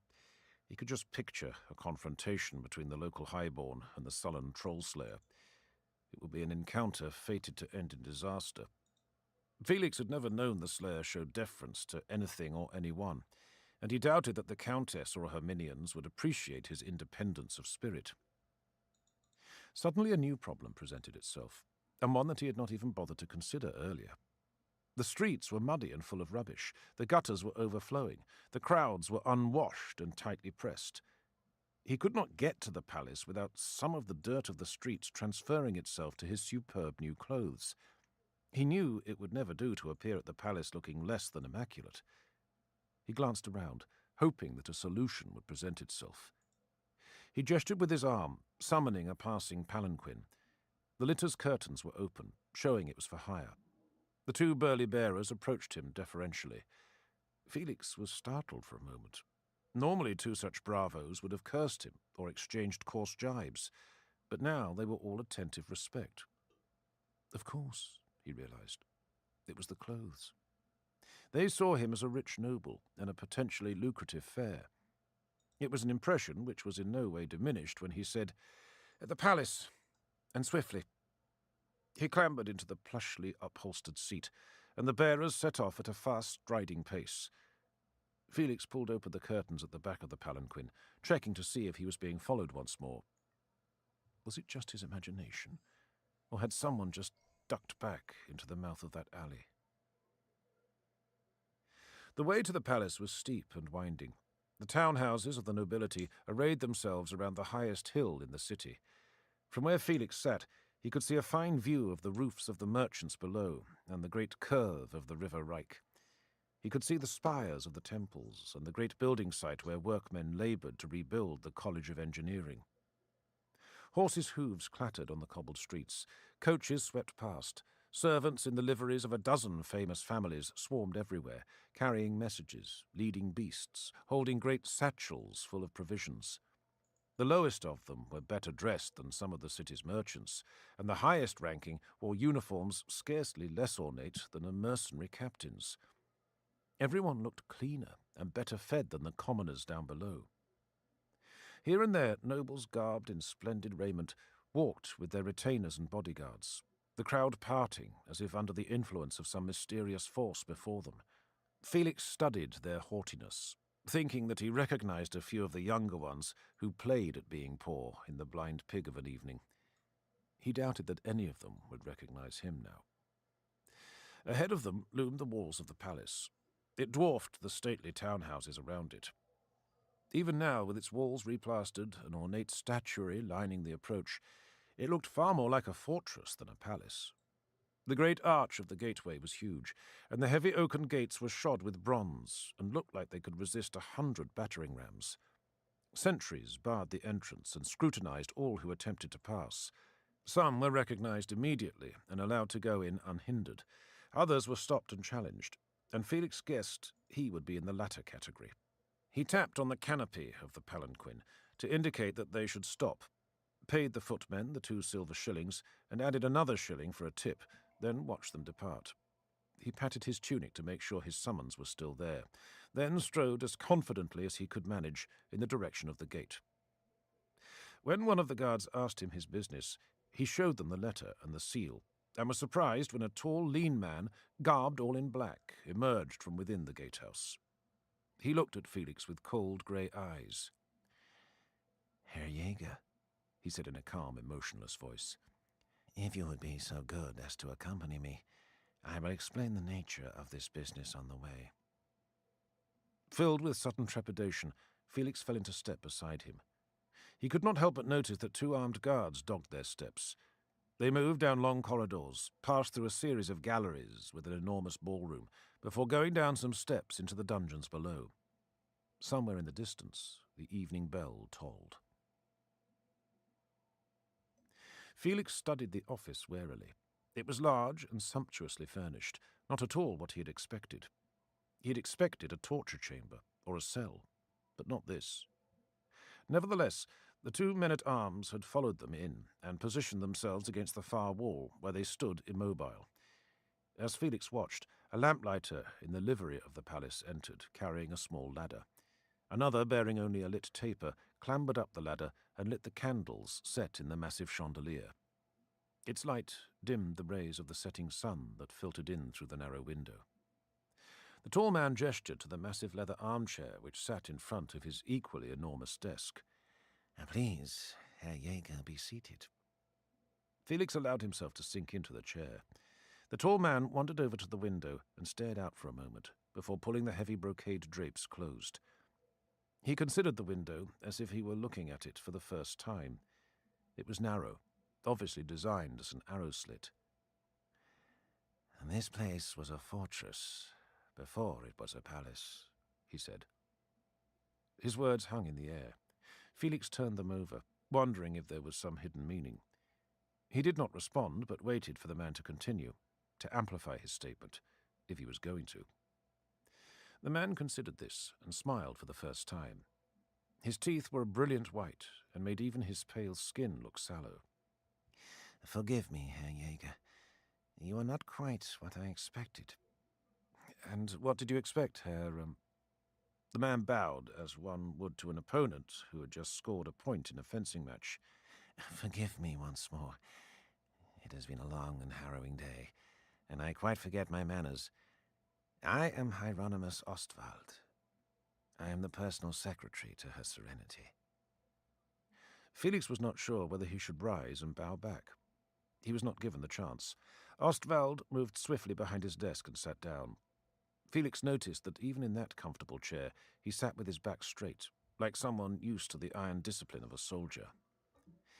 In answer to your question, from the description I had of you, I expected someone less polished than yourself. Serves me right, I suppose. He opened a small leather book in front of him. You are a member of the Jäger family, I see. Good. Very good. Why am I here? Dieter. Johann. You may wait outside. Ostwald gestured to the men-at-arms. They opened the door and quietly and discreetly vacated the room. Once they had gone, Ostwald steepled his fingers and started again. Tell me, Herr Jäger, are you familiar with the Skaven? Felix felt like his heart was about to stop. His mouth felt suddenly dry. He considered his words very carefully indeed. I know of them. I'm not personally acquainted with any. Ostwald laughed again. It was a cold, mechanical laugh, and there was no humour in it. Oh, very good. I had understood that this was not the case. What are you getting at? Felix's nervousness made him sound snappish. He did not know the way this conversation was going, but he could imagine several possible outcomes, none of them pleasant. Merely that you have served in the sewer watch, and you claimed to your superiors there that you had encountered them. Is that not the case? You know it is. Yes, I do. Again, Ostwald smiled. You do not seem to me like a typical sewer jack, Herr Jäger. The sons of rich merchants rarely leap at the chance to hunt goblins in our sewers. Felix was getting used to this now. He was not as surprised as he might have been by the unexpected nature of the statement. He could see that this was all part of Ostwald's technique. He liked to keep the people he was dealing with off balance. It was like getting the measure of your opponent in a duel. Felix smiled back at him. I'm the black sheep of my family. Indeed. How interesting. You must explain to me how that came about sometime. I suspect you already know. Perhaps. Let us return to the Skaven, Herr Jäger. How many times have you encountered them? On several occasions. How many precisely? Felix counted the number of times he was prepared to admit to. There was the encounter in the sewer. There was the attack on the blind pig. There was his fight in the Gardens of Moor. He decided that under the circumstances it might be undiplomatic to mention his meeting with the rat ogre in von Halsted's house and his battle with the warlocks of Skryre in the College of Engineering. 3. Ostwald consulted his book again. Another piece of the puzzle fitted into place, Felix thought to himself. He doesn't really know anything. He's just fishing. His style is to intimidate people and then see what they let slip. Of course, thought Felix, this knowledge will do you no good if he orders you taken down to the dungeons and tortured. He decided to try a few questions himself. On whose authority are you doing this? He asked. The Elector Countess Emanuel's, Ostwald said with absolute certainty. Why do you ask? I'm just trying to work out what's going on here. Ostwald gave him a long, cold, chilling smile. I can explain that to you quite easily, Herr Jäger. What do you know of Fritz von Hallstatt? Once again, Felix felt his heart leap into his mouth. He fought to keep his guilt and his surprise off his face. A slight amused flicker in Ostwald's eyes told him that the man had noticed something. It's a familiar name, he said. I think I saw him once at my brother's club. Very good, Herr Jäger. Allow me to share something with you. On the understanding, on your word as a gentleman, that nothing I tell you goes beyond the confines of this room. The tone in which the words were said told Felix that Ostwald was not simply counting on his word as a gentleman. Felix did not doubt that there would be serious and violent reprisals if he betrayed the man's confidence. Please, go ahead. You have my word, I will tell no one. Fritz von Hallstatt was murdered. Felix thought he was going to be struck down on the spot. He felt sure that his guilt was written all over his face, and that Ostwald was going to summon the guard to have him thrown into the dungeon. By the Skaven. Felix let out a long, rushing sigh of relief. I can see you are appalled, Herr Jäger. Am I? Felix collected his scattered wits. I mean, aren't I just? Yes. It's a terrifying thought, isn't it? I will tell you something else. Fritz von Hallstatt was no ordinary servant of the Crown. He was the chief of Her Serenity's secret police. We think he must have discovered some Skaven plot and been murdered because of it. If you'd used the word joined instead of discovered, I would have had to agree with you, Felix thought. What he said instead was, "What makes you think this?"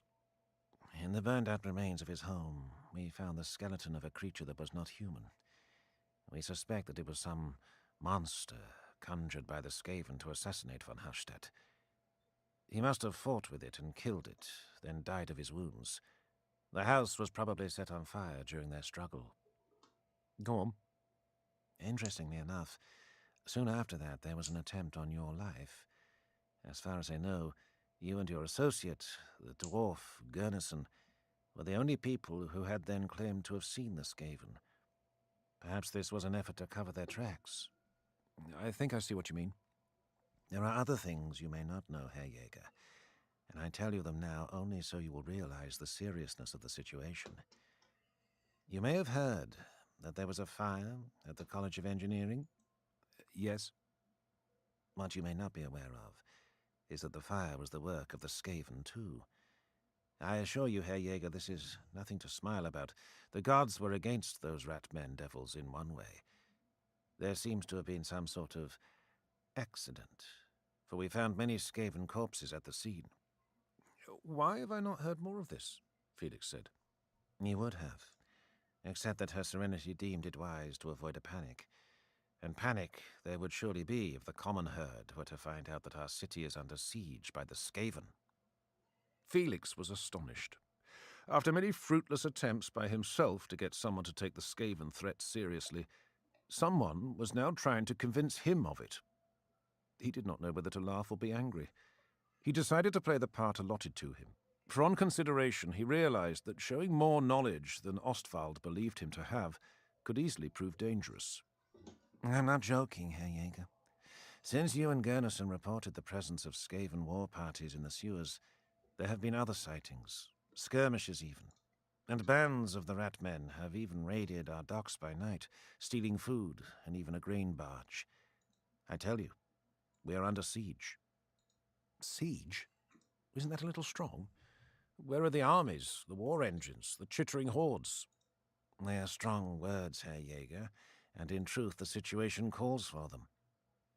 The chief of secret police assassinated, citizens assaulted, a great imperial armory destroyed, and now the threat of plague. Now, Herr Jäger, I know you take this seriously. I know you have some knowledge of this. We have a mutual acquaintance, and he has told me all about your actions in this matter. Mutual acquaintance? Ostwald produced a pomander, similar to the one that hung about Felix's neck. He held it beneath his nose and breathed deeply from it before setting it down upon the desk. I refer, of course, to Herr Dr. Drexler. He has told me about your visit to the Gardens of Moor and what you found there. He treated your henchman, after all. How do you know Dr. Drexler? Felix asked to buy some time. He fervently hoped Ostwald never referred to Gotrek as his henchman within the Slayer's hearing. As a patient and as a friend. He is the physician to many noble families. But I see that you are aware of another and deeper connection. I suspected a man of your resources might. Felix had been going to ask, but why did Drexler tell you all this?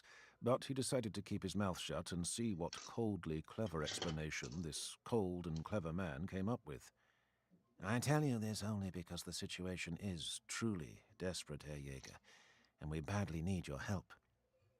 Things must be desperate indeed, thought Felix, if you need my help, particularly when I haven't a clue about what you're talking about. Drexler and I are both initiates of the Order of the Hammer.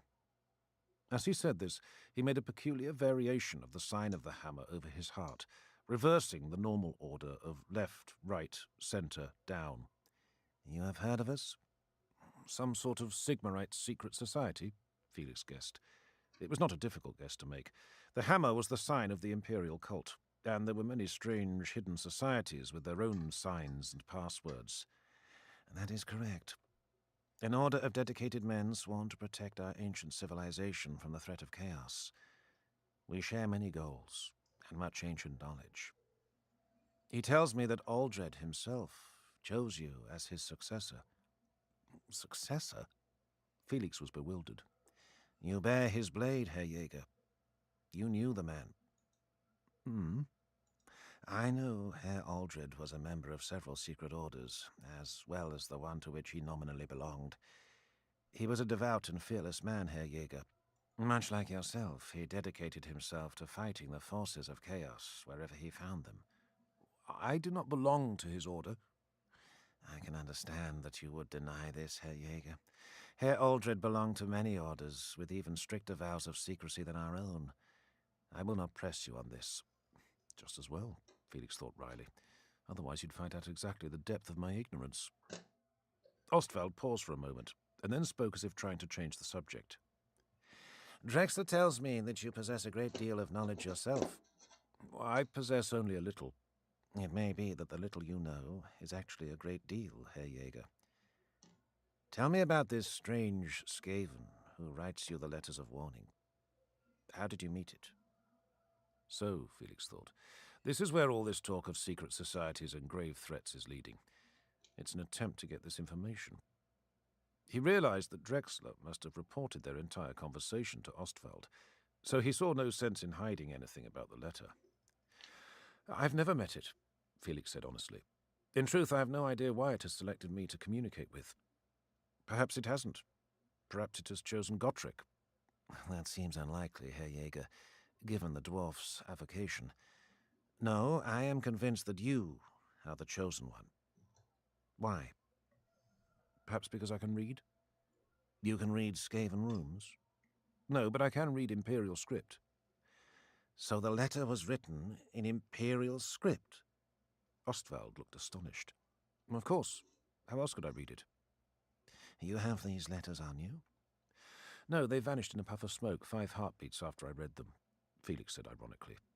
He was going to add that he did not normally carry the letters on his person, but Ostwald interrupted him. Powerful sorcery indeed, Herr Jäger. You must understand something.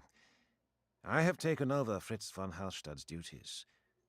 The security of this great state of Nuln lies in my hands. Should this Skaven contact you again, well, you must inform me at once. Nothing would please me more, Felix said sincerely. No, please take me seriously, Herr Jäger. I sense that you know more than you are currently willing to tell me. That is fair. We must all have our little secrets. But I must insist that you let me know. I want no more midnight forays into the graveyards. I know you are a brave and resourceful man, but these things are best dealt with by the authorities. I agree completely. Good, Herr Jäger. Do not attempt to deceive me in this. My reach is long. I would not dream of it. You have my word. Good. Then you are free to go. Just remember, do not worry, Herr Ostwald. Rest assured, I will inform you as soon as I learn anything of the Skaven's plans, Felix said, fervently hoping against hope that he never ever came into the possession of such information again.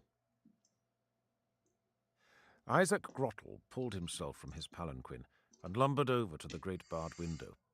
His breathing was heavy, and already he felt hungry. It had been a long trudge through the underways to reach this secret burrow. Soon it would be time to eat once more. He congratulated himself. It's done. It was amazing from what simple sources the most brilliant of inspirations sprang. The entire enormous effort of this secret research warren had sprung from his own hunger.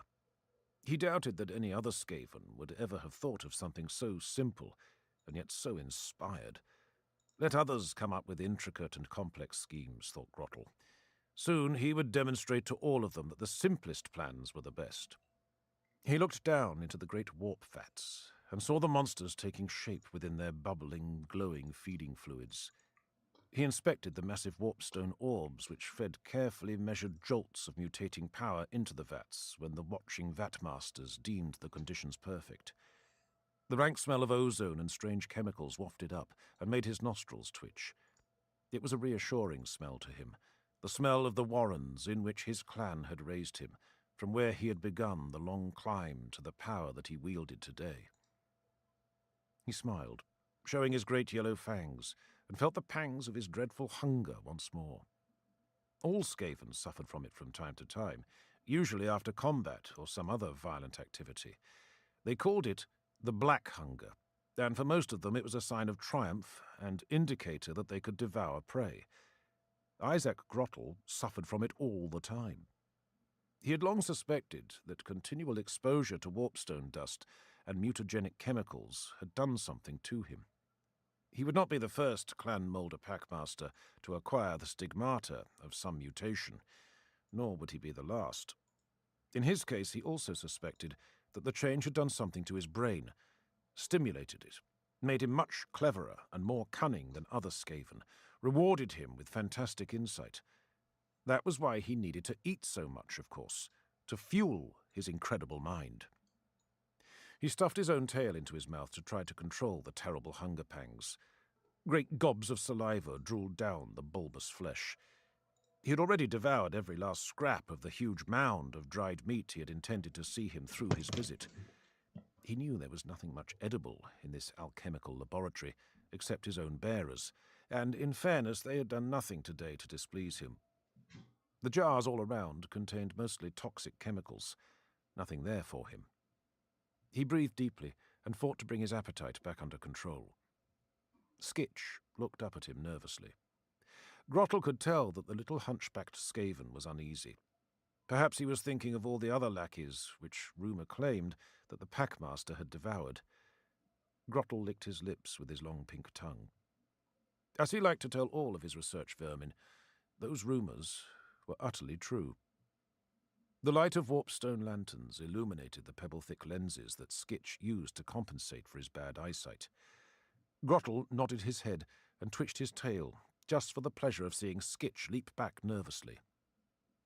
Skitch was small and weak, and so near-sighted that he could hardly see one paw in front of his face without his glasses.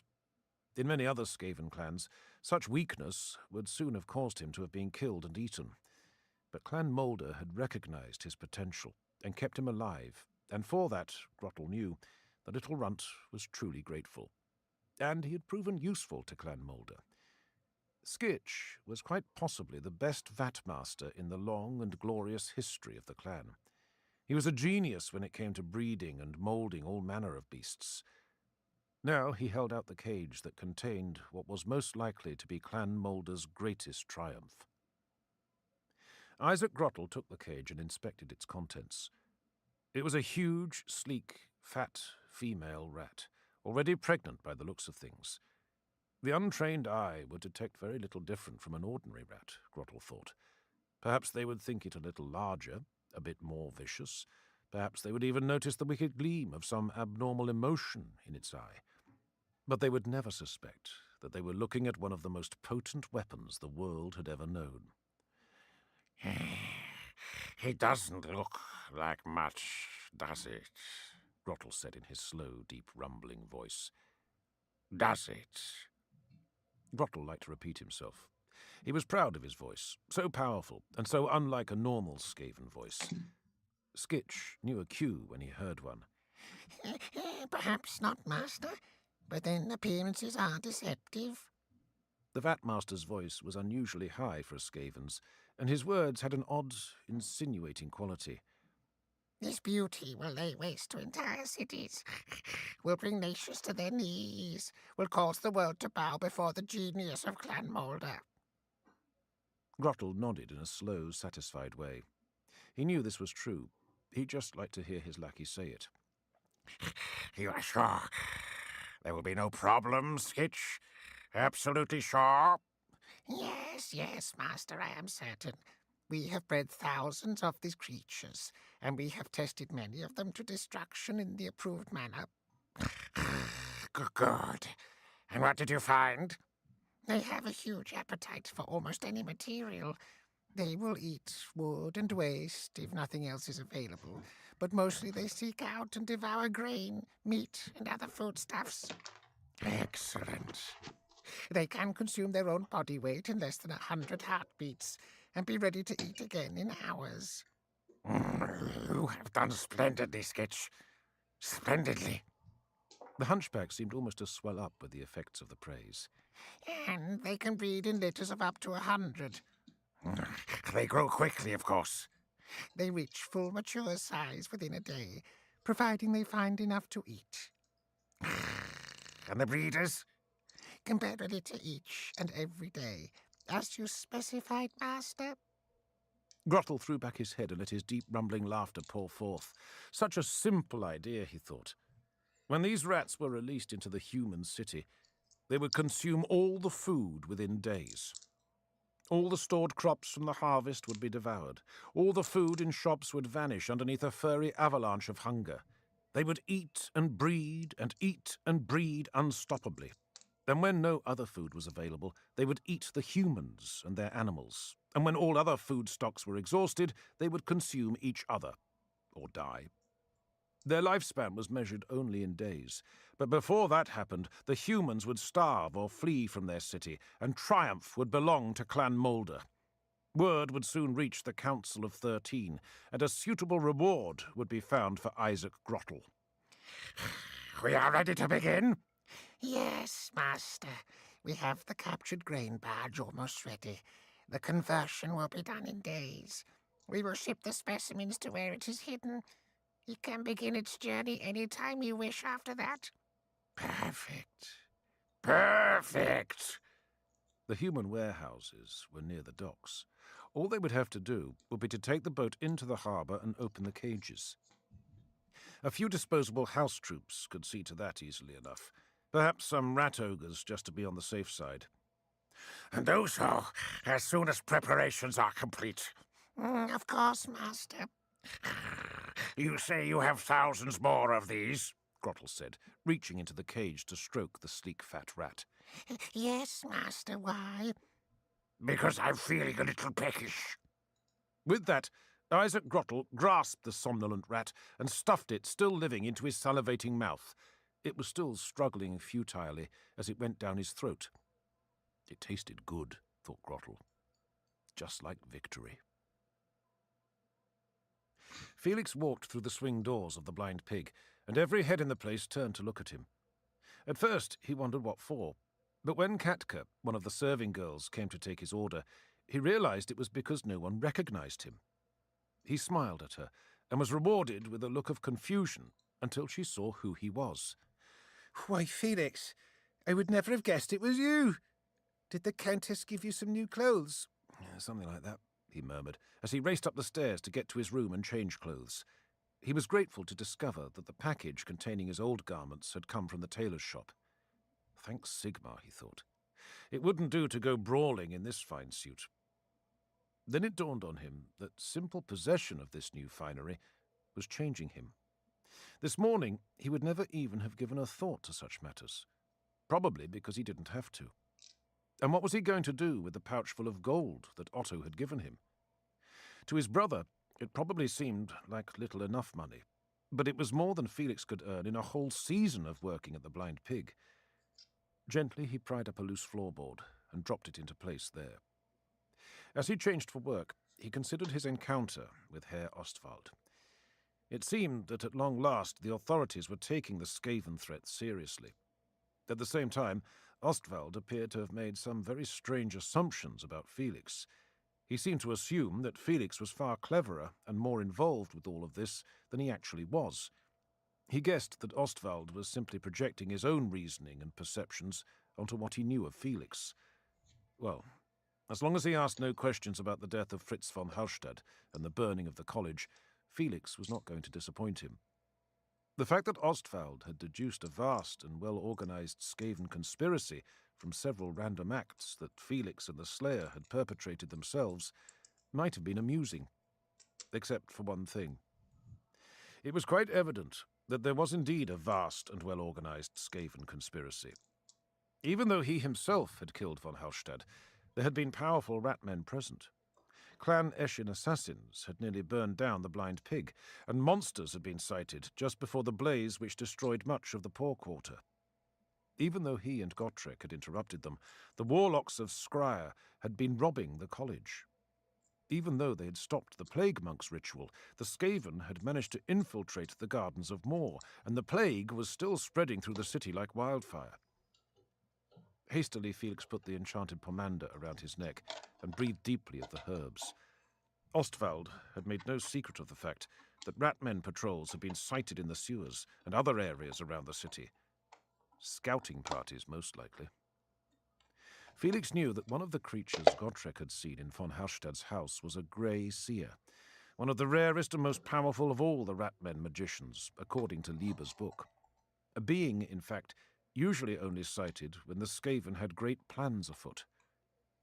A chill struck Felix, and it was not just caused by his tattered clothes. He was forced to concede that, wrong though many of his facts had been, Ostvald's basic conclusion was most likely correct. The Skaven planned something big here in Nuln. But what? Gracier Thankwall took another pinch of warpstone snuff and stroked his whiskers. Things were going well. He inspected the mass of papers that lay before him and revelled in the messages they contained. Almost 10,000 crack Skaven troops would soon be in position in the underways beneath and around the city of Nuln. So large a host had not been mustered since the time of the Great Chaos incursion. It was the largest force the Council of 13 had dispatched to assault a human city since the time of the Great Plague, when the entire human empire had briefly lain under the iron paw of Skaven rule. And it was his to command. When he gave the word, it would attack, and in a frenzy of overwhelming ferocity would overwhelm the pitiful humans above. For a brief instant, the warpstone conjured up delightful visions of destruction and death before Thankwall's reddened eyes. He could picture the burning buildings, the humans hacked to pieces or led off in great slave trains. He saw himself striding through the ruins triumphant. The very thought made his tail stiffen. Things were going very well indeed. Even Thankwall's enemies were aiding his plans. That vile twosome, Gurnason and Jaeger, had, guided by Thankwall's brilliant insight, uncovered the lair of Vilebroth Null and stopped his plans in their tracks. The abbot had returned from the surface world alone, and no trace could be found of the cauldron of 1,000 poxes. Null had spent the last few days limping around the underways, muttering darkly about traitors. Thankwall tittered. There was a certain poetic justice in it all. It had been the abbot's intended treachery to the cause of Thankwall, and of course the entire Skaven nation, which had been the cause of his undoing. It even appeared that the abbot might have done the invasion force a favour, for Thankwall's agents on the surface reported some dire disease was dropping the humans in their tracks. Of course, potentially this meant that there would be less slaves once the conquest of Nuln had been effected, so perhaps then would be the time to have the abbot punished. He could trump up the charges for the council and let them deal with Null. Yes, it was true, Thankwall thought. Every cesspit has a warpstone dropping in it, if only you know how to look. He studied the plans of the city before him. The various invasion routes were well marked in red, blue, and green warpstone ink.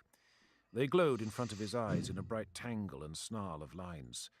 Here and there, circles indicated breakout points where the army would erupt onto the surface. The sheer labyrinthine complexity of it all filled Thankwall's brain with pleasure. But the most pleasure came from his contemplation of what would happen afterwards. The city would be garrisoned against human attempts to retake it. He would set up labor camps and make the captured human slaves build a big ditch around the city. Then they could dam the river with a great water wheel, which would provide power for the Skaven's machines and sweatshop factories. At some point they would erect a huge 100-tail-length high statue of their conquerors, and it seemed only fair to Thankwall that he should be the model for it. For truly, he would personify the Skaven spirit of conquest to them. It would be a glorious time, and the first of many victories that would end with all the human lands permanently and utterly under Skaven rule. He heard a not very discreet hacking cough outside the curtains of his sanctum. A hoarse voice said, Greatest of generals, it is I, Lurk Snitch-Tongue, and I bring news most urgent. Disturbed from his reverie, Thankwall was inclined to be snappish. But Lurk had proven to be an invaluable lackey just recently, and his sources of information had been excellent. At this moment he seemed a little ill, but Thankwall was sure that would pass. Enter. Quick. Yes, swiftest of thinkers. What is this urgent news? Lurk twitched his tail. It seemed obvious to Thankwall that the little Skaven had indeed come with interesting information and intended to savour his moment of triumph. I once blasted a lackey who kept me waiting a moment too long, stripped his flesh to the bones. A moment, most patient of masters, while I gather my thoughts. Some explanation is needed. Then explain. My birthkin, Ruslik, serves Clan Moulder. Indeed. And you think this information is worthy of the consideration of a grey seer? No, most perceptive of potentates. It's just that he has a habit of gossiping when he has consumed fungal wine broth. I see. And you, of course, are often sharing a flask or two with him? Yes. Only this morning, in fact. He has told me that his master, Isaac Grottle, has a great plan afoot, one that will bring the human city to its knees. And I hesitate to mention this, most understanding of Skaven. Hesitate no more. Quick. He claims that Grottle's plan will bring him great glory, will make him more famous, even, his words not mine, master, than Grey Seer Thankwall.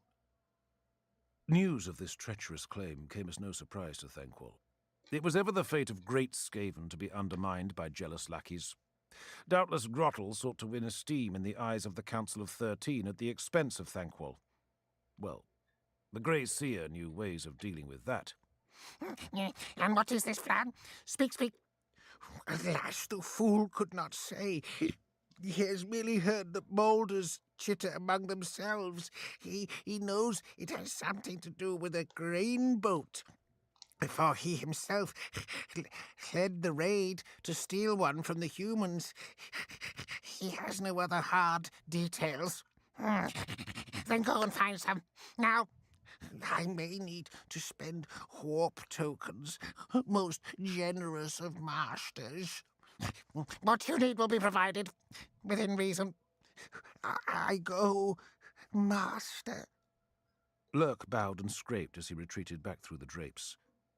Thankwall slumped down in his throne. Certain things were starting to make sense. He had heard reports that one of the human grain barges had been stolen. He had merely put it down to some claw leaders exceeding their orders and doing some private plundering. Now it seemed that there was another ulterior and sinister motive. Thankwall knew that his position would not be safe until he found out what that was. I don't like you, the man said, slumping down in his chair. I really don't like you. You're drunk, Felix said. Go home. This is a tavern. My copper's as good as anyone's. I'll go home when I please. I don't take orders from the likes of you. Fair enough, Felix said. Stay then. Don't try and smooth talk me. I'll go if I like. Felix was getting tired of this. He had seen drunks like this before, belligerent, full of self-pity, just looking for trouble. Unfortunately, Felix was usually the candidate they chose for it. They always picked him for an easy mark. He supposed they were all too scared of Gotrek and the other bouncers. There was something familiar about this one, though. His coarse features and squat muscular form looked familiar even in the shadowy gloom of this corner of the tavern. He had been in several times over the past few days, since Felix had returned from his interview with Herr Ostwald. This is my girl, the drunk said. You just leave her alone. Oh, of course. It was the peasant lad who used to go out with Alyssa. He'd come back. Alyssa can make up her own mind about who she wants to see. No, she can't. She's too sweet, too easily led. Any sissy slicker with a smooth tongue and a nice cloak can turn her head. Felix saw the part he was being cast for. He was the heartless seducer leading the poor peasant girl astray. You've seen too many Detlef Cirque plays, he said. What? What did you call me? I didn't call you anything. Yes, you did. I heard you. Felix saw the punch coming a league away. The man was drunk and slow. He raised his hand to block it. His forearm stung from the force of the blow. The man was strong. Bastard! Hans shouted. I'll show you! He lashed out with a kick that caught Felix in the shin. Sharp pain stabbed through Felix. By reflex, he lashed out with his right hand and caught Hans under the jaw. It was, quite possibly, the best punch he had ever thrown against a man who was in no state to do anything about it. Hans dropped like a pole-axed ox. The surrounding crowd applauded. Felix turned around to bow ironically, and he saw Elissa looking at him with a look of horror in her eyes. Felix, you brute, she said, moving past him to nurse Hans's head in her lap.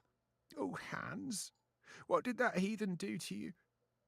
Just looking at her, Felix could tell that any explanation of what had happened would be useless.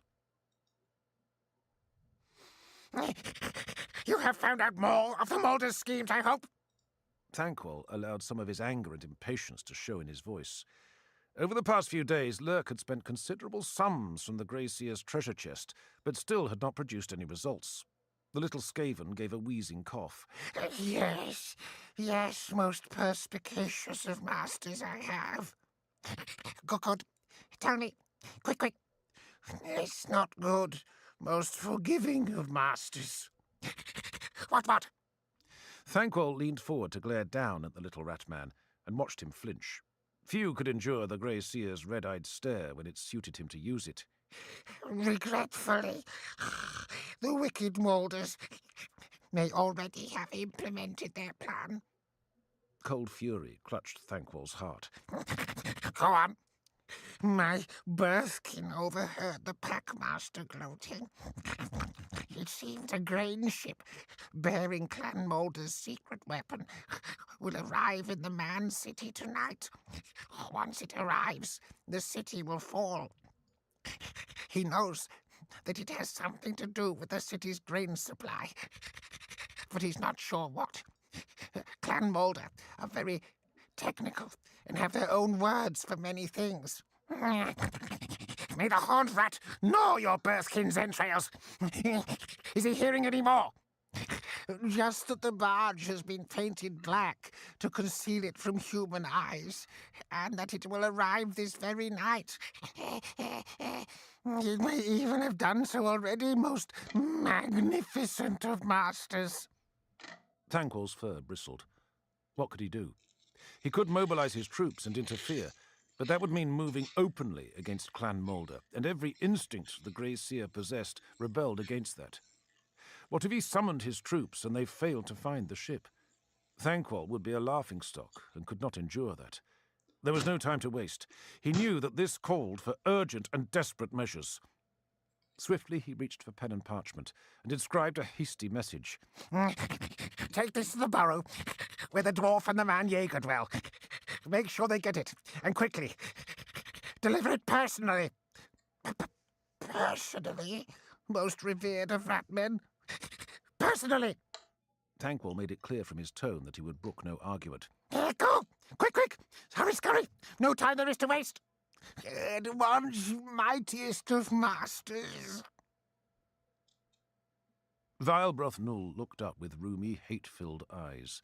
He coughed, but the sound of his coughing was lost amid the hacking coughs of other Skaven in the corridors. At last his patience had been rewarded. His long hours of lying in wait near Thankwell's lair had finally paid off. Somehow, Vilebroth Null knew the Grey Seer had been behind the failure of his carefully contrived plan. So where was that little sneak, Lurk Snitch-Tongue, going at this hour? The abbot knew there was only one way to find out. He started it, Felix said, all too aware that he sounded like he was whining. He looked around the room they shared, his eyes caught by the package of clothes the tailor had delivered. He'd still not unwrapped them. So you say, said Elissa inflexibly. I think you're just a bully. You like hitting people, like poor Hans. Poor Hans put a bruise the size of a steak on my shin, Felix said angrily. Serves you right for hitting him, Elissa said. Felix shook his head in frustration. He was just about to get himself in deeper water when suddenly the window crashed in. Felix threw himself over Elissa to cover her as broken glass rained down. Fortunately, not too much landed on them. Felix rolled to his feet and scanned the chamber in the lantern light. Something dark and bulky lay on the floor. Swiftly he drew his sword and prodded it. Nothing happened. What is it? Elissa said, getting to her feet fearfully and pulling her nightgown tight around herself.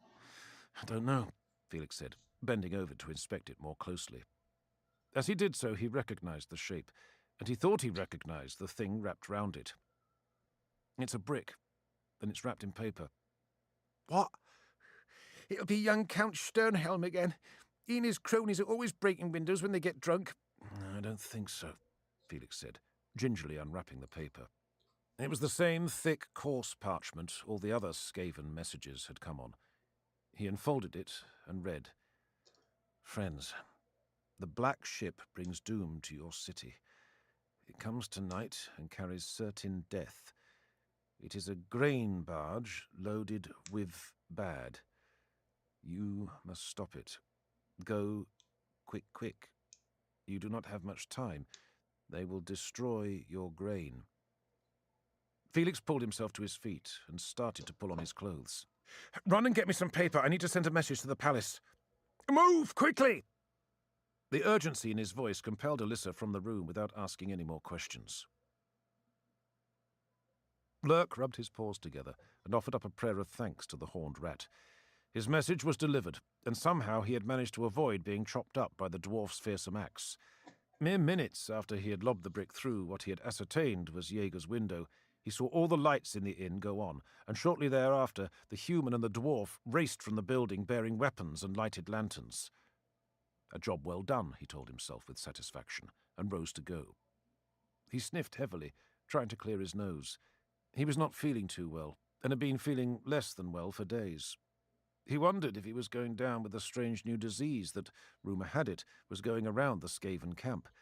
The disease so strangely similar to the plague which was felling the humans. Lurk fervently hoped not.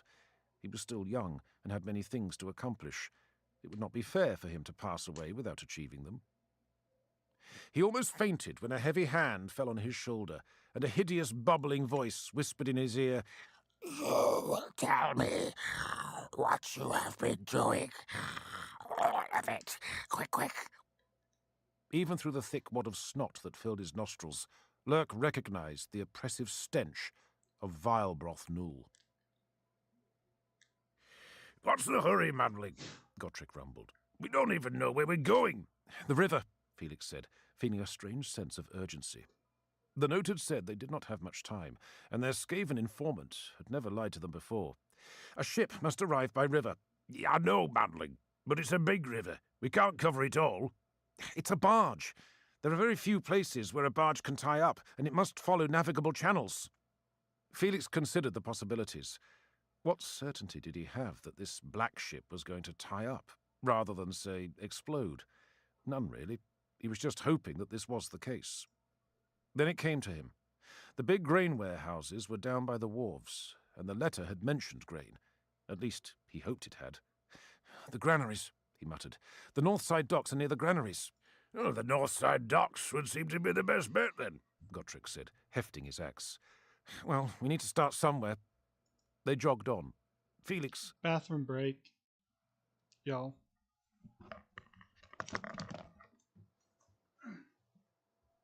Oh, stretch.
hoped fervently that the tavern boy had managed to deliver his note to Count Ostwald. Skitch cursed as the barge shifted off course again. It was not a vessel the Skaven were used to handling, and the helmsman had had a lot of trouble with the tricky currents on their way downriver. Skitch hoped that they would arrive soon, for if they did not reach the Man-burrow during the hours of darkness, the whole plan would be ruined. The barge, painted black to be inconspicuous on this moonless night, would stick out like a human baby in a litter of runts by day. Well, he supposed the ship had been necessary. There was no other way such a huge number of specimens could have been carried through the underways and released into the human city without arousing suspicion. He knew the last thing that his master wanted was for either Grey Seer Thanquol or the humans to have any inkling of what was going on. It was a well-known fact that the plans of Thanquol's rivals had a tendency to fail if he found out about them. Skitch shuddered at the thought of what would happen if the humans found out what was going on. He shook his head and returned to inspecting his charges. They scrabbled at the bars of their cages, hungry and desperate to be free. Soon, soon, He told them, feeling a certain kinship for these short-lived vermin that his mighty intellect had created. He knew they were flawed, just like he was. They would live only days. The ship moved on through the night, coming ever closer to the sleeping city. The docks by night were not a reassuring place, Felix thought. Light spilled from many seedy taverns, and many red lights illumined the alleys. Armed patrols of watchmen moved between the warehouses, but were careful not to enter the areas where the sailors took their pleasure. They were more intent in protecting their employers' goods than stopping crime. Still, Felix was reassured to know that there were armed men within call if things went horribly wrong. He stood on the edge of the wharf and stared out into the river. The Reich was wide at this point, perhaps a league across, and navigable by ocean-going ships. Not that many of them came this far. Most traders chose to drop their cargoes in Marienburg and have it shipped upriver on barges. From here he could see the running lights of both barges and the small skiffs, which carried folk across the river at all hours. He assumed that there would be many more craft out there than lights. Not all boats or their passengers wanted their businesses known. Felix assumed that the Black Ship would be among their number. Only instead of carrying a cargo of illegal goods, it was carrying some awful Skaven weapon. Felix shuddered to contemplate what it might be. The cauldron of 1,000 poxes and the weapons of Clan Scryer had been terrible enough for him. The wind blew cold, and he drew his old tattered cloak tight about his shoulders. "What am I doing here?" he wondered. "I should be at home back in the pig, trying to patch things up with Alyssa." Or maybe not. Maybe that was what he was doing here, avoiding Alyssa. He wondered where things were going with the girl, and he had no real idea. It was just something he had drifted into, not something he ever imagined would have a future. He knew he did not love Alyssa the way he had loved Kirsten. Recently, he would not even say they were friendly. He thought that for her, too, it was just a passing thing, something that had happened. Maybe she would be better off with her peasant boy. He shrugged and continued to peer out into the darkness and listen to the waves slopping gently against the wooden supports of the wharf. Our scuttling little friends have picked a good night for it, Gotrek muttered, taking a swig from the flask of schnapps. Felix studied the sky. He could see what the slayer meant. The sky was cloudy, and the greater moon was a sliver. The lesser moon was not visible at all. "Smuggler's moon," Felix said. What? "My father used to call moons like this smuggler's moons. I can see why. Dark. The excise men would find it hard to see on a night like this." River patrols, too, Gotrek said. Not that humans can see worth a snotling's fart at night, anyway. "I suppose," Felix said, wanting to contradict the slayer, but knowing that he was right in this case. Aye. Well, just be glad the dwarf was here, Manling, even though he has only one good eye. "Why?" Because there's your black ship. Look. Felix followed the dwarf's pointed finger and saw nothing. "You've had too much schnapps," he said. You people have yet to brew a draft that could get a dwarf drunk, Gotrek said. "Only legless. Felix muttered. At least I'm not blind. Just blind drunk. I'm telling you, there's a ship there. Felix squinted into the gloom and began to think the dwarf might be right. There was something large out there, a shadowy presence moving erratically in the deep water. I do believe you're right, Felix said. I apologize most sincerely. Save your breath, the Slayer said. There's killing to be done. Faster, Felix said, standing on the prow of the skiff and keeping his eyes fixed on the shadowy shape ahead. I'm going as fast as I can, master, the boatman said, poling with all the energy of an arthritic hedgehog. He was a hefty man, slow-moving and ponderous. A one-armed man could pull faster, Gottrick said. In fact, I'll bet if I chopped off one of your arms, you could move quicker. Suddenly, the boatman found a surge of new strength from somewhere, and they picked up speed. Felix wasn't sure whether to be glad or not.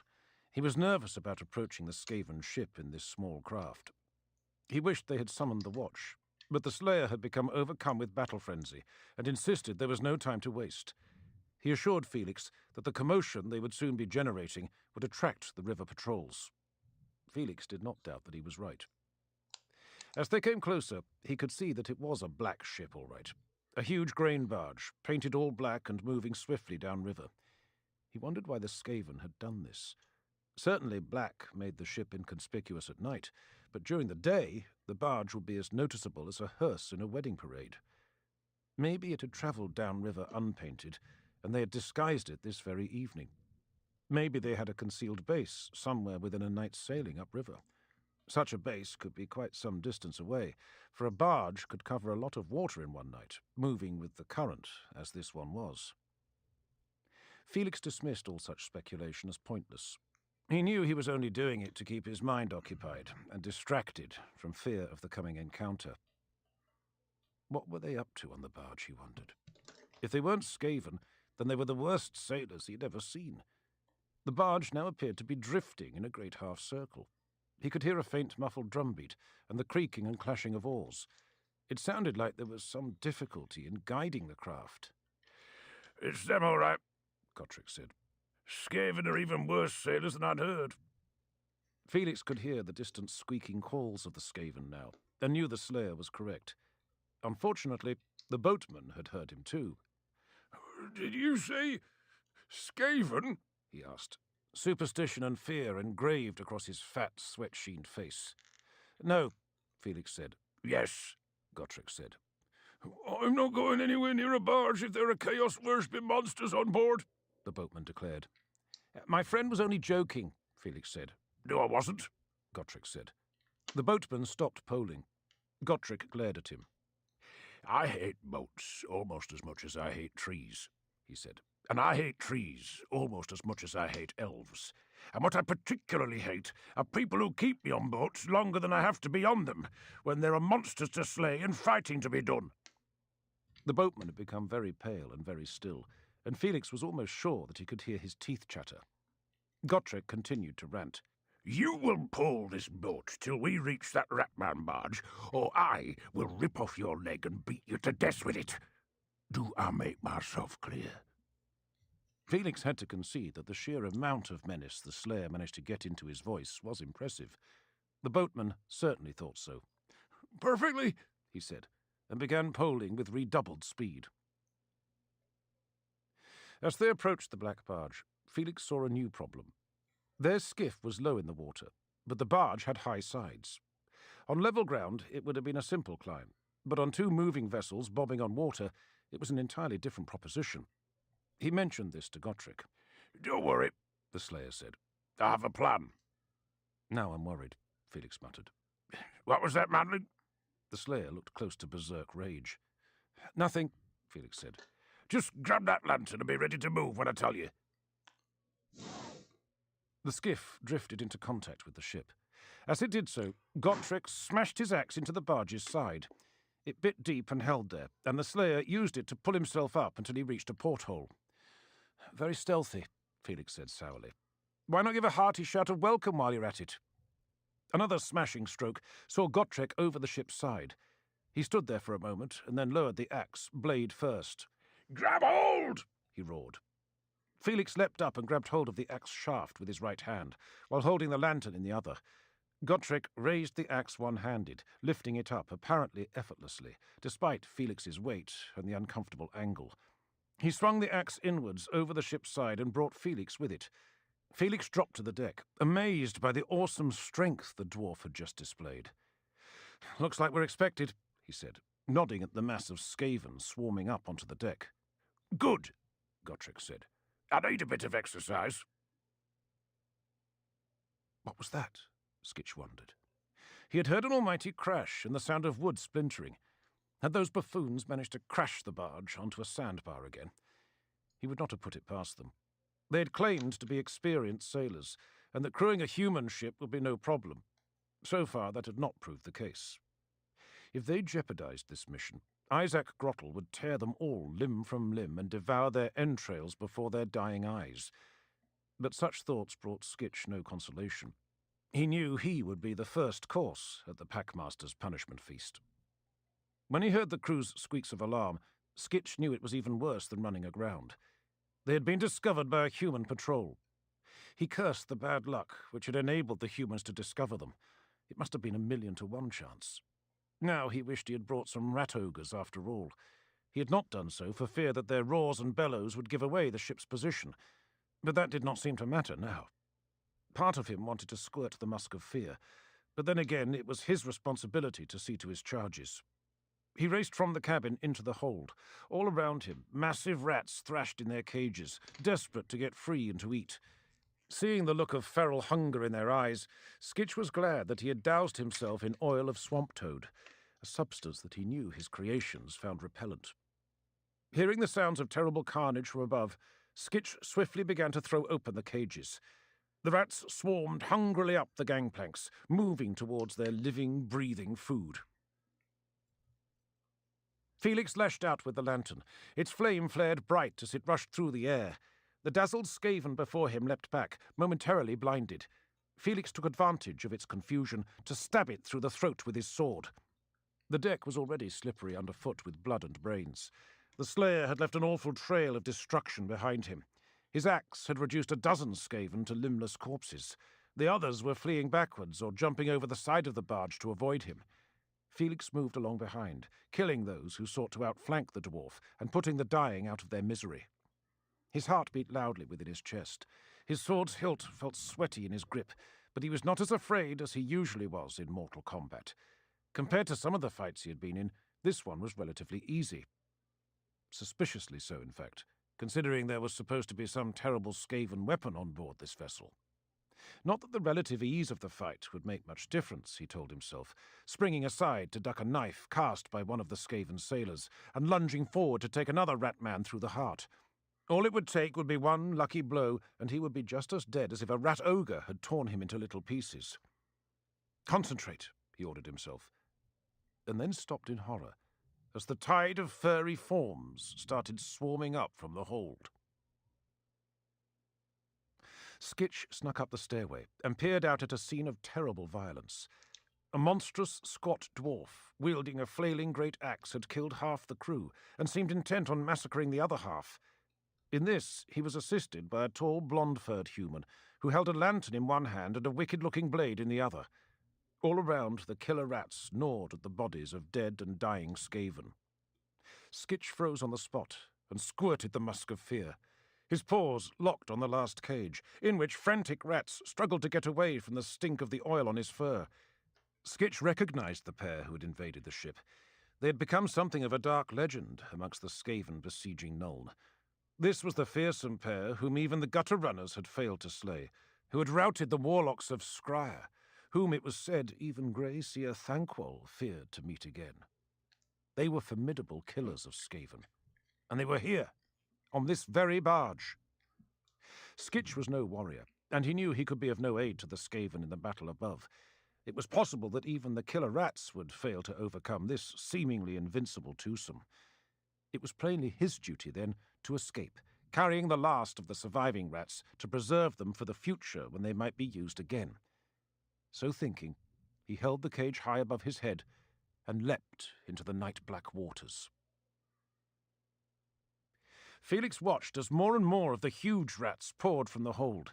There was a hunger and madness in their eyes which frightened him, and he wondered if these could be the Skaven's secret weapon. One large, fierce brute threw itself at him. He felt the horrid scurry of its paws on his leg. He lashed out, sending the beast flying, and stamped down, feeling the spine of another crack beneath the heel of his boot. He looked around at Gotrek. The slayer beheaded another of the Skaven crew, sending a great fountain of black blood belching into the air. Before the Skaven corpse hit the ground, more and more rats had swarmed over it. Something dropped onto Felix from above. He felt paws scrabbling in his hair and small sharp teeth nipping his ear. A foul animal stench filled his nostrils. He dropped the lantern and reached up, feeling muscles squirm beneath fur as he plucked the rat free. Fangs nipped at his fingers as he threw the thing over the side and into the river. More and more rats dropped from above or pounced from the deck. He felt like he was in the centre of a swirling storm of fur. Gotrek stamped and hacked and kicked, but he was in the same position. The rats were too numerous and too fierce to overcome. If they stayed, they would die a horrible death by 1,000 bites. Not a death for a slayer, I would say, Felix shouted. Torch this blasted floating rat's nest. What? Torch it, and let's be gone. Felix looked around and saw the lantern. He picked it up and threw it with all his force onto the deck. Burning oil spilled everywhere. Felix had often heard his father say what a danger fire was on a ship. They were, after all, built of wood and sealed with inflammable pitch. Felix had never thought he would be grateful for that fact, but he certainly was now. Flames started to flicker and dance all around him. The smell of burning fur and flesh reached his nostrils. Squeaking rats scurried everywhere, their fur smouldering and blazing as they tried to escape the hot flames. Some leapt overboard and plummeted into the water like small living meteors. Others continued their attack with redoubled fury, as if determined to drag something else down in death with him. Felix decided that this was their cue to depart. Time to go, he shouted. A backwash of feet blazed towards him, singeing his hair and eyebrows. Aye, Manling, I think you're right. Felix sheathed his sword, turned and vaulted over the side. He tumbled into the water, rats falling all around him. After the heat of the burning ship, it was almost a relief to feel the shock of cold, dark water closing over his head. He kicked out and up, and his head broke the surface. He could see that there were boats all around, come to look at the fire. Fighting the weight of his scabbard, he struck out for the nearest vessel. Sopping wet, Felix sat glumly on the wharf and kept his eyes peeled. So far there was no sign of the slayer. He had not seen Gotrek since he plunged into the water. He wondered if the dwarf could swim. Even if he could, was it not possible that he had drowned, trying to hold on to his precious axe? It would not exactly have been the glorious death he craved. His clothes were wet, and his teeth were starting to chatter, but still he sat, wishing that he had some of the schnapps Gotrek had been swigging earlier. Felix wondered about the Skaven weapon that was meant to have been on board the black ship. He knew now that he would never find out what it was.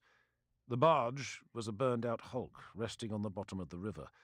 The boatmen who had picked him up had held their position in mid-river and watched it burn, before accepting a handful of silver in payment for carrying Felix to the shore. There was a wet slapping sound nearby. Felix looked warily to his right. One of the huge, hungry rats had made it off the ship then.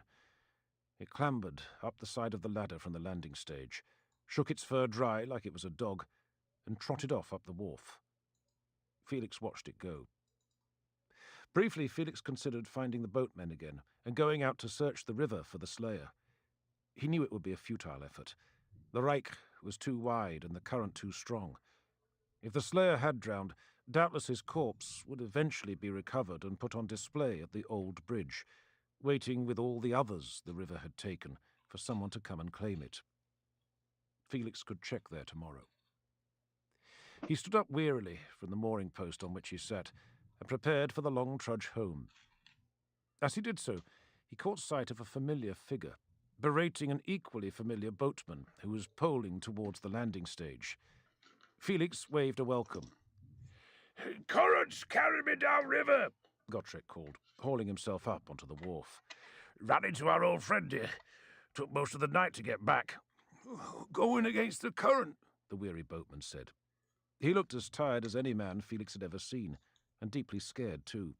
Felix could guess the nature of the threats which Gotrek had used to motivate him. "Well," he said, "let's get back to the pig and have some beer. I think we've earned it." "Forgive me if I don't join you," the boatman said. And there's the small matter of my fee."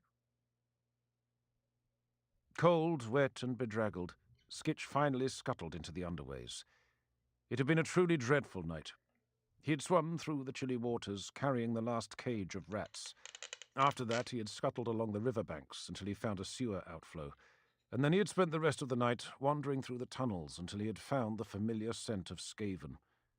Dodging human patrols in the dark, the trail had finally led him here. He was proud of himself. He had managed a long and difficult trek. He had lost his bifocals and could barely see, but he had made it, and he had managed to preserve a cage full of his precious specimens. Better yet, in the cage were several pregnant females, so he would easily be able to start all over again. The rats were healthy, too.